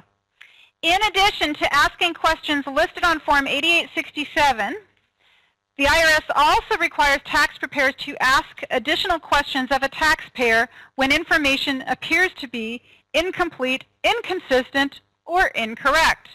For example, my client is applying for the Earned Income Credit, and he tells me he only earned $15,000 during the year, except he's driving a brand new Mercedes. Now, how do I know he's driving a brand new Mercedes? Because he drove up in it and parked it in front of my store? Well, that would require due diligence on my part. There's something fishy going on here. I'd better ask questions. So how do you afford a Mercedes on your pay? That would be a pretty cheeky way of doing it, but I mean, as the preparer, I have a very good cause to believe that that person is underreporting income simply by looking out the window. And the IRS says you cannot be blind to that. You cannot have information coming into you like that and ignore it. Due diligence is about having a brain and using it.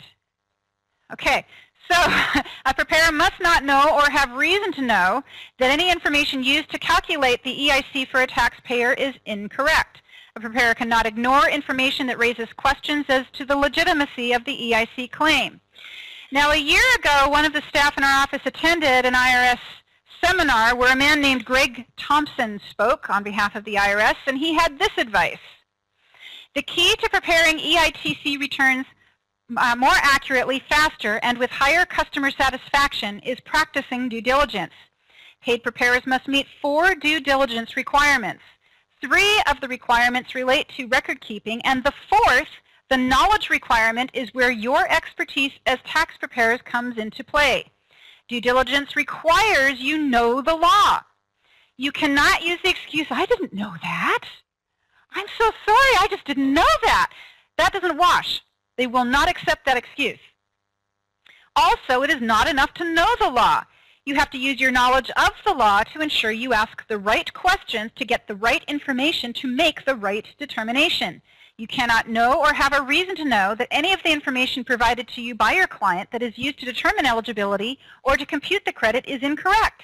And you need to ask follow-up questions until you get all the facts. For example, is that new Mercedes coming from unreported under-the-table income? You couldn't afford it possibly on this. You couldn't afford to feed the kids on this. So is there a girlfriend who earns a whole lot more than you that's paid for that car? Is it hers? I mean, there's no polite way to ask questions like that, but they have to be asked. And that's part of what goes on with tax preparers, especially inexperienced tax preparers. They feel uncomfortable about asking penetrating questions. Like, that's just none of my business. Why should I ask a question like that? Well, because the law requires you to. And if you don't want to ask those questions because they make you feel uncomfortable, maybe this isn't the job for you. Because the IRS is not going to have sympathy for you because you felt uncomfortable asking the questions. All right, so here is the IRS's due diligence checklist. Item number 1, complete Form 8867 and complete the form based on information provided to the tax preparer by the taxpayer. Now, I've been in this business long enough to see fraud scams going on, and I've had clients walk into my office dragging in their friend or dragging in someone or being dragged in by someone, right? And this someone proceeds to answer my questions for them. That is a key indicator that fraud is happening right in front of you. There's the lady, there's the man and the woman are not married, and they claim they're friends or cousins or something. And you ask the lady a question, but the man answers. That should have your alarm bells just screaming, red alert. In a situation like that, what I do is I say, excuse me, sir, would you please go sit in the waiting room? This needs to be a private conversation. It's a tax matter between me and my client. And get them out of there. And we have done that in our offices. And after I've done that, my clients have given me different answers than they gave me when that person was there. Okay, computation of credit. Keep the EIC worksheet or an equivalent that demonstrates how the credit was computed. Knowledge. Know the law. Paid preparers are required to know the law. And the preparer must not know or have a reason to know that any of the information used to determine EIC is wrong. Not ignore the implications of information furnished or known. And make reasonable inquiries if information furnished or known appears to be incorrect, inconsistent, or incomplete. Now, there is a confidentiality issue that goes on with every client. You shouldn't be blabbing on about your clients to other people in your staff. You should certainly not be blabbing about your clients to people you know at home. But sometimes it happens that you have a client that someone else in your office knows, and sometimes I've had one person in my office come up and say to me, that woman, her kid? My client claimed that kid last year. What's going on here? Those are the other types of things that you should be aware of. Is there something going on where they're fishing and moving around preparers in an office? Or the other thing that happens is they move from one tax preparation company to another tax preparation company 2 blocks down the street, each year trying to change their story and maximize what they get. So you have to be thinking along those lines as well. Am I being fished? Record retention, retain Form 8867 and the EIC worksheet or the equivalent. Maintain records of how and when the information used to complete these forms was obtained. Verify the identity of the person furnishing the information. That means you need to see their identification. You cannot file a tax return for a person who has not presented ID to you and proven to you that they are who they say they are. And then finally, you need to retain records for 3 years after the June 30th following the date the return or claim was presented for signature. So if I prepare a tax return on February 12, 2012, June 30th, 2012, I got to go all the way out past June 30th of 2015 to be at that 3-year point. Now, Mr. Thompson also gave an example of a situation where further inquiry should be made by the taxpayer, and this has nothing to do with the car that was too expensive. His example is very different. If a young mother who lived with her parents and made $3,000 tells you that she qualifies to claim her child for the earned income credit, would you question whether this mother is in fact a qualifying child of her parents and therefore ineligible to claim the credit? The information in this scenario should raise questions in the mind of the preparer, and it also raises the responsibility under the law to ask your client additional questions. Hear no evil, see no evil is exactly the wrong approach to due diligence. I'm tongue-tied now. Another part of due diligence is the knowledge requirement. The knowledge requirement is to document additional questions you asked and your client's responses at the time you received the information. So we have the due diligence checklist. You go through and you answer all the questions. But maybe your mind got going a little and you started to ask other questions that are not on the form. IRS says you should keep a written record of those. I personally use my tax software to do that because my files for my clients, you know, when you write on them by hand, they do go into a paper file drawer and get shoved away. But 2 years from now, well, actually when the statute of limitation expires, at least for our company, it's about 4 years, we start shredding.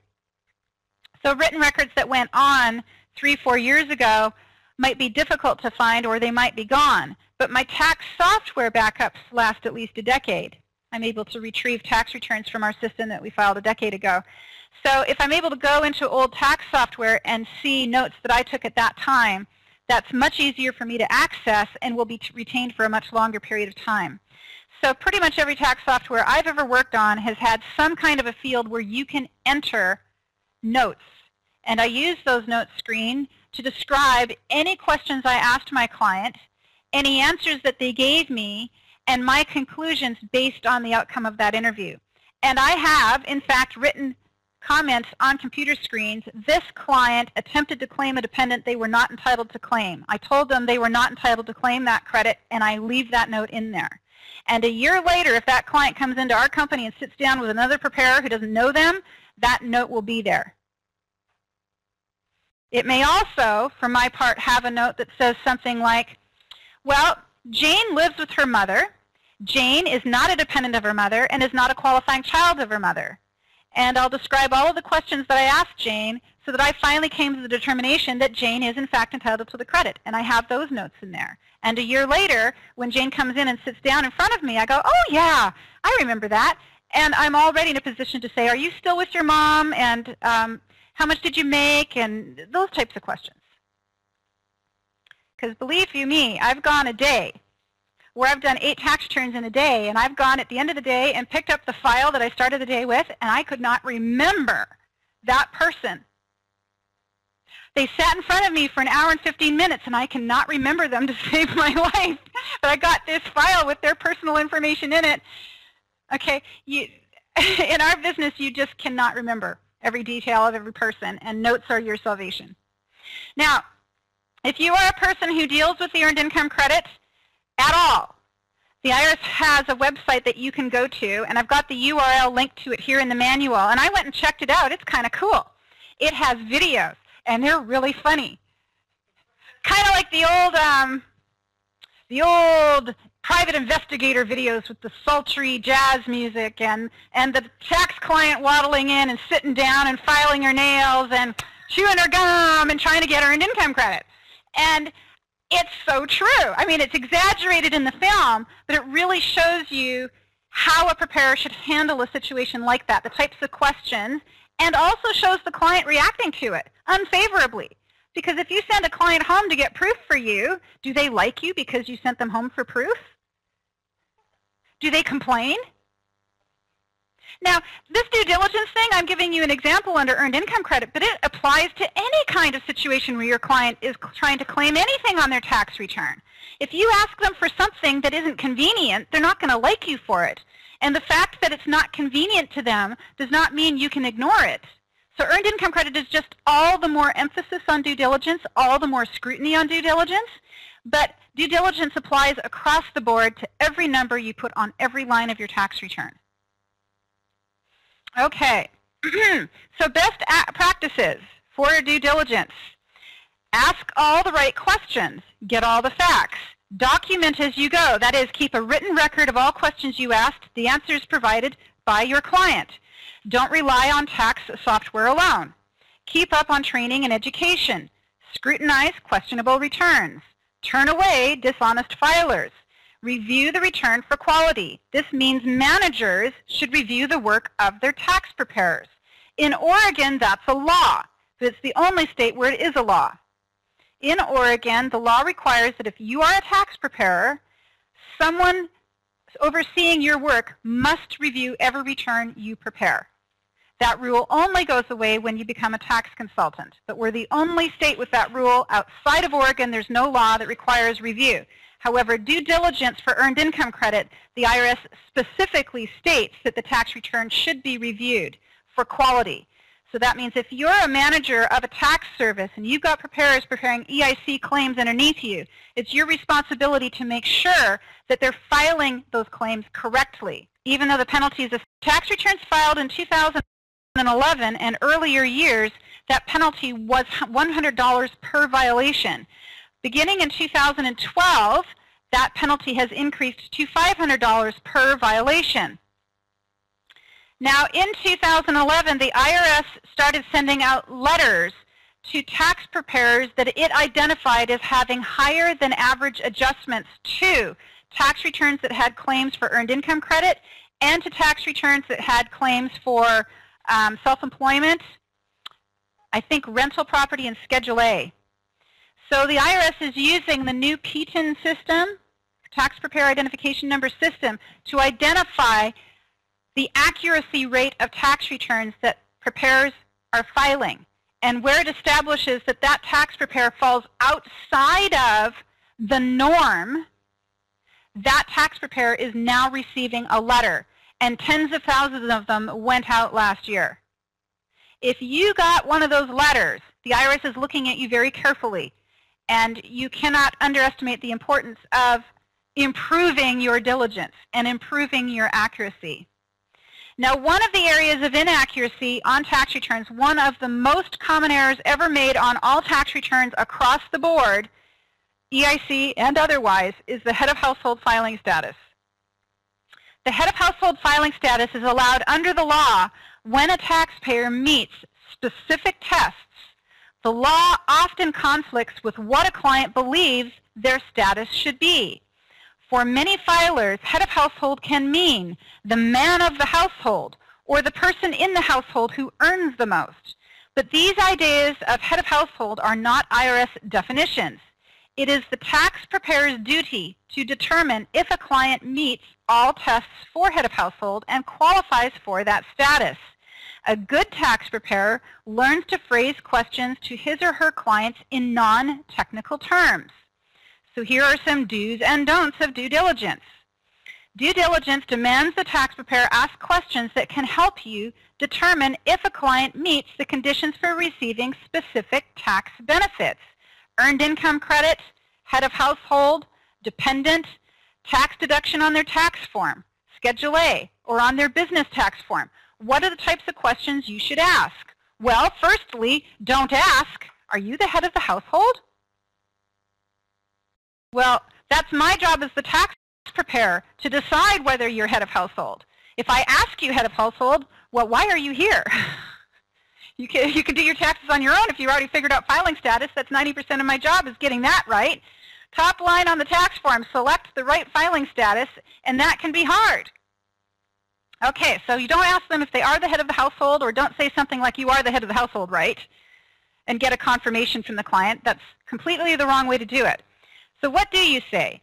Well, you ask all the questions needed to determine the filing status choices your client qualifies for, and which of these filing status choices will benefit them most on the tax return. For example, were you married on the last day of the year? Did you pay more than 1/2 of the cost of keeping up your home? Those are two questions that are mandatory if you're going to make an establishment that a person qualifies for head of household. If you don't ask those questions, you're already negligent. And people change their filing status year to year. Have you noticed? You know, one year they're married and the next year they're not, and so on. And of course, we have an entire course just devoted to that. It's called Filing Status and Dependence, where we really go through all of these rules and teach them to you. Now, here's another one. Don't ask, how many dependents do you have? Instead, you should ask questions that help establish that a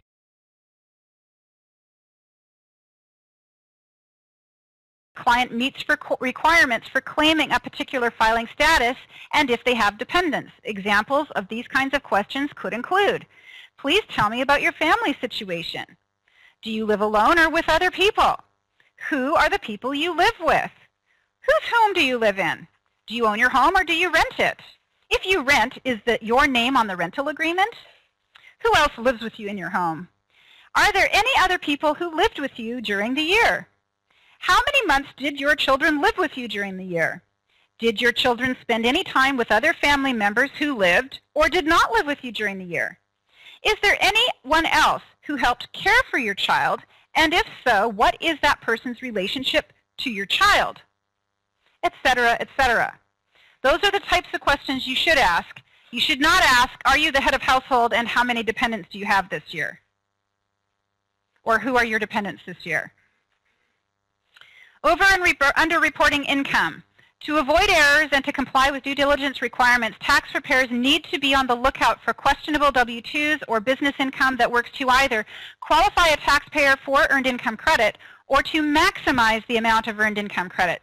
Now, believe it or not, there is a rule under earned income credit that says if you are getting the earned income credit due to self-employment income, you calculate that earned income credit after you have claimed all allowable expenses. So you might have a client that grossed $15,000 on a child daycare in their home.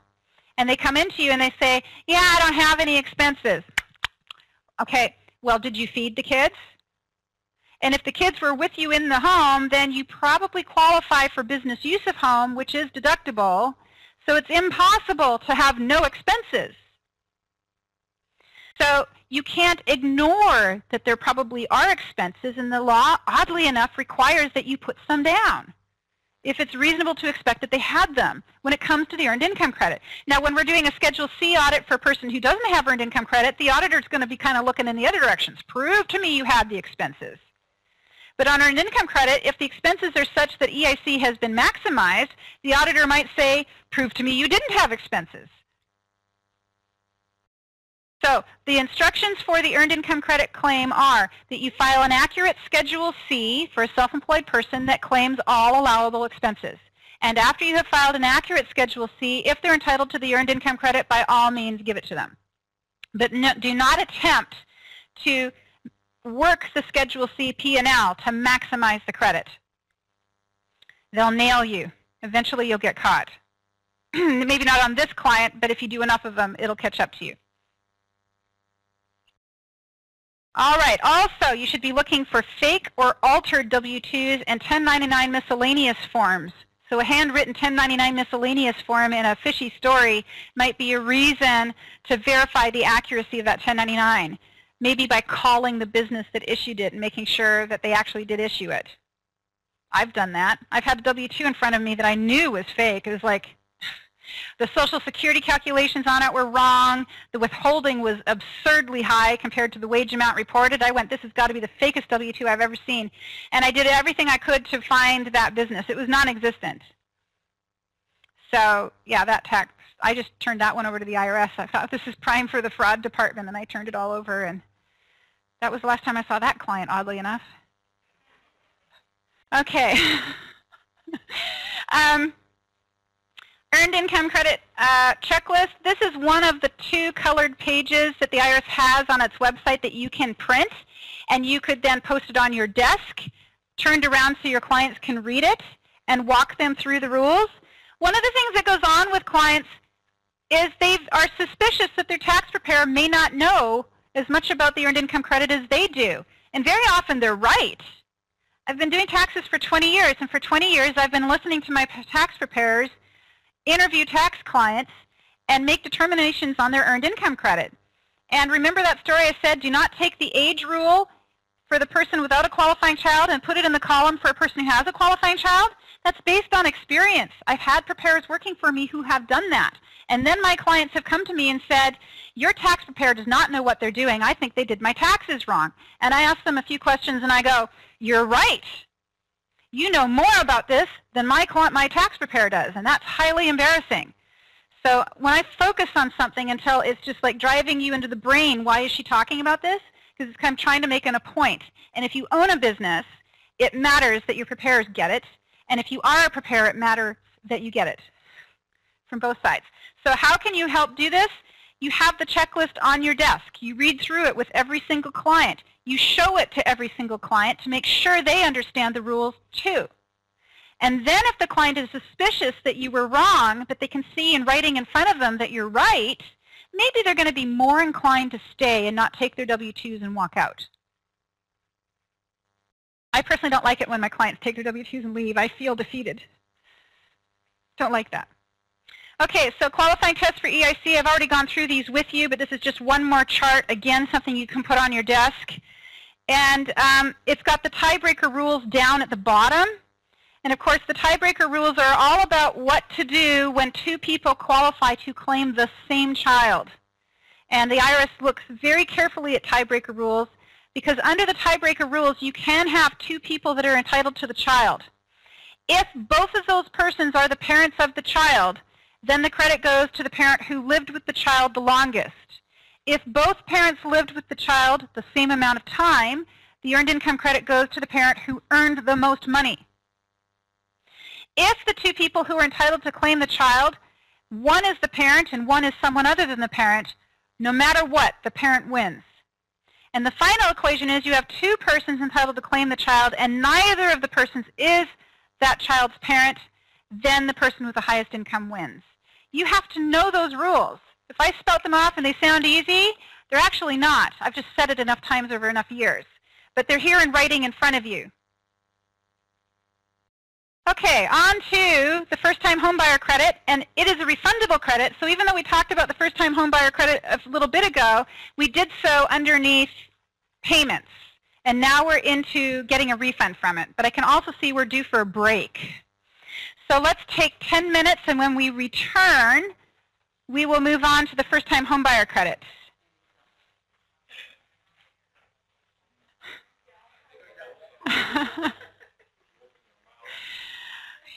Okay, so we're down to the last hour and a half here. How am I doing on time? I'm up to 138 of 178. I think we're going to make it. I'll just speed it up a little bit faster. Well, earlier in the tax season, the IRS had a webinar on the new registered tax return preparer rules, and I was all ears. I wanted to hear all about that because, of course, I run a tax school. So I tuned in and I listened for an hour, and when I was done, I got my certificate of completion for an hour of CPE, and my thought was, wow, what a deal. I got an hour of CPE for 10 minutes of education. Because really, everything that was provided to me information-wise in that webinar could fit into 10 minutes at the most. It was just very slow, methodical explaining and re-explaining the same few pieces of information. And that's very, very different than the way I teach, obviously. Okay, so let's move on back to where we left off, which is the lifetime learning credit. And as I said earlier, we talked about the repayment of the credit, but there are still a very small group of individuals who will qualify for the credit on their 2011 tax returns. And those include members of the military and certain other federal employees serving outside of the U.S. They have additional time to buy a principal residence in the U.S. and qualify for the credit. The first-time homebuyer credit has expired for most individuals. However, the following individuals may still qualify for the first-time homebuyer credit for homes purchased in 2011. And they include members of the uniformed services. My husband is former military, and he thought that I had worded that incorrectly. But no, I did not make that up. That's the description that the IRS is using, and one can extrapolate from that they mean the armed services, or the armed forces, right? The other is members of the Foreign Service and employees of the intelligence community. The extension of time to claim the credit applies only to any individual, and if married, the individual's spouse, who serves on qualified official extended duty service outside of the United States for at least 90 days during the period beginning after December 31, 2008 and ending before May 1st, 2010. An eligible taxpayer must buy or enter into a binding contract to buy a principal residence on or before April 30th, 2011. If a binding contract is entered into by that date, the taxpayer has until June 30th, 2011 to close on the purchase. Restrictions on the credit include that dependents are not eligible to claim the credit. No credit is available if the purchase price of a home is more than $800,000. A purchaser must be at least age 18 on the date of the purchase. The amount of the credit, generally the credit is the smaller of $8,000 or half that amount for married filing separately, or 10% of the purchase price of the home. When to claim the credit, eligible homebuyers making 2011 purchases can get an early benefit by claiming it on their 2010 return. If they did not claim it on their 2010 return, they can wait to claim it on their 2011 return. And this is such an abbreviation of the rules because we've really moved past the point where people are claiming it except for the select group. So if you do have a person who thinks they qualify for the first-time homebuyer credit, or you find out that they did buy a home in the early part of 2011 and they had been outside of the country, then I would definitely go to the Q&A page that the IRS has on the first-time homebuyer credit and go through all the rules, make sure they qualify. And if they do, then it means filing a paper tax return with the Form 5405 attached, plus a copy of the HUD statement that has been signed by the paper and all of the other paperwork that needs to accompany it. Form 1040, line 71B, the adoption credit. Now, the adoption credit is not new, but the refundability of it is. In 2010, it became a refundable credit, and it was not hard to predict that it was going to be a paperwork nightmare on the tax preparation end, and of course, it followed through with that promise beautifully. All of our clients who qualified for the adoption credit did eventually receive it, but it took several months. We're talking more than half a year month, okay, for the credit to finally be allowed. And the thing with the IRS is when you send in a paper tax return with paper forms attached to it, the IRS loses parts of it. So what I do is before I put a tax return in the mail, or before I give my client a tax return to mail with all of the appropriate attachments, clearly I triple staple it every which way I can. But the other thing I do is I make sure I have backup copies of everything that went out to replace the copies the IRS will surely lose. Because what will happen is it'll get there, they'll either not see what's already in there because they're blind, or what should be there was lost. In any event, they ask for the information that was previously sent, and you just need to be prepared to send it. And there's no point in getting upset about it because you know it's going to happen. I say the same thing about the W-7 application for a a tax ID number for non-resident aliens who are not eligible for a Social Security number. That procedure of attaching identification and sending it off, they always lose those pages too. One year I had a client that we made an attachment of 4 W-7s for 4 dependents. The IRS lost 3 of them. And then we sent the 3 in that they'd lost, and they lost one of the other 3. And you know, I think they've gotten better. This was a couple, 3, maybe 5 years ago now that I went through this. Maybe not that long ago. They feel like they've gotten better, but not on the adoption credit. Okay, so let's talk about the rules for the adoption credit.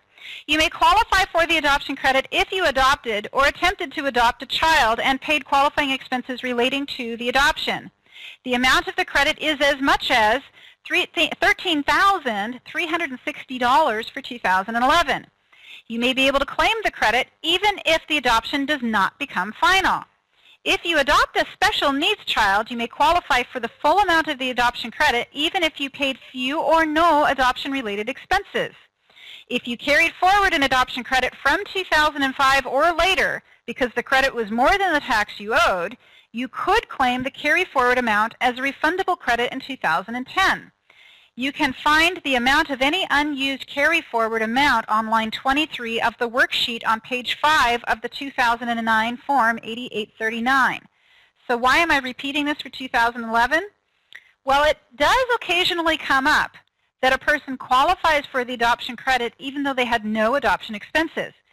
Now, most people who qualify for the adoption credit because they paid out a bunch of money to adopt the child, they know about the credit because it cost them a ton of money and they had enough money to pay for the adoption, right?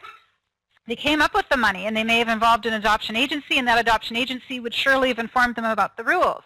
But you've got this other group of people out there who may adopt a child and had no expenses related to that adoption, and the reason they have no expenses is they adopted a special needs child, typically in the custody of the state. And so they've gone to the state and they said, I'm interested in adopting a child, and the state says, I have this 5-year-old boy here that might be a good match for you, and you go through the process. It's decided you adopt this child comes into your home, and no expenses whatsoever were paid. Odds are that child is a special needs child, and that person qualifies for the credit, a refundable credit of $13,000, even though they paid no money out. Now, it can also be the case that that special needs adoption occurred in an earlier year, and it just happens to be that during the part where you're exercising that due diligence that you're so good about, you happen to notice that the child's got a different last name than the filer. And the filer says, this is my daughter, Annie, and you go, but Annie has a different name than you. Is this her father's name? That would be a logical thing. Oh, no, Annie's adopted. Oh, really? When did you adopt Annie? How did you adopt Annie? Was there, an adoption agency involved? How much did it cost you? So somewhere in there, you may establish that an adoption credit was allowed in an earlier year and was claimed or wasn't claimed. And even if it was claimed, maybe the carry forward got dropped somewhere along the line because the tax preparer or the taxpayer didn't know that there was a carry forward. So it is possible to go back and reconstruct some of these and pull them forward to 2010 and give them a refund. So that's the first side. Special needs children are children deemed to be special needs by the state. You might think of a special needs child as a child who has a disability that is obvious to the world. Autism, mental retardation, mood swings, erratic temperament. Those are the things that might jump to mind as special needs. But special needs, as far as the state is concerned, is a child who is difficult to place. And the state will decide whether a child is deemed special needs. It's not you, the taxpayer, decides it. It's not the client that decides it. It's the state. And the case that I'm thinking of is a client that I had a few years ago, long before the adoption credit became refundable. And I had this exact situation. Your child's got a different Social Security number than you, but you're calling her your child. And then she says, well, she's my sister's child and I adopted her. Oh, really? Well, why did you adopt her? Well, because my sister went to prison. So there was nowhere for the daughter to go, and I took her in, and then the state asked me if I would adopt her, so I did. And I thought, well, that sounds like a special needs adoption to me. And I said that to her, and she says, there's nothing wrong with my kid. She's totally healthy. And I said, well, you go check with the state and see if this child is a special needs child as they define it. And the answer was, yes, she was special needs. And we went back and amended and got her money. Now, because she was lower income, that carry forward could have been going on for several years, and then in 2010, whammo, she gets that refund. So, what are the rules for claiming the adoption credit in 2011? Well, clearly, because anything that was refundable from earlier years was refunded in 2010, we're not dealing with carry forwards into 2011. For 2011, we're looking at adoption expenses that occurred in 2011 or for adoptions that were finalized in 2011. So the maximum credit is, again, $13,360 per child. There is a phase-out based on your income, and if your income is between $185,210 and $225,210, the credit phases out, and if your income exceeds that amount, you don't get it. But it's a pretty generous income level. Most people who, adopt children are lower than that. So most people who adopt a child qualify for the credit. Qualified adoption expenses are the reasonable and necessary adoption fees. They also include court costs, attorney fees, traveling expenses, including amounts spent for meals and lodging while away from home on the trip to China to adopt that child in China. Totally allowable. Other expenses directly related to the legal adoption of an eligible child. Expenses paid in an unsuccessful attempt to adopt an eligible child before finalizing the adoption of another child can also qualify for the credit. What expenses do not qualify? Expenses for adopting your spouse's child, or for a surrogate parenting arrangement, or that violate state or federal law, or are paid using funds received from a federal, state, or local program, or are paid or reimbursed by your employer or any other organization, or are allowed as a credit or deduction on a federal tax return. You cannot claim a credit for the same adoption expenses used to claim the income exclusion.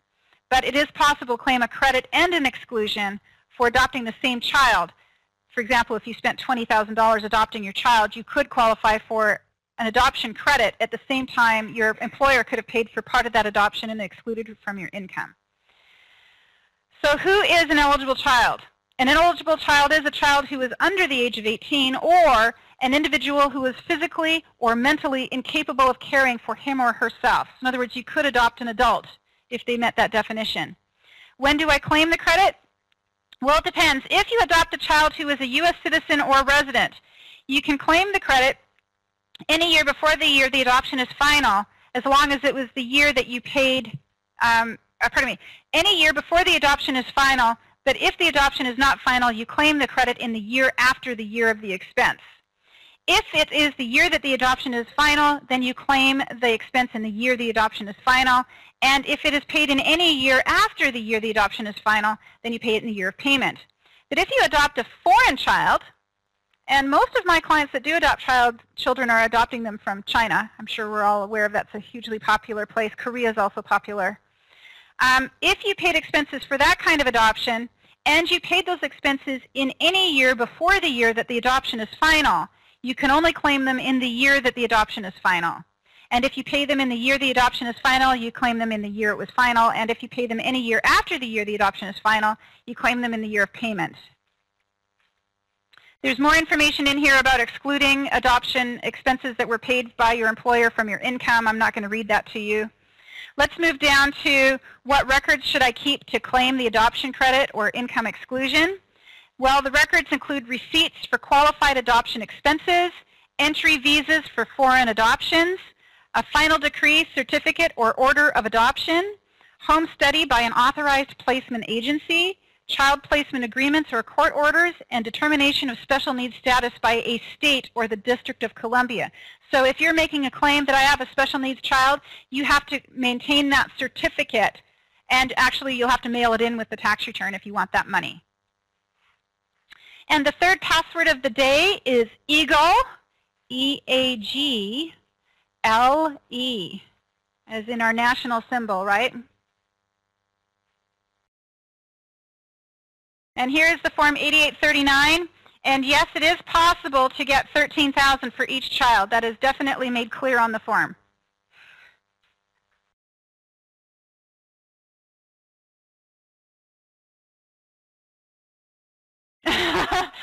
There's a question, how long do you have to keep the child?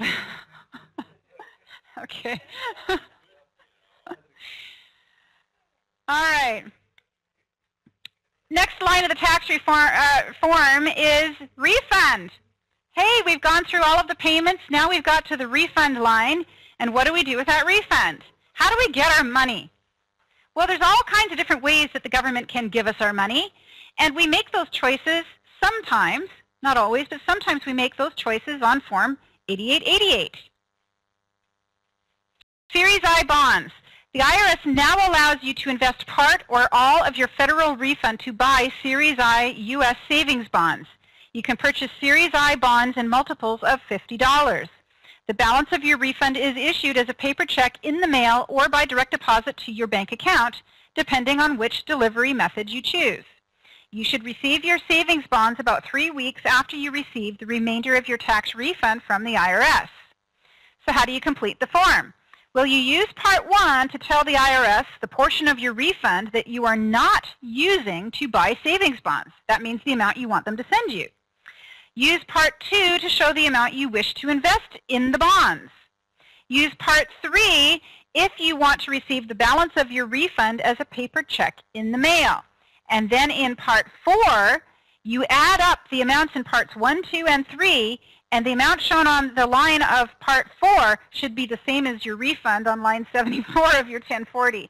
Because if there was a difference, you've got a math error somewhere, and they would be confused. You don't want to confuse the IRS. It just takes a lot of extra time.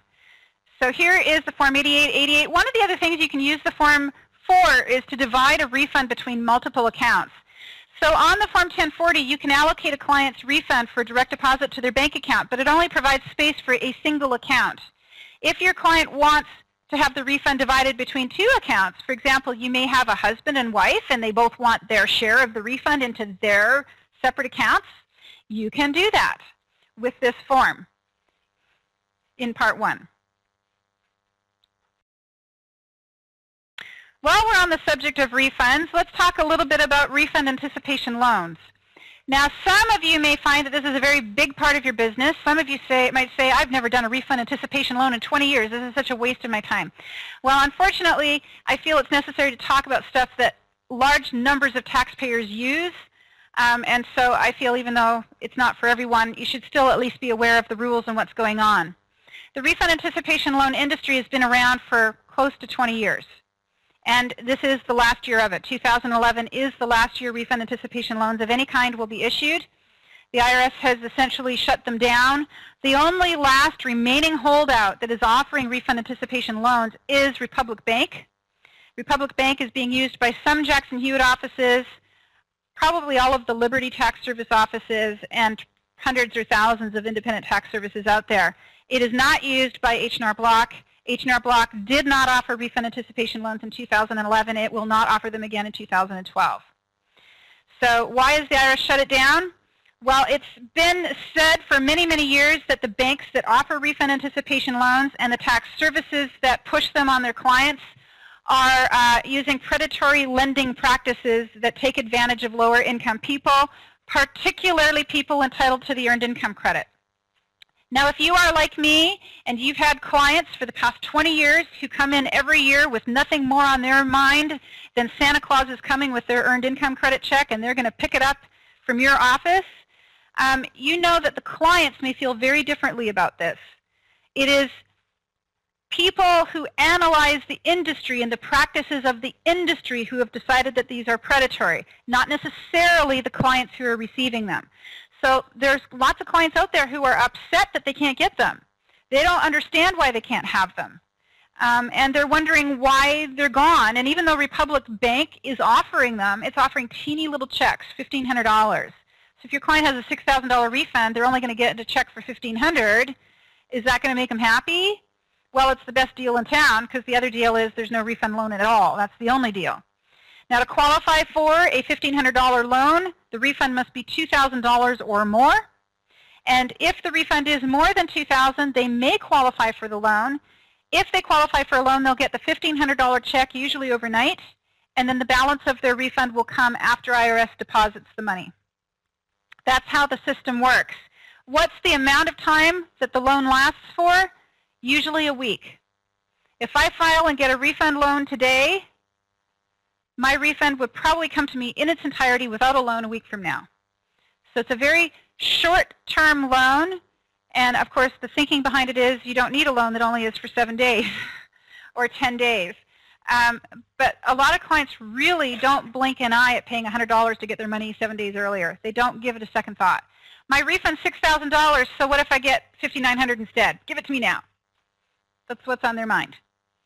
So at any rate, it is going out, and I feel that I've observed it in my staff over time. I've also observed it in other tax preparers over time, that most tax preparers do not understand how the system works. And that's part of what the problem has been. Is it not Nightline, but one of those types of shows that does the investigative reporting in an hour-long show. It was the NBC one. Anyway, they did a thing on the refund anticipation loan industry, and they particularly at that time targeted Jackson Hewitt offices. And I remember watching it when it came out. And what they did is they had hidden cameras. They went into the offices of a Jackson Hewitt office in some state in the southern United States. And the tax preparer was telling the client that the refund anticipation loan was the best way to get their refund. And that was the wording they were using. They had a chart there of the refund options that said, but this is the one you want. And it was the most expensive option, but that's the one you want. That's the best one. And so the client opted for that and came out, and then the hidden cameras asked them a few questions, and then the reporters went in and talked to that tax preparer.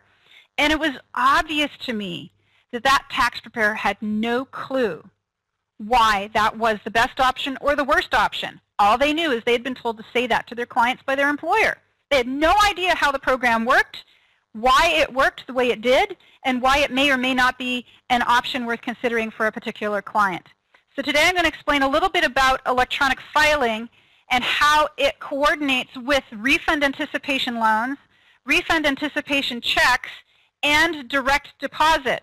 Because guess what? A refund anticipation loan is direct deposit. There's no difference in the mind of the IRS between direct deposit to a client's own personal bank account and a refund anticipation loan. How can that be?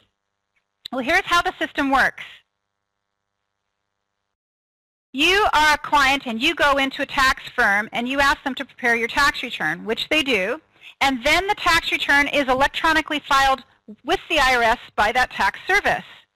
But that refund section on line 74 of your tax return where you enter the direct deposit account information, the numbers that are put in there are the numbers for, in this case, this year, Republic Bank.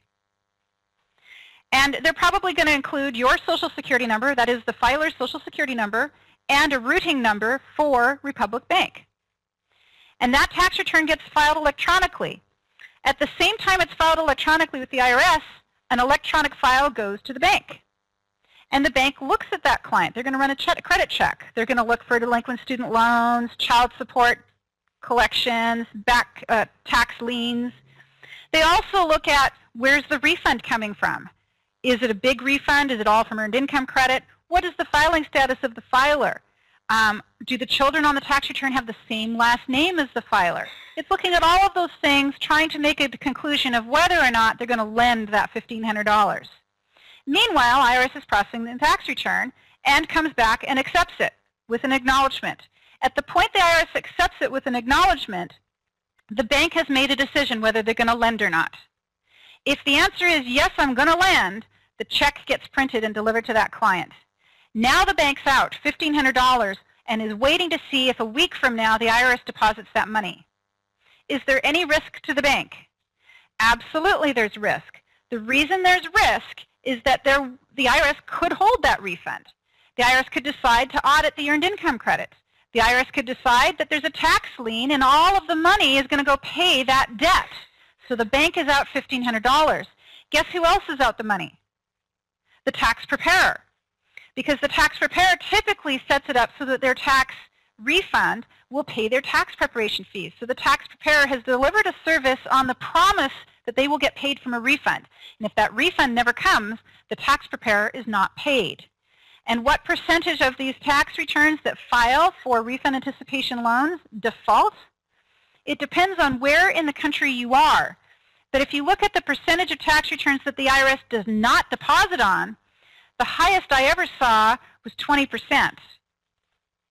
Pretty significant risk. And early on in my early years in this business, I had a tax service booth in a Newberry store in downtown Portland, and my default rate, or my flip rate as we called it back then, was close to 40%. So over the years, the banks have gotten better at this, and they figure out who to lend to with greater certainty and lower risk. For me as a tax preparer, I got better at turning away the shady ones and giving up the business because I didn't like doing tax returns for free. It just annoyed me to do tax returns for free. So over time, I've gone from seeing refund anticipation loans being a very, very large percentage of my business to being tiny, almost insignificant. But we still offer the product, not because I'm a predatory lender, but because my competitors offer it. And I want to offer a product that they can get down the street. And it isn't because I approve of the product, but if my customer wants it, I'm going to give it to them. So I personally love the fact that they're going away. I think it's great. I would love to see a system come in where the IRS could pay our fees out of the refund directly, and we'd get rid of the bank altogether. Now, even though the refund anticipation loan is going away, the RAC is not. And the RAC is a different concept. With a refund anticipation loan, the bank gives a check for $1,500 before IRS releases the refund. With a RAC, the bank does not issue any money at all until the IRS delivers the refund. So why would we involve a middle party bank and not get the money any faster? What would be the motivation for that, especially if I have to pay more than $100 extra for that service? There's multiple reasons. One is the client cannot afford to pay the tax preparer up front. So this is the only way to get the tax return professionally prepared and electronically filed is if my tax preparer gives me a RAC. And there the taxpayer is on the hook for the tax preparation fees until IRS does that deposit. The other reason is, and I run across this frequently, my client may live in a home and she's afraid someone is going to get to her check in the mailbox before she does and maybe steal her refund check. Not everyone lives in secure single-family houses with relatives who are honest. Some people live in less certain situations, and they like knowing that their check will only be one place and that when they come pick it up, they're going to have to show ID, and then they're going to walk out of that office down to a bank and cash it and know that they have that money. So that's another reason people do it. And the third reason people do it is direct deposit is attractive to them, but no bank will allow them to have a bank account because, well, they've not been behaving over the past few years, and they bounce checks and use debit cards when there's no money in their account, and the banks just won't let them have accounts anymore, so they can't do direct deposit because they don't have an account. RAC stands for Refund Anticipation Check. Now that check can be delivered in the form of a paper check. It can also be ultimately delivered through direct deposit. It's technically possible for a client to come in, you prepare their tax return, you electronically file them, their refund goes to the RAC bank, their fees are withheld, your preparation fees are withheld, and what's left goes directly to your client's bank account. That can happen, and it does all the time. So there's a lot more banks out there that continue to offer RACs. Republic is the only bank offering RALs, but there's lots of different RAC banks out there. And I went online and found a few of them and listed them. There could be more than I've listed, but those are the ones I could find. So all right, let's talk now about refund offsets, because we've talked about refund delivery methods. Now what happens when your client has a refund coming but they didn't get it? And how often does that happen? Well, it happens at every income level and every socioeconomic status at some point may end up in an offset program. So we're going to talk a little bit about offsets because when they happen, your clients are upset and they may come to you. Sometimes they're accusing you of stealing their refund, and other times they're asking for your help in getting their refund. But either way, you really need to understand the process of what's going on so that you can give knowledgeable, factual, accurate information to your clients. So let's look first at what goes on with an offset. Offsets happen when your client owes the government money. They also happen in certain situations with delinquent child support and delinquent student loans, and when they owe the state money. So indirectly, I have a parking ticket from the state of Oregon from 20 years ago. Could that offset my federal refund? Highly unlikely, but it is possible, because the state agencies do send that information to the IRS, and the IRS can collect on it. But it actually doesn't go directly to the IRS. It goes to a middle party called Financial Management Service, or FMS debt. Now, up until 2010, the IRS used to give us something called a debt indicator. And banks use the debt indicator to qualify a person for a loan. In 2011, the debt indicator went away. But the debt indicator was helpful. And whether our clients applied for a RAL or a RAC, or just wanted the refund to come in the mail, or did a direct deposit, whichever way they filed, we would receive a debt indicator. They either had no debt showing up, or we would get an I code, or we would get an F code. I meant that they owe back taxes to the IRS. F meant that they have an FMS debt, which is child support, or claiming too much food stamps. So you apply for food stamps when you're not entitled to them, and they pay you a bunch out in food stamps, and then later on they figure it out, time to pay up, and they'll take it out of your refund. Okay? But it doesn't happen that quickly. There's a collection process that goes on. Maybe you illegally claimed those food stamp benefits back in 2008. And since 2008, you filed your 2008, 2009, 2010 tax returns, and everything's come peachy keen. And 2011, you file, and your number's up. They took it all to pay that debt that's been on the book for years. So we don't get a code F anymore. All we know is their client's money didn't show up. And they think we did the tax return, and so their money didn't show up. It must be our fault. So one of the reasons you can figure out that the IRS took their refund and applied it to a debt is when a partial deposit occurs. Their refund was supposed to be $4,322, except only $3,512 showed up. Somewhere 600 and something's missing, and it probably went on that food stamp debt that they long ago forgot about. There's a question in the classroom, can they take the entire refund if you owe more than the refund? And the answer is yes, they do. They're very good at that. All right, so what does a person do when they have a debt? Well, FMS tells the IRS that they're going to do collection on a debt. FMS does not tell the IRS who the debt is for. The IRS does not know what the debt is for. It only knows that it's been told to collect. And it sends the money to FMS. And FMS takes that money and sends it to whoever is owed. And meanwhile, you got the taxpayer here in a frenzy wondering where their money is. And they come to you, and you can't help them. So they call the IRS. The IRS can't help them. So then they call FMS. FMS doesn't help them either. But FMS will tell them who they owed the money to and where it was sent.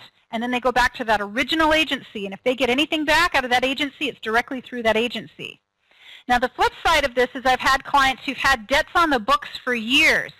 And in anticipation of receiving their refund, they put it all together, and they go down to the agency that they owe money to. A week before they file the return, they pay it off. And then they come in and they see me. And IRS grabs it. Because there's a delay there going on. From the time they pay off that agency till the time FMS is informed, and from the time FMS tells the IRS, could be weeks or months. So I wouldn't be advising to my clients, rush down and pay off that debt. Actually, the reverse. The question is, let's call FMS and see how much you owe. If it's less than the refund, we can do that rack for you, because if you owe $1,000 but your refund's $5,000, we'll do that for you. So let them take their $1,000. It'll all be paid off. Let the IRS deposit what's left. Let's have the tax preparation fee withheld, and we'll give you what's left. And clients love that idea because they understand exactly what's going on. They understand that they owe. They know that they owe. They want to know that it's been taken care of. They want to make sure we get paid because, well, they're honest and they think we're a valuable service, but they can't afford to pay us cash up front because they don't have it. So these are the steps that I follow through on. So there are phone numbers for FMS. There are phone numbers for IRS collections. And I keep those handy and on my wall, actually, for people to call whenever they need to. All right, so let's move past that FMS and IRS debt collection onto what happens when you do have a debt, but it's not yours because you're married to the person who owes it. And this is where we get onto a subject called injured spouse. An injured spouse is a person who files a joint return with a partner who owes the government money. And that tax return has a refund on it, and it's their refund, but they're not getting it because the government's taking their refund to pay their spouse's debt. Would that upset a few people? Okay, well, there is a solution, and it's called injured spouse. And the rules for injured spouse are very specific, but I'm going to move down to a summary of what those rules are and leave the details of the form and the form instructions for you to read on your own. I wanted to scoot down to innocent spouse. Now, I've just finished saying injured spouse. Now I'm talking about innocent spouse. Are you confused? Most people are.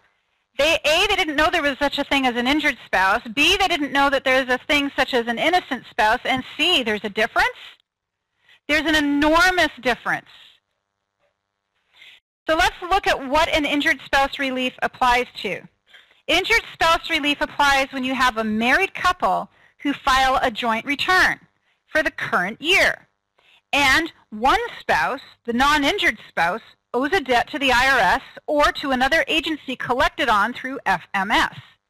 And the other spouse, the injured spouse, does not have a debt with the IRS or another agency collected on through FMS. And the injured spouse is due a refund on his or her share of income credits and withholdings, which will be used to pay the debt of the non-injured spouse. In this situation, the injured spouse can file Form 8379 to protect and receive his or her share of the refund shown on the joint tax return. The injured spouse form can be filed with the tax return electronically, or equally as often, it may be the case that my client comes into me and says, my refund never came. So we do all of the obvious things. We can log into the IRS system online and look for the status of the refund. And if the refund has been garnished, there's usually some kind of code there. And you identify the code, and then you call in, and sure enough, the IRS is saying, yeah, it was sent to FMS, it was offset. So you call FMS, and you determine that the refund was garnished to pay the debt of one spouse, but the other spouse has no debt. Now you look at the tax return, and you say, okay, is the injured spouse able to show that any portion of the refund is theirs? So if you were to file them separately, would they have a refund? And if so, how much would that refund be? And so what the injured spouse debt form does is it has you divide the income, deductions, dependents, credits between the spouses to show how much of those benefits goes to the injured spouse. And if that form is filed with the tax return, it can go out electronically, but very often you don't know that the form is needed until the refund has been garnished. So for that reason, the form can also be mailed in as a paper form separate from the return. It has space at the bottom of page 2 for a signature. Okay, let's compare that with innocent spouse. I did my first innocent spouse return before I did my first injured spouse return. I've done them both multiple times over the years. And I did the first innocent spouse return before they even had a form for it. Back then, I called IRS and was told procedures that involved writing letters and explanations and so forth. And then many years later, they came up with a form.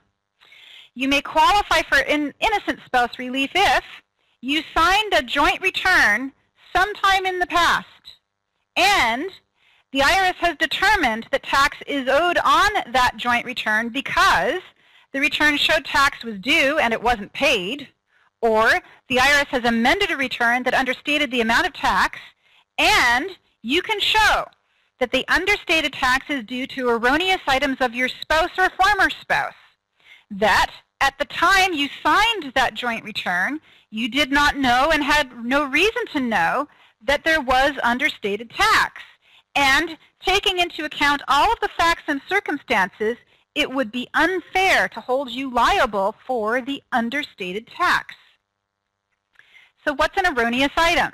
Well, an erroneous item is things like deductions, credits, withholdings, or payments that are incorrectly stated on the return, as well of course, any income that is not properly reported on the return.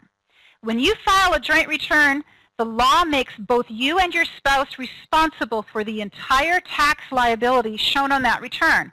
That is called joint and several liability.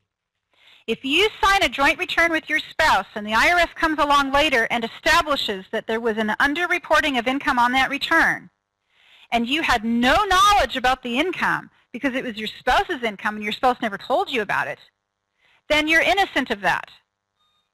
But if you knew, we hope no one catches on there, love, and you signed the return, well, then you're not injured. You're a co-conspirator, you could say, right? So you have to be able to show that you're innocent of it.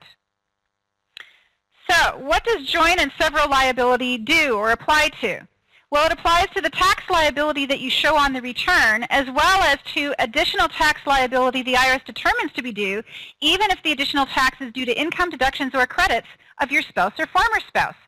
Now, what often happens in divorces is tax returns have been filed for earlier years and the taxes have not been paid. And there's the feuding and the fighting going on in the lawyers' offices, and finally it gets in front of the judge, and the judge says, husband, you're going to owe the tax. That's a part of the settlement. You're responsible. So the wife goes, I'm out of that hole. I'm going to go into April's tax service and file my taxes, and all of a sudden my refund's gone. Because the IRS does not really care what that judge said. The IRS cares that you filed a joint tax return with that spouse that showed a liability, and it's yours. And IRS will take that money from whoever it can get it from first. Now, there are some relief provisions in place for certain situations. Even in the divorce situation I described, there may possibly be some relief from that. This class is not about all the ins and outs of innocent spouse, but I did want you to understand what an innocent spouse application is and the circumstances under which it will be, could possibly be accepted. Now, the innocent spouse applications I put in that were accepted, and these were like 15 years ago, I had a rash of them for some reason. I had a woman who had separated from her husband for many years. He was a fisherman. He was gone. She had never seen him. And somewhere the IRS decided she owed money on his income. And it could have been on an earlier return filed jointly with him maybe 5 years or 10 years before I ever saw her. But it would finally come to her, and they garnished her refund. And she was a single mom. He deserted her and left her with her 4 kids, and now the IRS was taking her money to pay his debt on a tax return she signed years ago. We got her money. Okay, that's the type of situation it's intended for. Now, there's also a new rule that just came into effect. In fact, it was just released as an IRS announcement or notice this month, January of 2012, Notice 2012-8. The IRS has announced that it will use proposed new procedures that will expand how the IRS will take into account abuse and financial control by the non-requesting spouse in determining whether equitable relief is warranted. Innocent spouse relief may now be granted in cases where a taxpayer signed a joint return but did so because they were abused or lacked financial control. For more information on innocent spouse relief, there is an entire publication devoted to the topic. 971.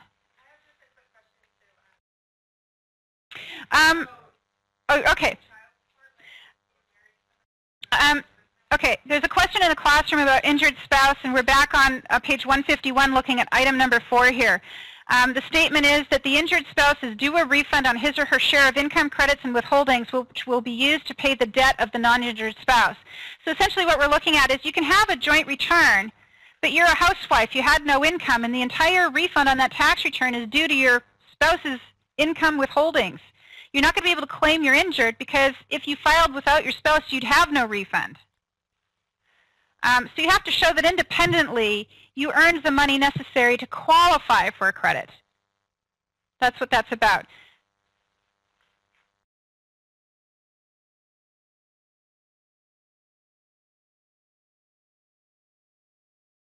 So innocent spouse is a 3-page form lots of questions and inquiries about your family situation, you're really providing testimony to the IRS that you are innocent and should be given relief.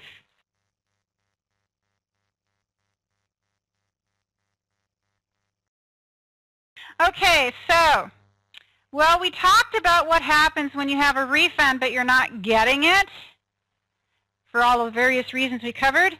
Now we're going to move on to, well, what happens? I owe, and I can't afford to pay what I owe. How often does that happen? Well, that happens a lot, yes.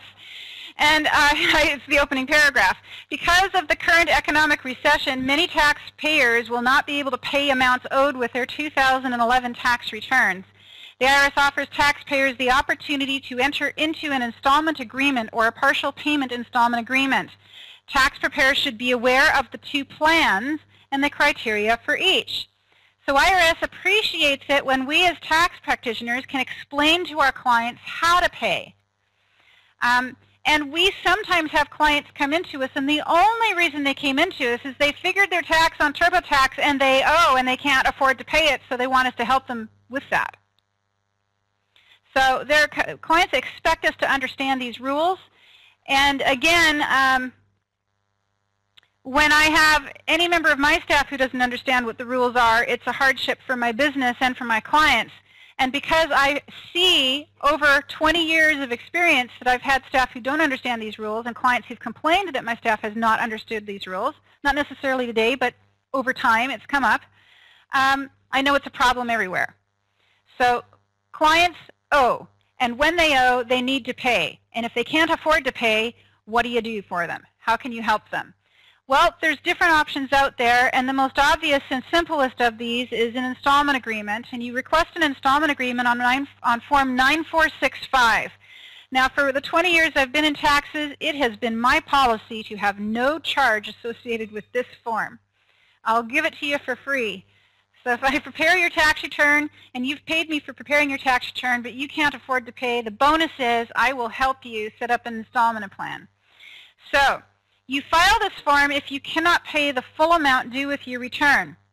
You can ask to make monthly installment payments for a full or for a partial amount. Interest and late payment penalties are charged by the IRS until such time as the amount owed is paid in full. A user fee also applies if the IRS accepts the installment. To ask for an installment agreement, use Form 9465. And you should make the request within 30 days of basically receiving the IRS letter saying, where's the money? You can file it with the return. You can file it later after the return's been filed. Sometimes a tax return that showed no balance due when it was filed is subsequently audited by the IRS, and the IRS after the audit establishes that you owe.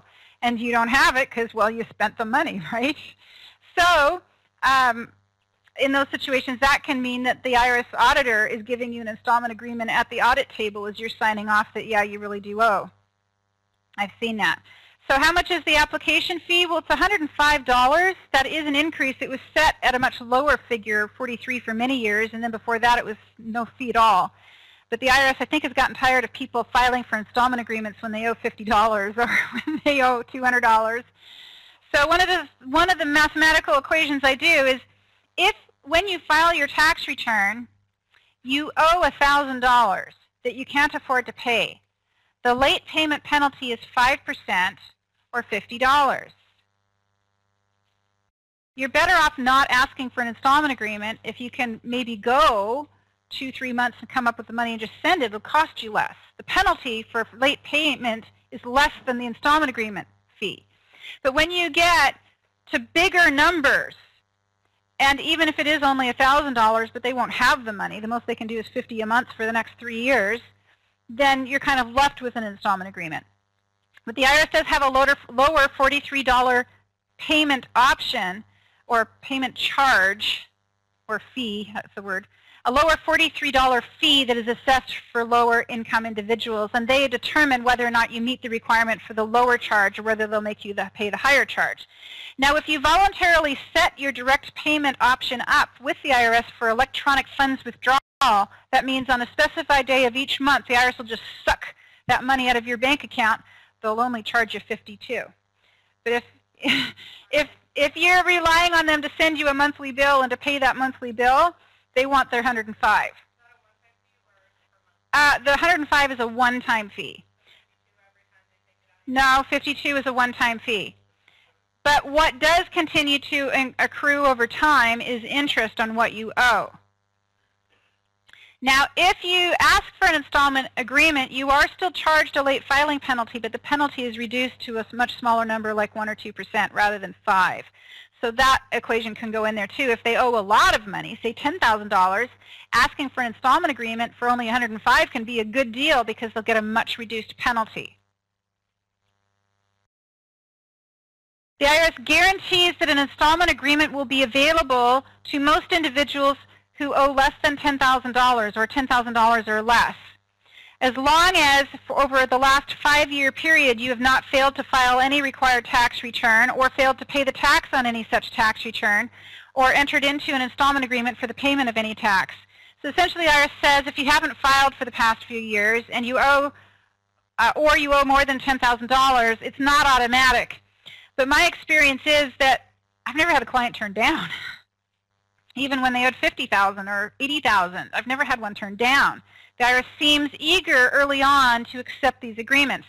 Now, if you have a client who every year owes and every year asks for an installment agreement and never gets caught up, they've got serious problems, and maybe it's time to send them downtown to the bankruptcy attorney that you have on your, your Rolodex there, in your Palm Pilot or whatever they're called these days.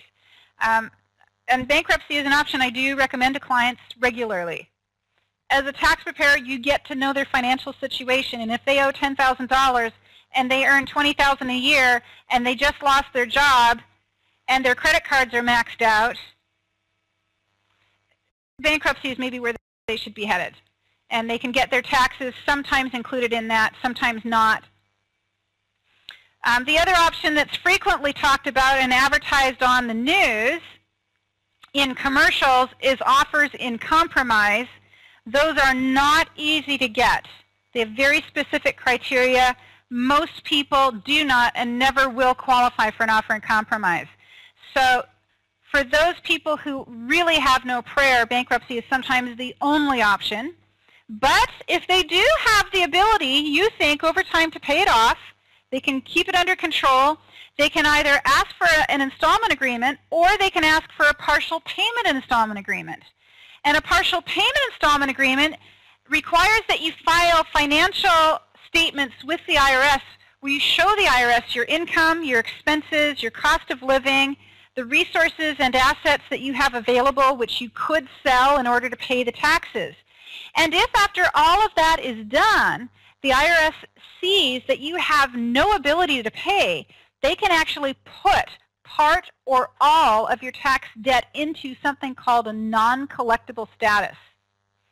If you get put into non-collectible status, it doesn't make what you owe go away. Interest still continues to accrue, but the IRS will not attempt to collect from you.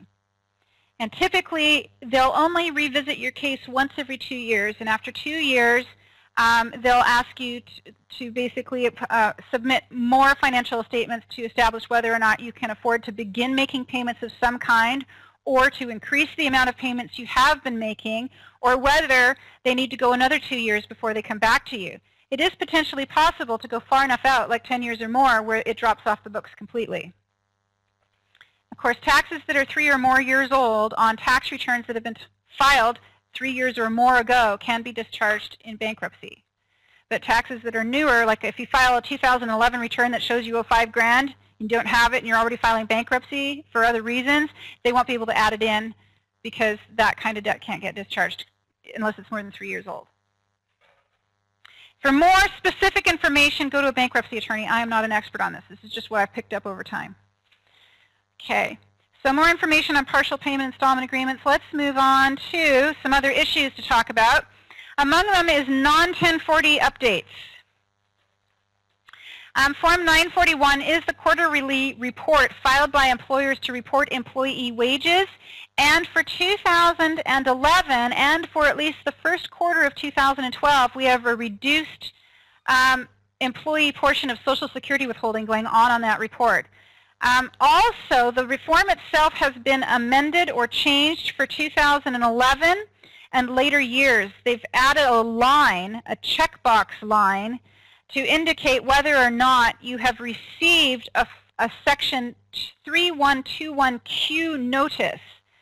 This is a notice that is issued to people who run restaurants who have employees who get tips. And the IRS has determined that employees had taxable tips, and now they're coming back to the employer for the employer's share of the Social Security and Medicare tax on those tips. And if the IRS sends you a Section 3121Q notice, you need to check box 5E on the 941 form and pay up whatever they say you owe on that notice. So what's all that about? Well, it has to do with allocation of tips and requirements by employers to collect tip information from their workers. So if you're running a restaurant and you have employees working on the premises of your restaurant where tipping is ordinary and customary, they are required under the law to report those tips to you. And if you run a large establishment, and oddly enough, IRS defines a large establishment as a restaurant that has 10 employees, okay,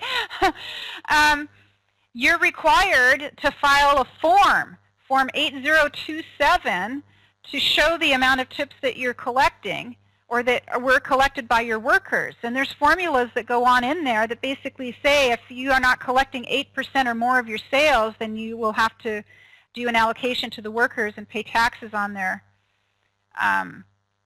allocations, and also the employees are going to have to pay taxes on those allocations. So that's why that box has been added. It's just part of what the IRS is doing to track down unreported income and make sure everyone's doing their piece. 940 has also got some changes on it for 2011, and of course the Form 940 is due January 31st, 2012. And what we've got is a situation on the Form 940 form where you can claim a credit. So the 940 form is used to figure your unemployment tax that you owe on employee wages that you paid to your workers for the year.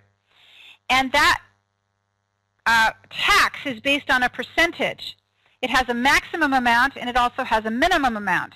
And most people pay the minimum amount, and the reason they pay the minimum amount is because they're also paying unemployment tax to the state, and they get a credit for the state unemployment tax that they paid.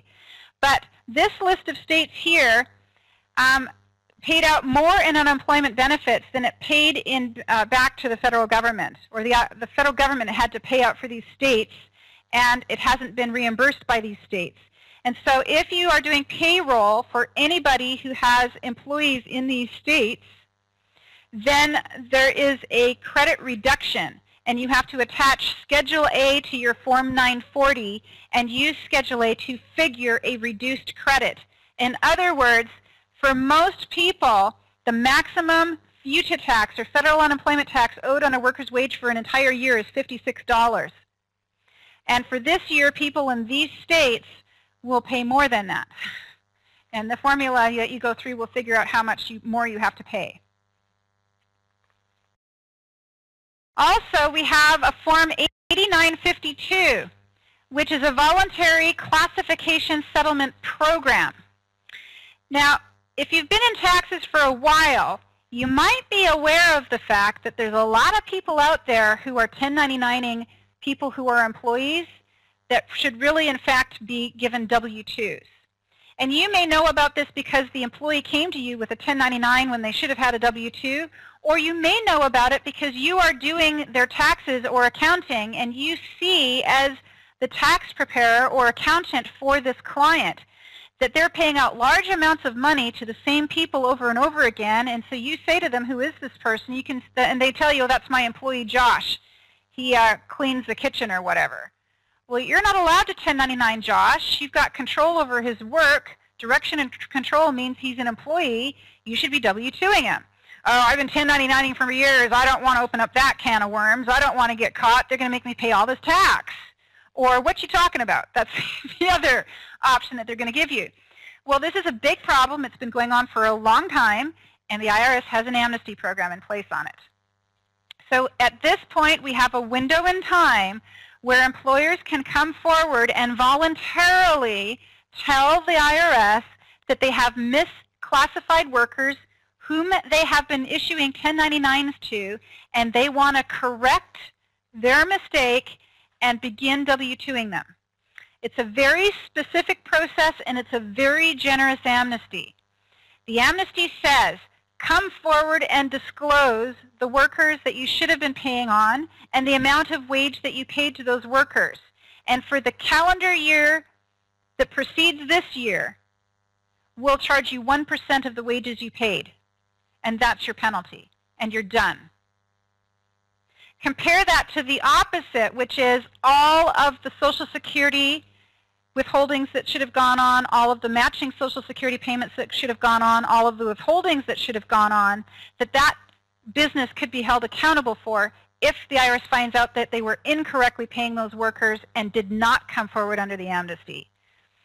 So if you've got a company, for example, that has been paying out $100,000 of pay during the year on 1099s that really belong on W-2s, they can come forward and pay 1% of that $100,000 and basically get a free ticket to behave themselves for the future. But if they wait until IRS figures it out on their own, that amnesty is not available to them, and the IRS can come in and on that $100,000 maybe ask for $50,000 in all of the withholdings and taxes that were not held out and paid into the system, plus all the penalties for failure to report. So it's a very generous program, and information about the program is, of course, available on the IRS's website and in the form instructions. And I'll leave those of you who have clients that this might apply to read through the rest of the details on your own. The next thing in line is the new tax preparer registration requirements. And of course, lots of people are really interested in this. They might be interested because they are a tax preparer who now has to take the new IRS test. Or maybe you're a CPA and you employ tax preparers, and you're wondering, how does this impact me? It impacts everyone. And the first stage of the entire program involves registration. And as of course, by now we should all know that beginning with January 1, 2011, if you are paid to prepare a tax return, you must have a PTIN, period.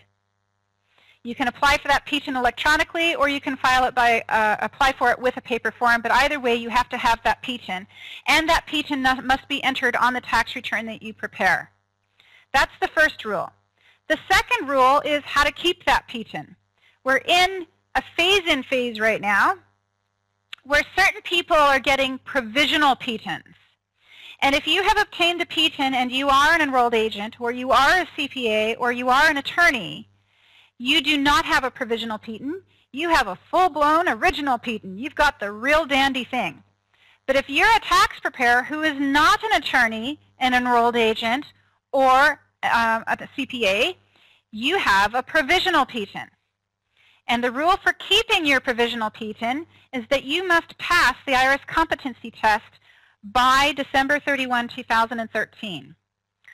The test has come online. It started December 2nd of 2011. It finally came online. People were complaining because the IRS had promised a summer release and then a fall release, and technically it came before winter. Winter was December 21st, right?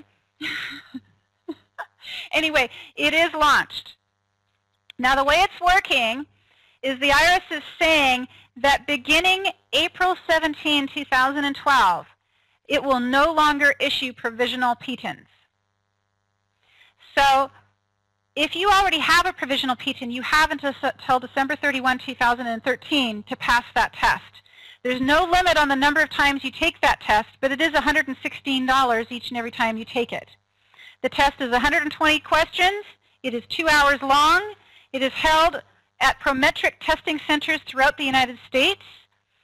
I've talked to 3 people who have taken the test. One person is an enrolled agent in Georgia.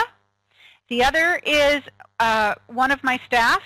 And the third is a student who graduated from our basic tax course just last month. And that student took the Oregon Preparer exam and the IRS test in the same week. So his story, I was very eager to hear what he had to say because, you know, is it easier than the Oregon test? Is it harder than the Oregon test? I want to know. I want to be able to tell my students what to expect, and people from around the country are kind of wanting to know what to expect. Well, how does a correlation with Oregon matter?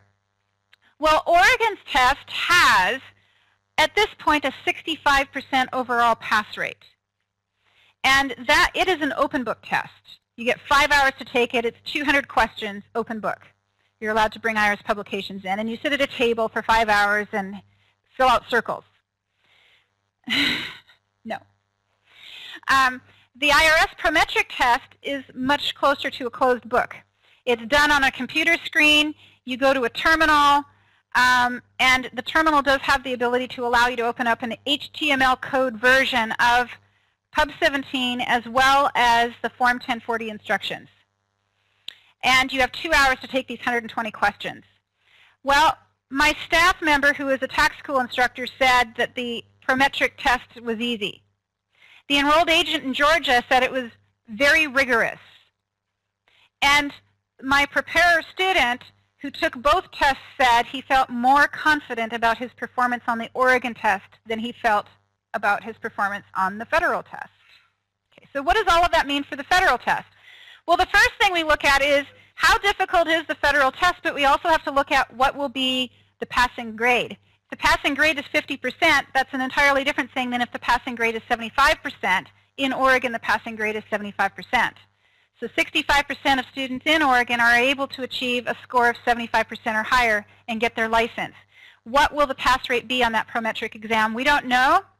No results are being released for the first 60 days, so we won't know until the end of, actually, I guess it would be the first week of February, that the earliest examinees are going to be getting their test results. We do not know what IRS has set as the pass rate. I think it might be a curve.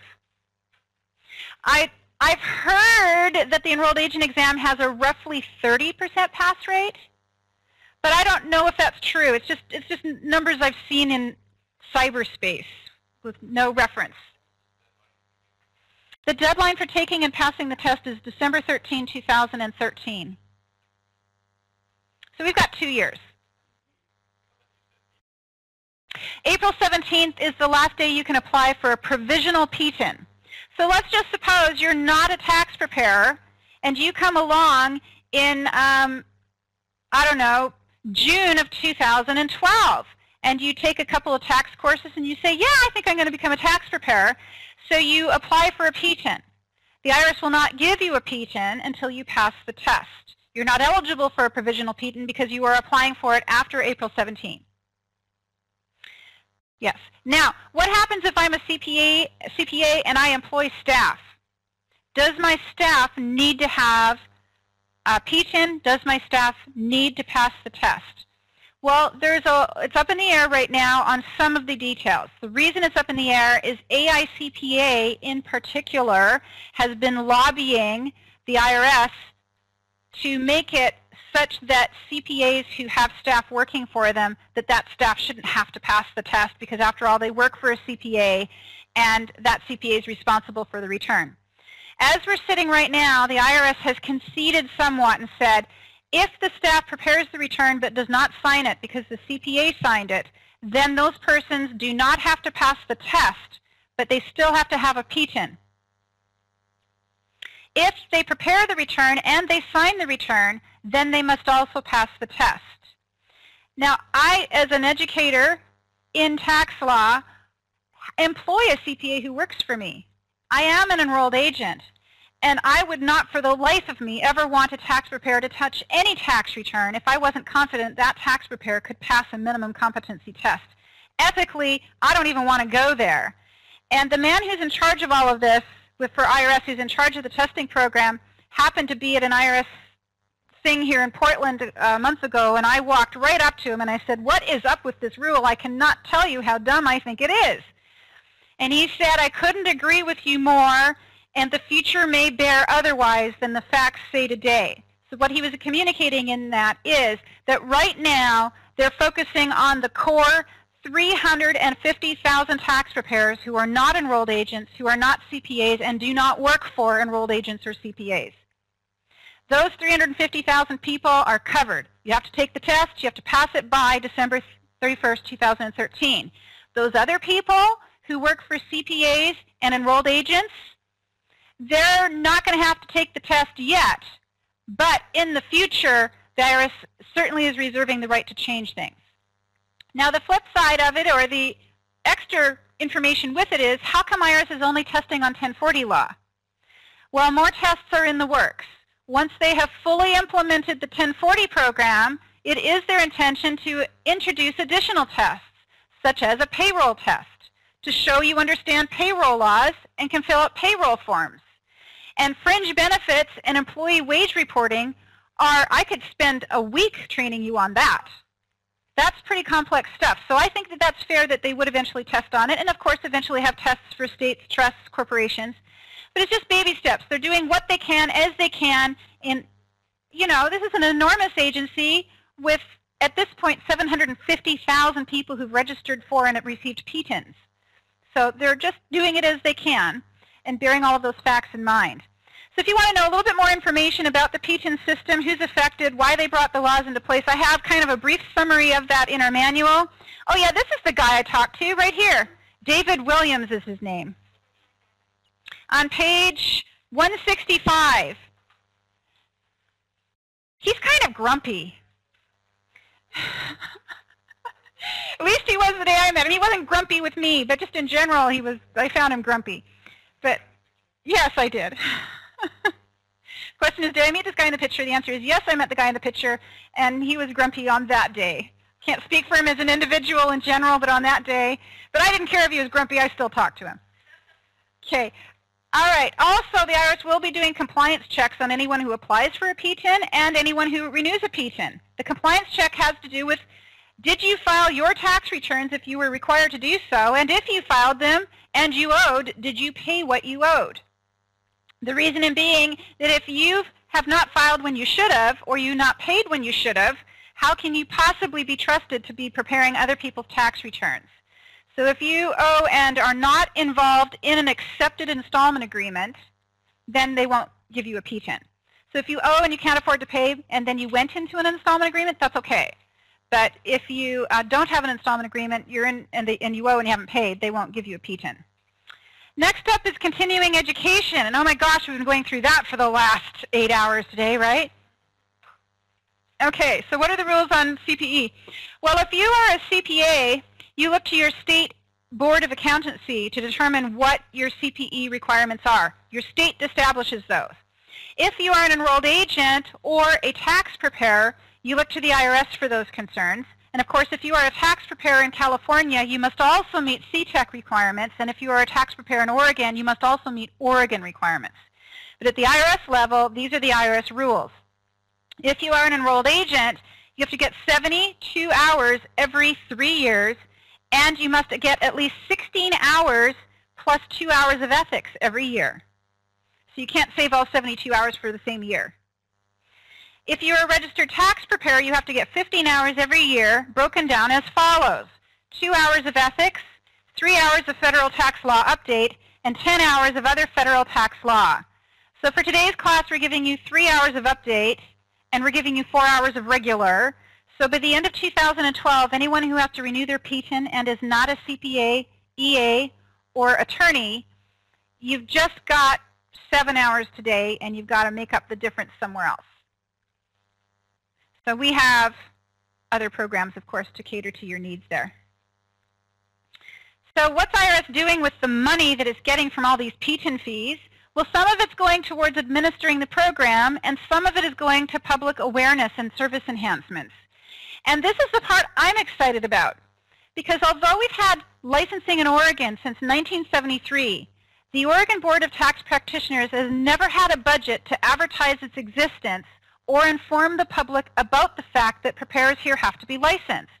Therefore, when tax customers walk into an office of an unethical, unlicensed, or incompetent tax preparer, they aren't even aware of who to turn to with their problem.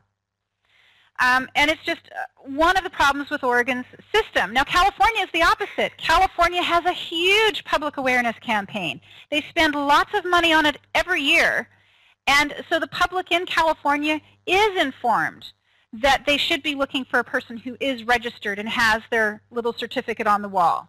Well, the IRS is going to be launching its own campaign, and it starts this very tax season. It's a very, very simple campaign. It contains only 2 messages. One is, if you paid your tax preparer to prepare your return, the preparer must sign it. and the preparer must have a PTIN that they entered on the return. That's the two messages. That's huge.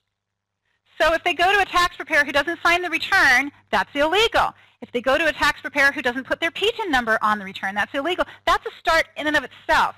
But once the system is fully implemented by the end of 2013, we should expect to see in the 2014 season a system whereby the public can go online and establish whether or not a person has a valid PTIN. The IRS has also stated that it will inform the public of the difference between a registered tax return preparer and an enrolled agent. They do want the public to understand that there is a difference and that tax preparers have only limited practice rights compared to enrolled agents and CPAs and attorneys who have full practice rights. The limited practice rights of a tax preparer are: you are allowed to prepare the tax return, you are allowed to sign it. If your client gets a letter from the IRS regarding a tax return you prepared and signed, you can represent your client regarding that tax return. That's it. If you're not an enrolled agent, CPA, or an attorney, you do not have the ability to represent your client before the IRS regarding tax returns you did not prepare. So in any office, that's going to be a big deal. Let's say someone walks into your company and you're a registered tax return preparer and they have a problem. They're getting audited on a return that they themselves prepared, and they've never had a tax preparer before, but they want you to help them. You could maybe give them a little bit of advice on it. You could maybe help them amend it, but you couldn't represent them before the IRS because you did not prepare it. If you want to be able to represent your client before the IRS, you need to become an enrolled agent. So that's what that's about.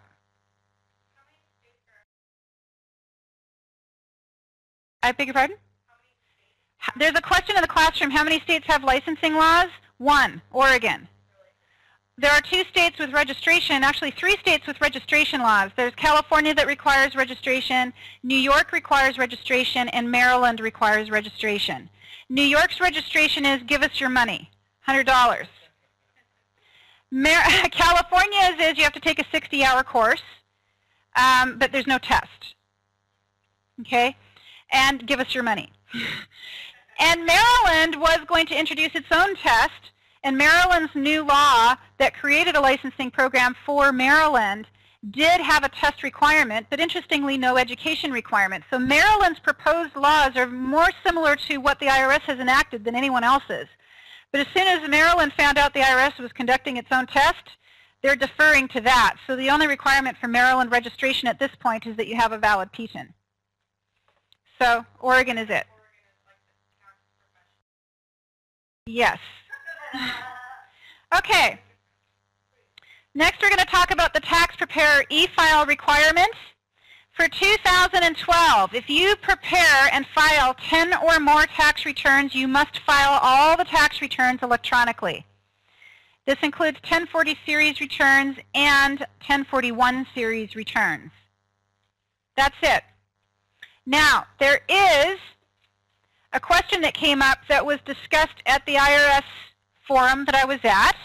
Brian Wozniak is the IRS liaison here in Oregon, and he was talking about how after the season ended, he got a list of people who had filed tax returns that had PTINs but had not e-filed them.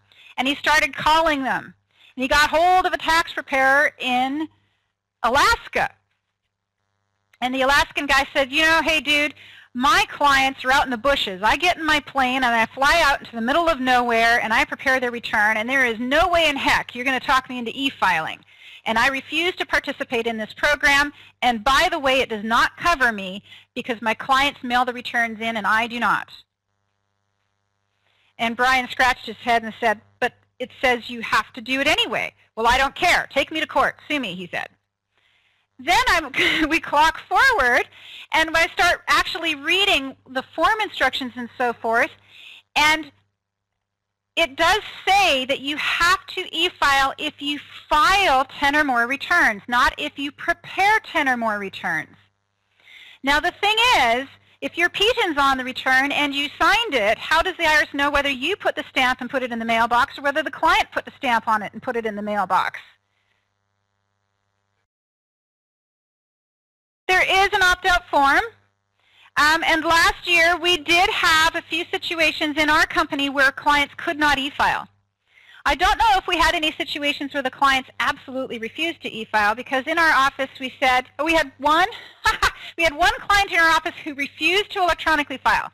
And if that happens, there's a form that you fill out and attach to the form, or to the tax return, and you also have to get that client to sign a written statement. And the written statement is the wording of how that written statement should be worded is in here. Let me just get to it. Here's the form. Prepare explanation of why the return was not e-filed. Then we go down, and this is the second procedure. So procedure number 1 is attach the Form 8948 to the tax return. Procedure number 2 is to get your client's signature on a piece of paper. And the piece of paper needs to say, my tax return preparer named blank has informed me that she or he may be required to electronically file my 2011 income tax return. If he or she files it with the IRS on my behalf, I do not want to file my tax return electronically and choose to file my return on paper forms. My preparer will not file my paper return with the IRS. I will mail it myself. This is page 173 of the manual. So I'm not sure exactly how IRS would know whether you mailed it or the client mailed it. So quite frankly, whether the client mails it or not, you seem to need to have the form. Do you see how the rule is confusing?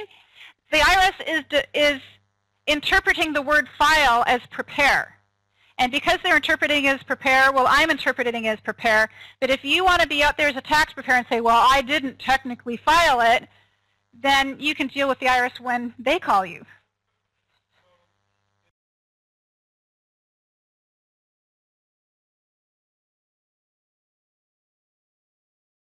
Yeah, that's true. And there is actually, yes, the preparer is covered if he prepared the statement and had his client sign it. There's also a separate procedure that you can go through to apply for hardship to say, I can't e-file. Or I shouldn't be forced to e-file on religious grounds and things of that matter. And I have more information in the manual here. For any of you who are concerned with that, you can see if you qualify for one of those exceptions. Minutes left. I'm going to power through the last couple of things I need to cover with you. The first one is Modernized E-file. Whether you know it or not, the IRS has moved over to a new system of electronic filing, and it is great. The old legacy system of e-filing was in place for over 20 years, and it was very restrictive in how it took tax returns in and how quickly the IRS could process them. And the way it used to work is the IRS had gates that it opened twice a day, sometimes 3 times a day, where it would take in tax returns and then the gate would close. And all of the tax returns you were transmitting would back up, waiting for that gate to open. It would open, the IRS would swallow them, and then it would start processing them. And sometime between 12 and 24 hours later, you would get an acknowledgement that the IRS had the tax return and had accepted it or had rejected it. Those acknowledgments take seconds now. You can transmit that tax return and a minute later have an acknowledgement. It's that fast. The other benefit of Modernized E-file is that it allows the electronic filing of back year returns. If you're working with a software provider who operated with software accepted through Modernized E-file in 2011 for 2010 returns, it is still possible to electronically file some 2010 returns. The other thing that's going on is that if you need to amend a tax return, the window is opening up in the near future where it will be possible to electronically file amended tax returns. It is already possible to electronically file amended corporate and partnership returns. At the individual level, it may or may not be possible. It depends on the software provider that you used for the earlier year. And very few software providers participated in the 2009 season. More software providers participated for the 2010 filing season, which was just last year. And this year, again, Modernized E-file is hopefully in its final stages, where they're going to be accepting virtually every tax return through the door under Modernized E-file. And if that's the case, then there would be we would be able 3 years from now to electronically file an amended 2011 return, and that would be absolutely awesome. So the last things in here, penalties affecting information returns have gone up. Failure to file or filing late. And then at the very end, I threw in a little bit about the changes to Forms 1065, 1120S, and 1120. Mainly they have to do with those same lines being added that we saw on Schedule C. That is, they're adding lines to break down income reported on Schedule K and our 1099K and all other income. Also, there used to be a Schedule A that was attached to corporate and partnership returns to report cost of goods sold. Schedule A has been removed and has been replaced by a separate form called Form 1125A. So you'll notice a change there if you do those types of returns. There's also a question on the, when you prepare a partnership return, there are 2 pages of checkbox yes and no questions that you need to answer. There are 2 questions that have been added for 2011, and they have to do with the 1099 requirement and U.S. persons with certain foreign corporations. And then on Form 1120, it's much the same changes, just as they affect the 1120 return. And I have the final password of the day at 5:02. I'm sorry I ran over. The final password of the day is Lynx, L-Y-N-X. It's a fuzzy cat with tips on its ears and big feet. Lives in Canada.